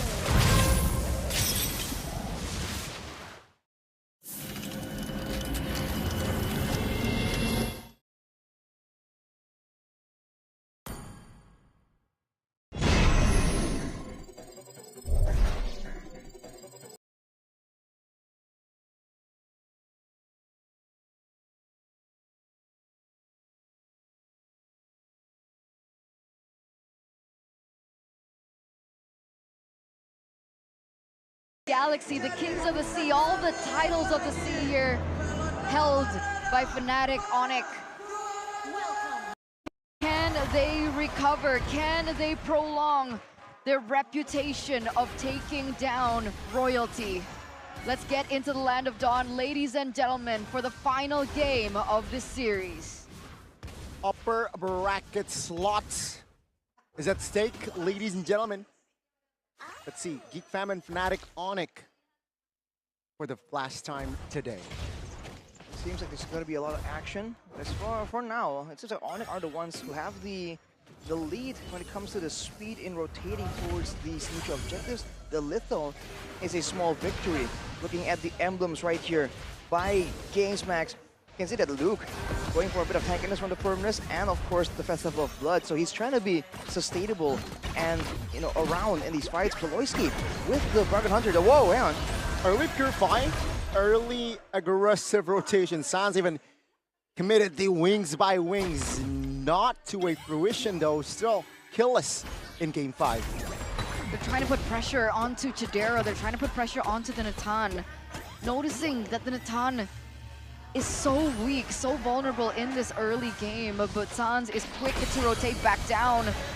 Ooh. They wanted to go in for the pressure, forcing a pure out there actually earlier on in the first 2 minutes of the game. That's no Purify for the next neutral objective. It's a big... The mid laner getting ganks from the roamer and the jungle. Never really a 1v1 Keyboy though. Oh, Daytona's welcome, finds the mark, and damage will come true. Ray collects the first blood in the game. Geek Fam will push the pedal on the gas here towards that turtle. Bottom side, Luke actually here. It's actually chunked as well. Now, Kyrie jumps in with the Buissons on towards the turtle. Feather airstrike and the retribution will find the turtle as well. First Newt goes in hands of the Fnatic Onic. They had one member down. Keyboy was not there to help with the setup, nor is he level 4 just yet. So that was the perfect setup for Geek, honestly, but they lost control of the retribution battle. Just again, great performance from Kyrie right there, showing that his retribution has been solid and it will be solid still for this game. Now with Chidera, with the entropy, just trying to play a dangerous, just tempting Onic in a very dangerous way. Look at Ray, spending a lot of time just sitting around right here. Usually you see junglers waiting around for that litho, it seems. Showing again how intense and how one single jungle camp can make a big difference in this matchup. A boy here is receiving a lot of damage. Bloom was pushed as well. So that's info. No ult for the Florin. Not just Florin, but also for a boy there. He was forced to utilize the Netherrealm earlier on, and T-Boy already very annoying. Giving information, giving scouting for his team, for the farming rotation coming in from Ray, and that's information as well for Onic to try and look for more pressure in the top side of the map. Yeah, the player head-to-head here by our application GoPay. Aboy and Sans actually quite similar when it comes to their stats. And that's what people have been talking about. Aboy is one of the contenders for that best mid lane spot that usually is just dominated by Sans. So you're seeing that there's a lot of new names in the mix. And even if you are quote-unquote the best, you have to be aware, man. People are trying their best and they have been catching up. Catching up with a target on your back, it's a harder time to try and stay consistent as being number one, and Geek are proving exactly that. A lot more play on towards this neutral objective. Oh, Feather airstrike to deal on towards Ray. Now Kyrie receives a lot of damage as well here. Stunned up. Luke, though, will be the target. Netherrealm popped from side of Geek fam. Boy, oh, the damage will pop the rival, rather finds a kill. Yeah, boy, very low. Kyrie secures it. 2 members down and out from side of Geek fam, which allows the Fnatic Onic to grab that turtle. T-Boy already taken in for once again the defending champions, Fnatic Onic. Without their gold in the picture, they can't really match up to the DPS output. CW though. Oh, blazing the wets. Feather airstrike as well, and good night, Chidera. Baloyski able to escape, but the first turret here, top lane, is almost down. But Fnatic Onic now with the economy lead. 1,200 right now. I wonder what the items are looking like. That was nearly a takeaway, but still unable to get it. The big point here is I think that Ray has the Radiant armor already completed, so he's gonna be a bit tankier, walking in, especially against the magic damage. But Luke, against Ludpi, just feeling the pressure. More penetration, more movement speed technically for the chase, for the maneuverability. And you're seeing that being so useful in the middle of the back and forth. And you see this as a trend, but Kyrie going with the Brute Force Breastplate, no Molten Essence either. Will it finds its mark? 3v4, it seems like Onic will not commit on towards that, and Geek fam smells the threat top lane. Did you see Ray's items earlier on? Steel leg plates as well as the Radiant armor for Ray. So he's actually worried a lot more about the magical damage coming in, especially from Key. So the Radiant armor will help with that, but he's getting picked off a bit too early. Oh, isolated. Last Insanity and Flicker will save his life though. But Geek fam, they will not be able to find another kill here just yet. They're trying to find a way to funnel more gold into Chidera to get him to that power spike as fast as possible, but with that burnt out Purify coming in from Ludpi, that actually gets denied away from them. A 2k gold lead still for Onic, and you can see Kyrie is already onto the neutral objective. I don't think this can be contested. They're late to the party, they're late to the dance, they're late to the tango, and they're late to pick up that snowball that perhaps they were looking for that mid-game power spike. It's the speed, man. Onic is just outspeeding the members of Geek, always faster to every single objective. Baloyski now picking up the Flesto Oasis first item though will mean that there's more sustainability in a fight, but when it comes to damage output, it's still gonna be quite lacking unless Chidera joins in. Even if they want to use Luke as a damage dealer on that Ruby, it's gonna be so difficult to match up to the X-Borg. Although Luke already has the War Axe, so he still does a decent amount of damage for now. Okay, Chidera picks up the Starlium Scythe, so that's 2 on the way, but Kyrie says, no, you're not gonna get your 3rd. Somehow has the entropy to get out. Seems like Geek family will, again, take their time. They understand that they are in a disadvantage. But, oh my goodness, boy! Pops the Netherrealm. The Fnatic Onic, they move onwards. Dayton is welcome, committed on towards Keyboy. The damage will not take him down just yet, but it will be enough to clear the wave mid lane. And right now, both turrets in the bottom and top side for Geek has been taken out. So if this mid one falls as well, there's going to be more avenues for Fnatic Onic to just run around and flank. And now look at this. Geek fam engaging. Yep. Oh my goodness, damage will be enough to take Luke down. Now Ray will be... Look at the Dino will not survive, surely. Sad secures away a boy. Smell blood, but does not... Kills already again for FNOC. That was so unfortunate. A boy would have been able to get that trade over onto Kyrie, but he went for Purify in this game and not the Flicker. And he couldn't catch up to the rate that Kyrie was fleeing. A 2-0 trade in that exchange. And with that being said, oh, another airstrike already used up as the Lord spawns. That's a resource already burnt out before they go for the Tango. You're gonna need that, man, at this kind of game. Every single bit will count. And Ludwig, this damage coming from the X-Borg is one other thing that they have to keep in mind. Even though Ray for damage really adds up a lot, and Ludwig is very willing to stay there and trade damage for damage as they're walking around. The sustain from Baloyski will make it more beneficial for Geek fam to trade without a conclusive decision for the big fights. But right now, look at Onic. They're the ones controlling the pace. They have the mid turret taken as well, so they can go for weird flanks right here. But CW is the one that's isolated. There's a lot of pressure onto Geek right now. Ray is a level below of Kyrie, 2 levels below of Kyrie at this point. So they need to figure out how to make this battlefield even, because even when they were at the same level, it seemed like Kyrie was still able to get these retributions down. But the clock is ticking. Chidera. Oh, Purifying, but the damage will come through. Chidera finds his solo. Now it's a 5v4 without the marksman. Onic, they will back off, but they will try to buy time perhaps for this Lord take. Mind you, this is the first Lord.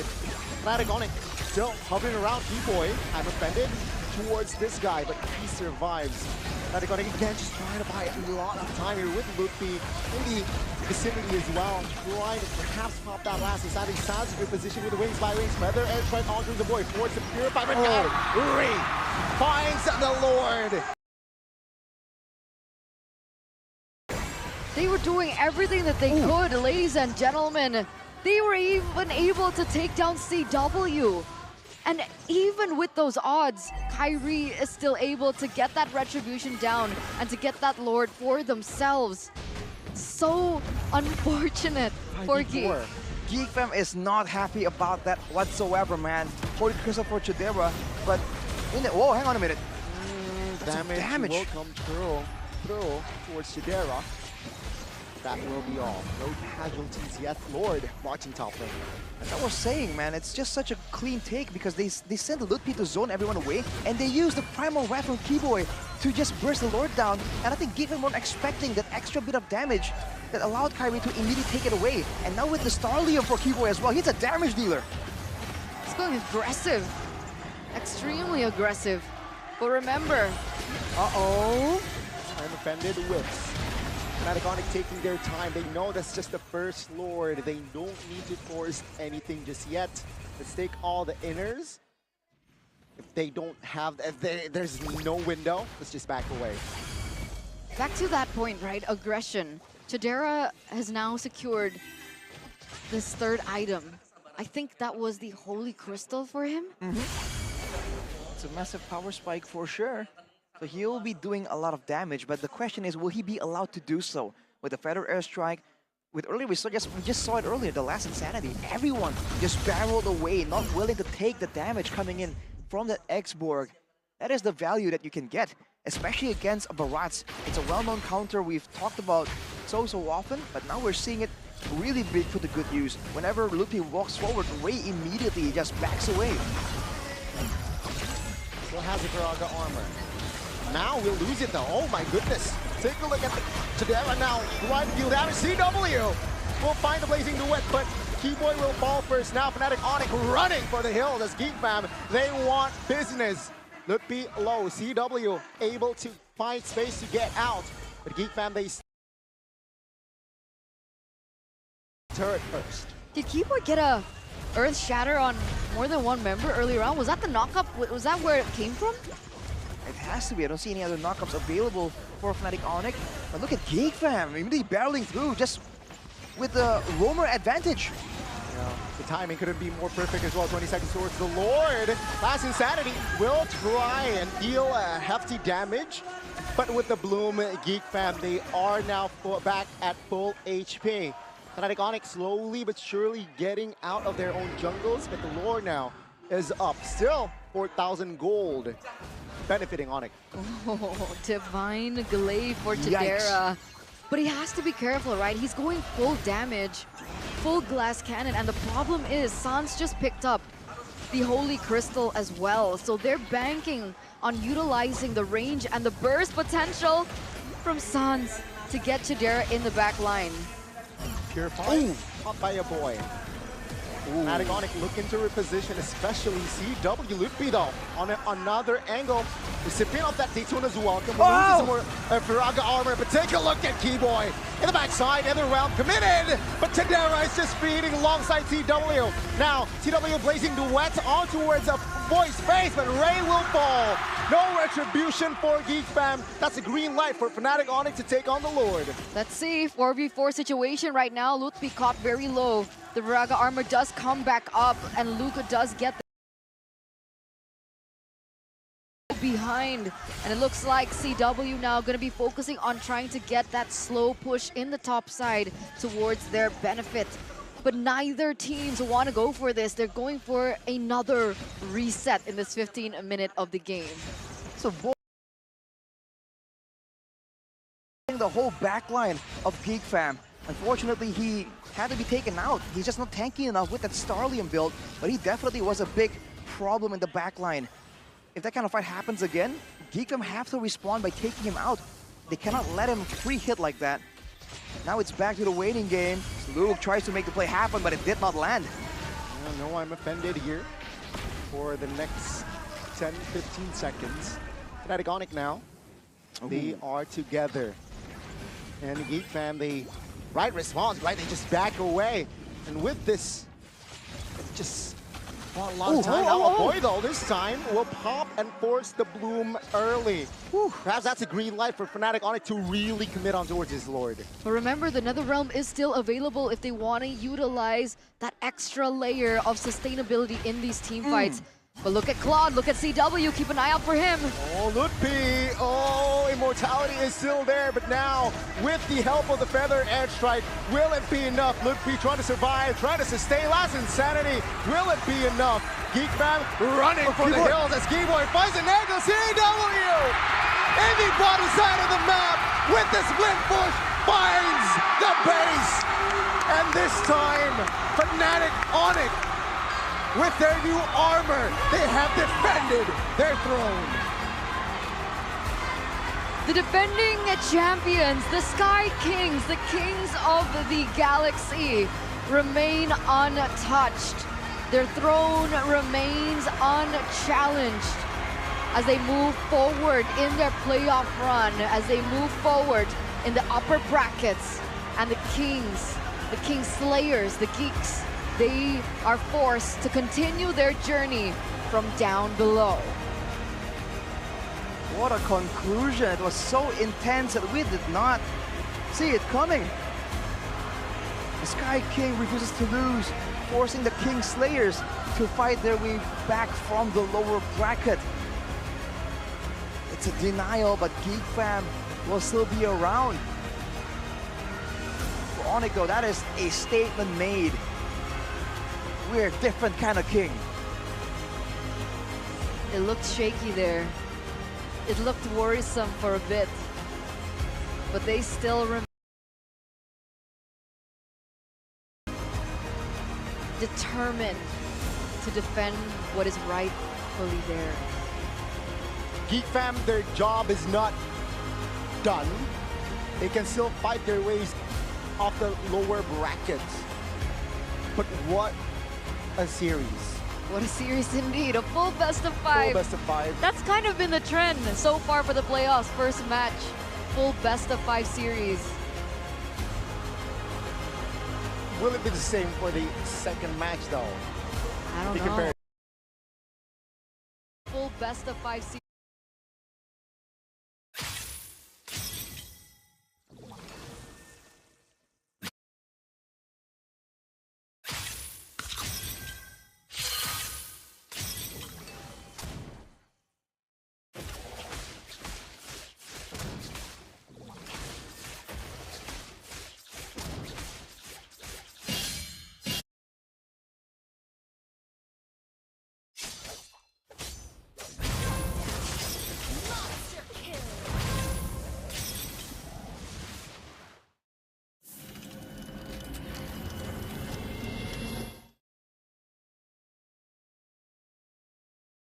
Around in these fights, Belois is so.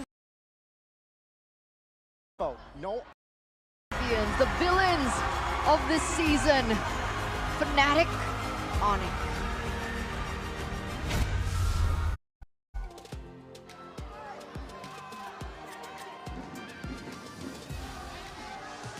Fnatic Onic membuat seluruh Sonic dan juga Superfans berteriak dengan kemenangan yang begitu dramatis. Congratulations! Wow, luar biasa ya. Best of 5 series, semua ini ambil gamenya. Ini luar biasa dan cewek. Wow, apa yang terjadi tadi? Yang terjadi, menang sih. Ya nggak salah. Namun, itu kan mungkin momen yang begitu mendebarkan. Kalian lagi di posisi unda-undi banget. Tapi gimana caranya kalian melihat kesempatan di posisi yang begitu mendebarkan? Mungkin tadi Lutfi sih. Lutfi nih? Iya, Lutfi. Apa yang dilakukan Lutfi? Gue pegangin katanya. Oh, jadi komsnya gitu tuh? Tapi ketika itu memang kalian sudah ngeplan kah? Atau memang itu, wah ini bisa nih, gitu? Sebenarnya ada ngeplan juga, cuman ya mungkin ya ada kesempatan aja sih buat main. Oke, Budi denger di sini nanti pada minta cewek pantun ya. Boleh dipikirkan sekarang karena apalagi tadi momen-momen yang sangat bisa dibilang kalian ada kepikiran gak sih?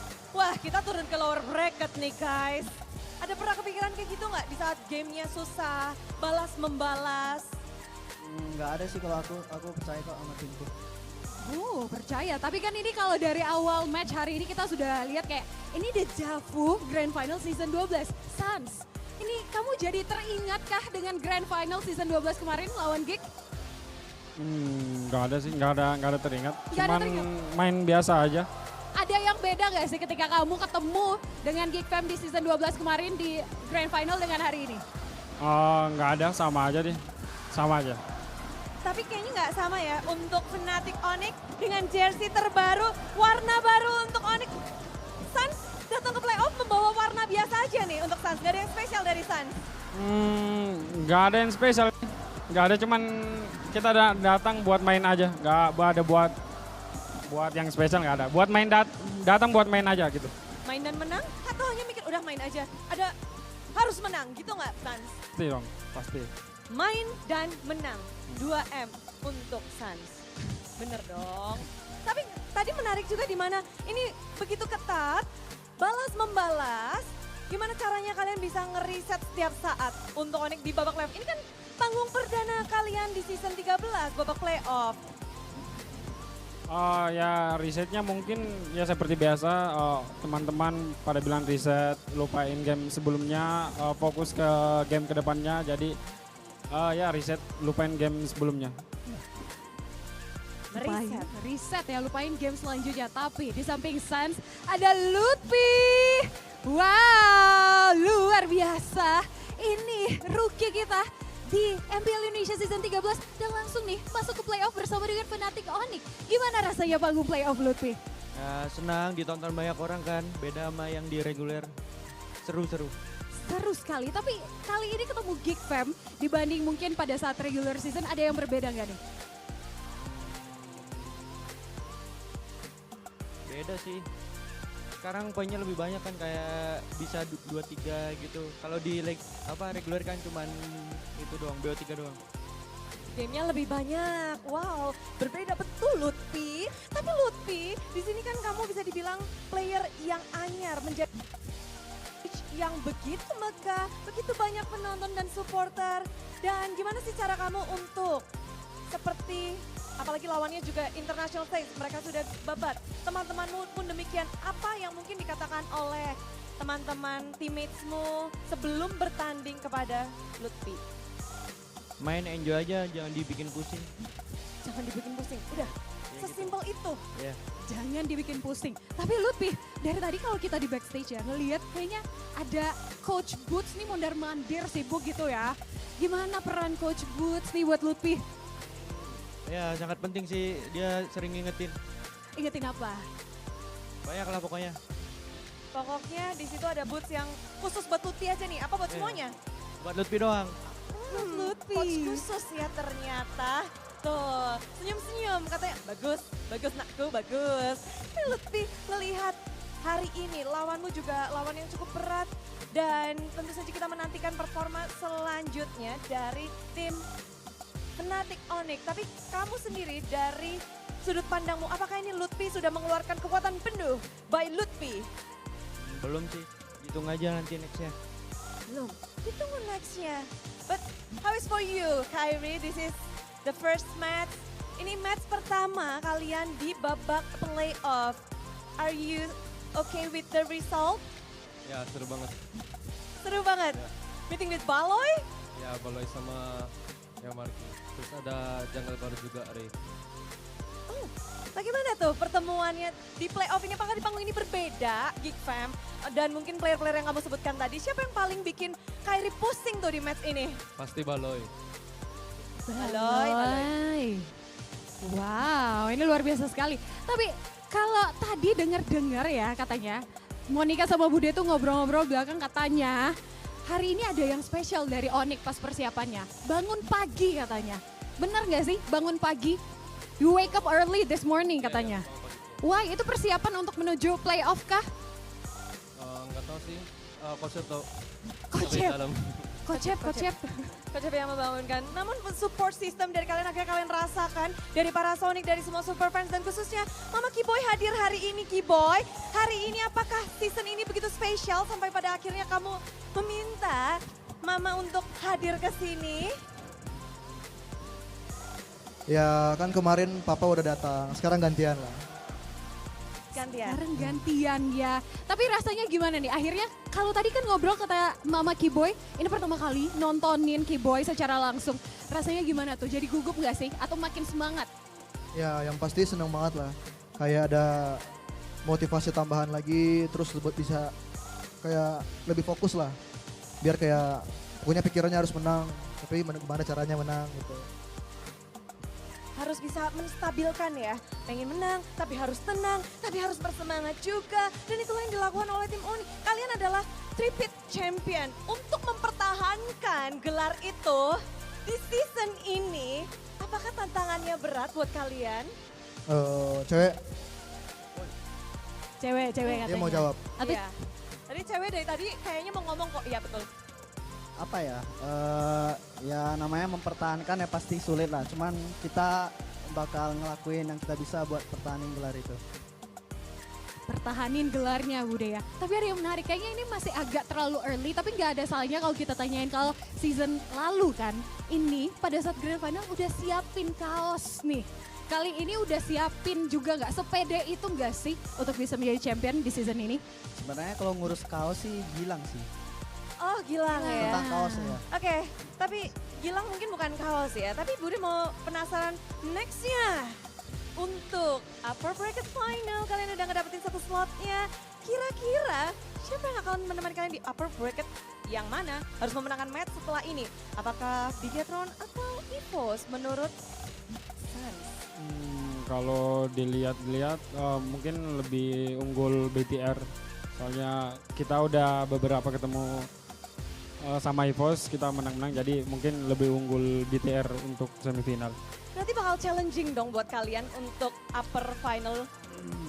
Enggak, biasa aja. Nggak biasa aja. Ya. Tapi ya, di leg 2 kemarin itu Onic tidak pernah kalah kecuali sama BTR. Ini mungkin jadi ajang balas dendam nggak? Balas dendam ya pasti, cuman kita kasih yang terbaik aja nanti di semifinal. Ya.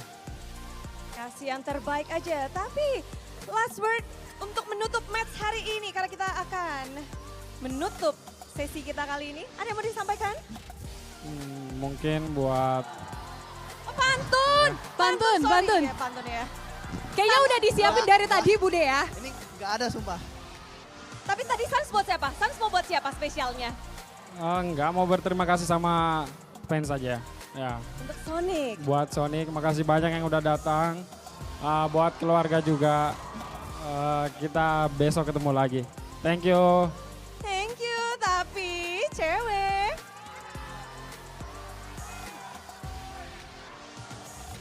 Paling ini pantunnya buat Sonic aja sih. Oke.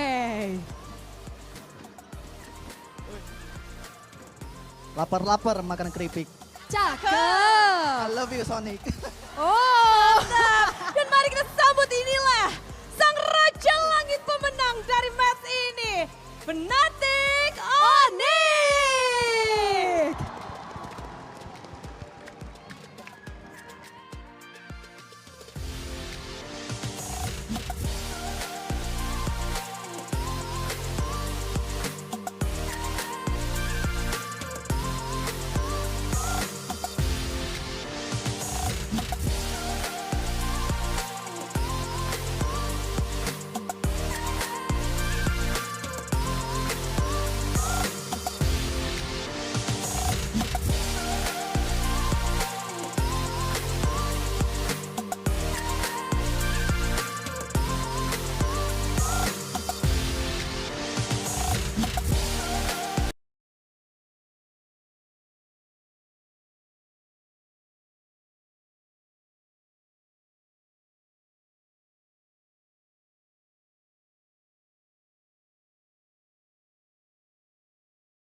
10-minute mark here, it's just always in the middle, right? You're seeing more and more control over the river becoming something that's very contested, and people raise that early. It just seems to be a lot of skirmishes in this area, and then from there, whoever team gets the more beneficial plays will finally take over. Here the player of the match highlights though by our official gold partner UBS Gold. All the way from the beginning, it was just, again, a lot of action. I keep saying it, but we really weren't expecting. I wasn't expecting, at least, for it to be this action-packed, but that's the... And there are just so many moments here where the members of Onic keep surviving with a very small sliver of HP. That really could have changed the whole outcome, but Chidera with an amazing play right here. Almost a solo kill, basically, towards CW. But despite that being the case, they were still able to actually get the Lord, if I'm not mistaken. And now with putting Lukpi as the main frontline, Keyboy here catches the members of Geek Fam completely off guard, setting the tone, right? Kind of foreshadowing towards the end later, the same maneuver that will spell doom for Geek Fam. Kyrie's objective takes were also very, very important with the success that they were able to deliver in the last game of this series, because that right here, you can see that Keyboy comes in, stops everyone. I thought he was just going for a pickoff, but no. Kyrie also, by the way, doesn't collide with anyone. They know that the idea is to end the game, so he just rolls around and tries to be a distraction. He doesn't collide with anyone. Yeah, they buy so much time here. It was so important that they do that, because look how close it is with CW ending the game. CW goes here, and there. Oh, man, A boy was so close to taking CW down, but inevitably it wasn't fast enough. A 16-minute game to end it with that split push. All that action, it's still kind of it's surprisingly short, or surprisingly long, I would say, because we thought that, okay, just fights, and but no, it's 16 minutes. It's a fair amount of just back and forth, of waiting, of neutral objective dances in the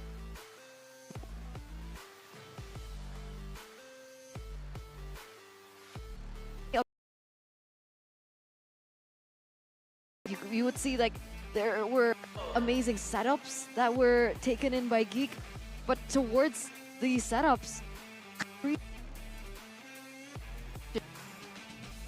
we haven't really seen him be very great at.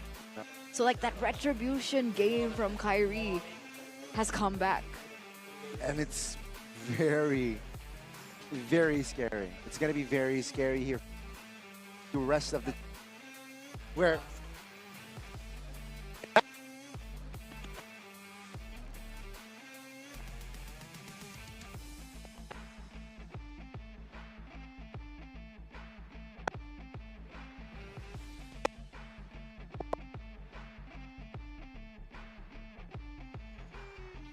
it now for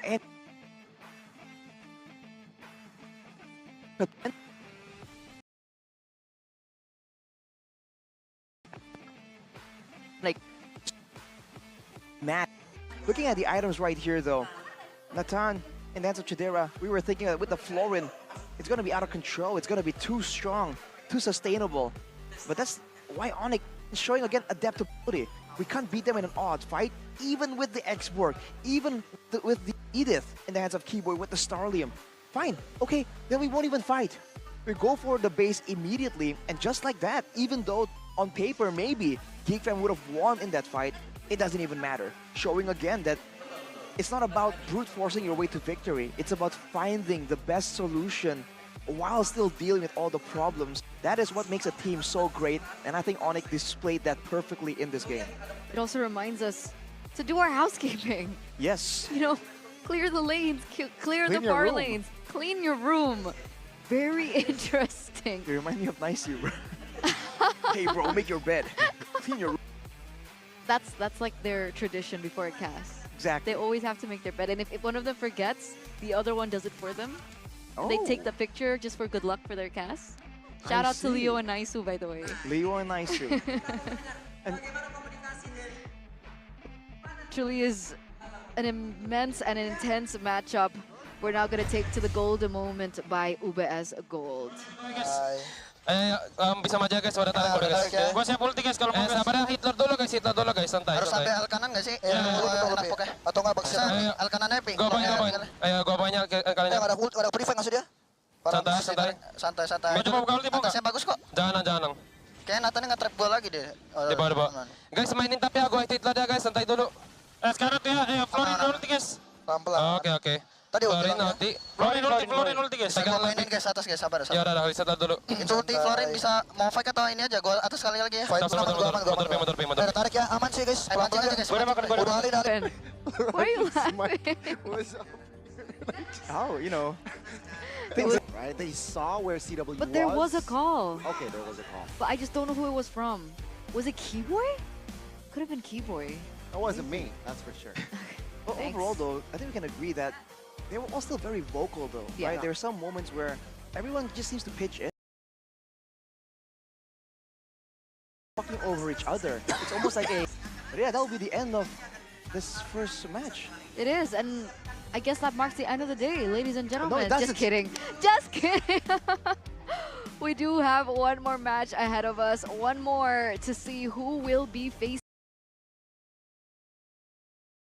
Ladies and gentlemen, we're gonna take two